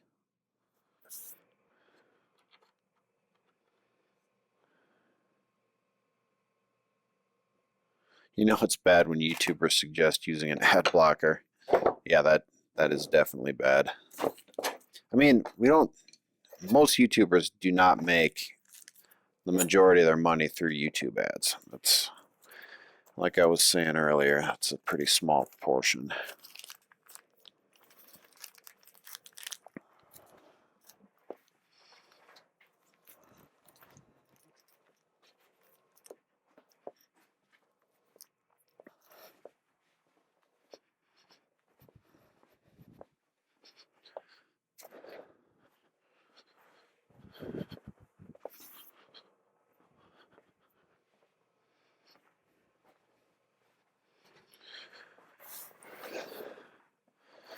Ramping it up to get people to excuse me, ramping it up to get people to move to premium. Yeah, that's a possibility. I don't really know if that's working. The YouTube Red Premium thing has not been very popular from what I understand.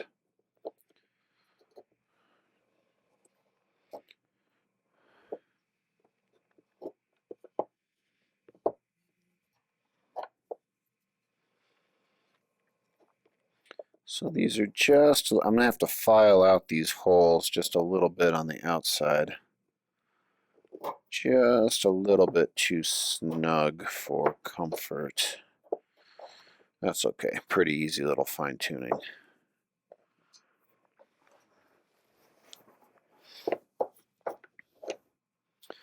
So these are pretty close. What I might do is just kind of call it at this point, and then when they get purchased, I'll fine tune and fiddle with them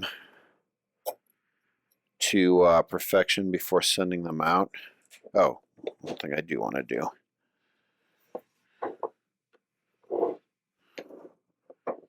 Let's see how to do this. Have you sold many of these? So I think I've sold like a dozen or so.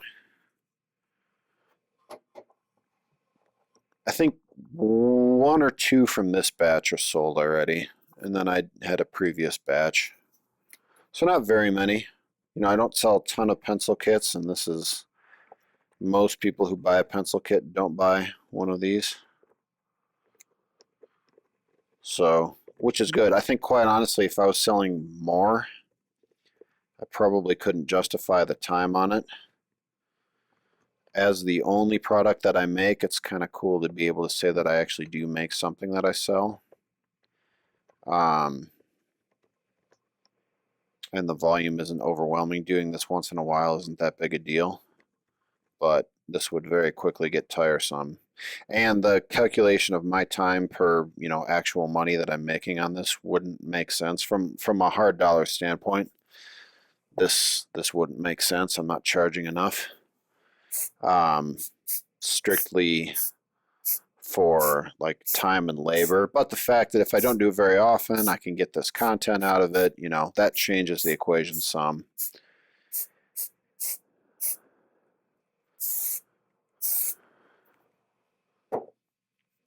Yeah, this is a niche within a niche, you know.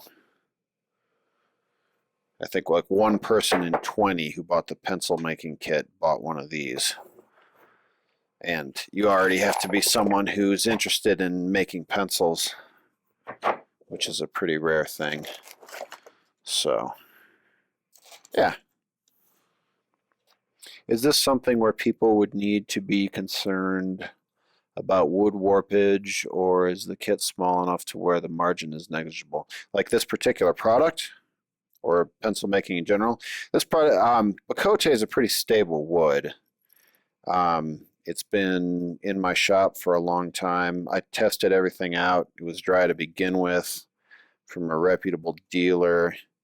It's a pretty small piece. All these things together, you know, plus the dimensions aren't really very critical. As long as this top has a bow in it and the pencil blank fits in, you know, it's not really going to matter too much. You're gluing up a rough blank. The finishing happens at, so if the rough blank has, what, a tiny little bit of twist, that's not going to matter. You'll take care of that when you actually mill the pencil. So I'm not too worried about it.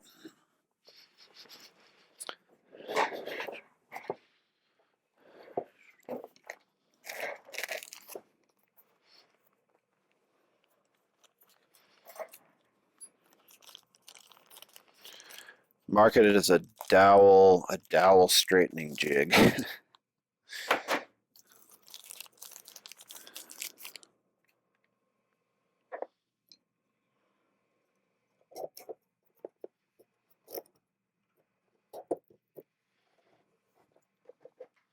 So these aren't quite done. As purchases come in, I'll carefully file out the holes so that they travel better, and just kind of chamfer all the edges and put some finish on them. It's testing. Yes, perfect.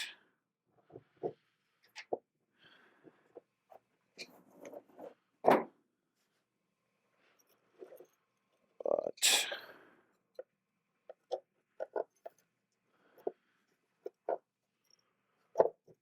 close enough to call it a day. Ah! Any thoughts on the low number of women woodworkers? I've never met a female model train enthusiast either. Do I have any thoughts? I don't know that I have any thoughts. I mean, I'm not sure, like, why aren't there more female woodworkers? I don't know. Is it just a traditionally male dominated thing? I mean, it doesn't seem like there's anything inherent that, you know, women like crafts, and there certainly are female woodworkers, and I think you're seeing more. I mean, maybe they don't feel welcome for whatever reason. I don't know. I really just kind of rambling. Why do you guys think that is? I should get the knobs ready.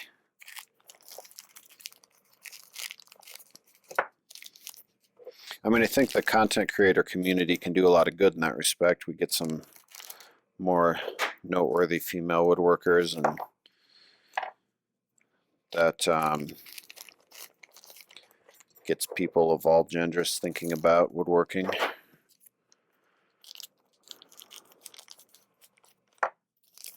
There's tons of them on Instagram. Yeah, there really are, actually.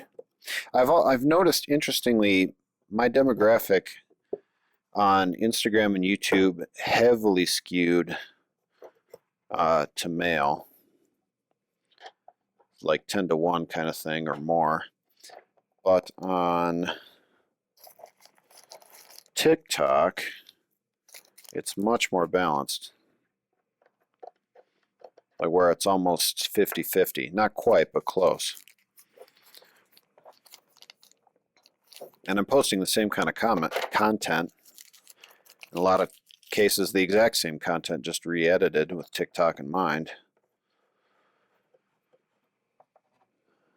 So I wonder if those platforms kind of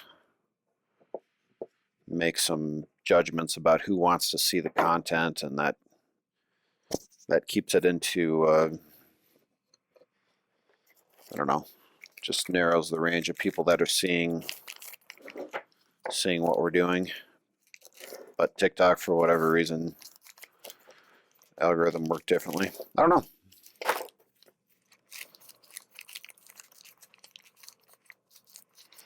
My personal observation, most women have some intense fear of sharp blades. I'm not touching that one.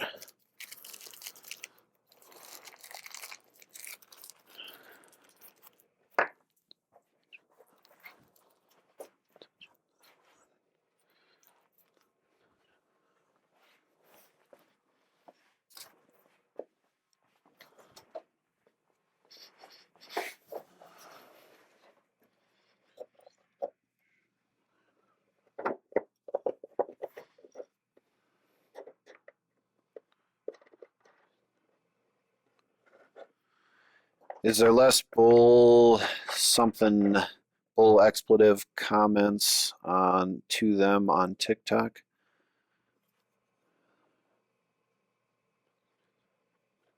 Like as far inappropriate comments towards women, you mean, or just BS comments in general to makers?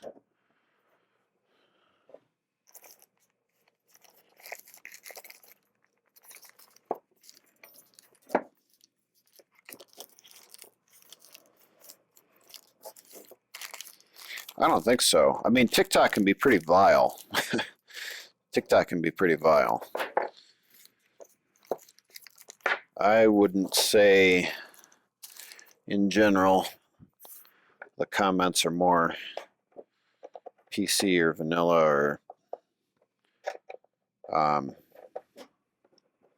what am I looking for?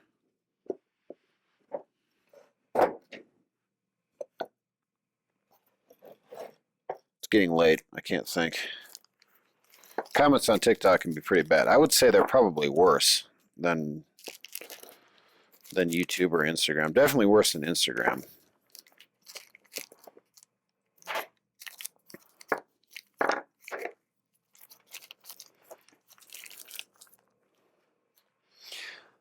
They seem to put up with a lot of crap on YouTube. Yeah, it's pretty bad, I think. I think they put up with a lot of crap anywhere.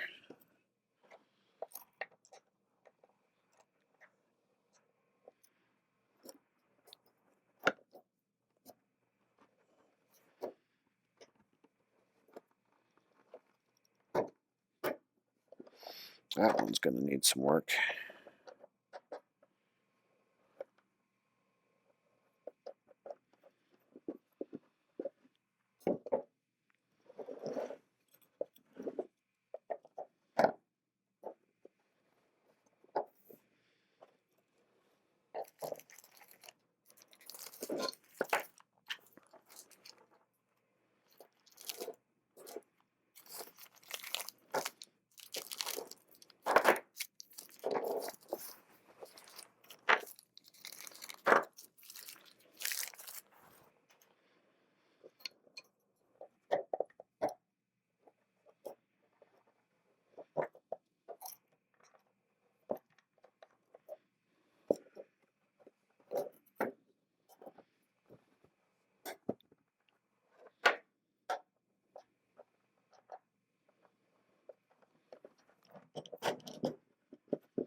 bought a batch of all the same knobs, but the knurling on some is a little different. It's not bad, I just want them to match.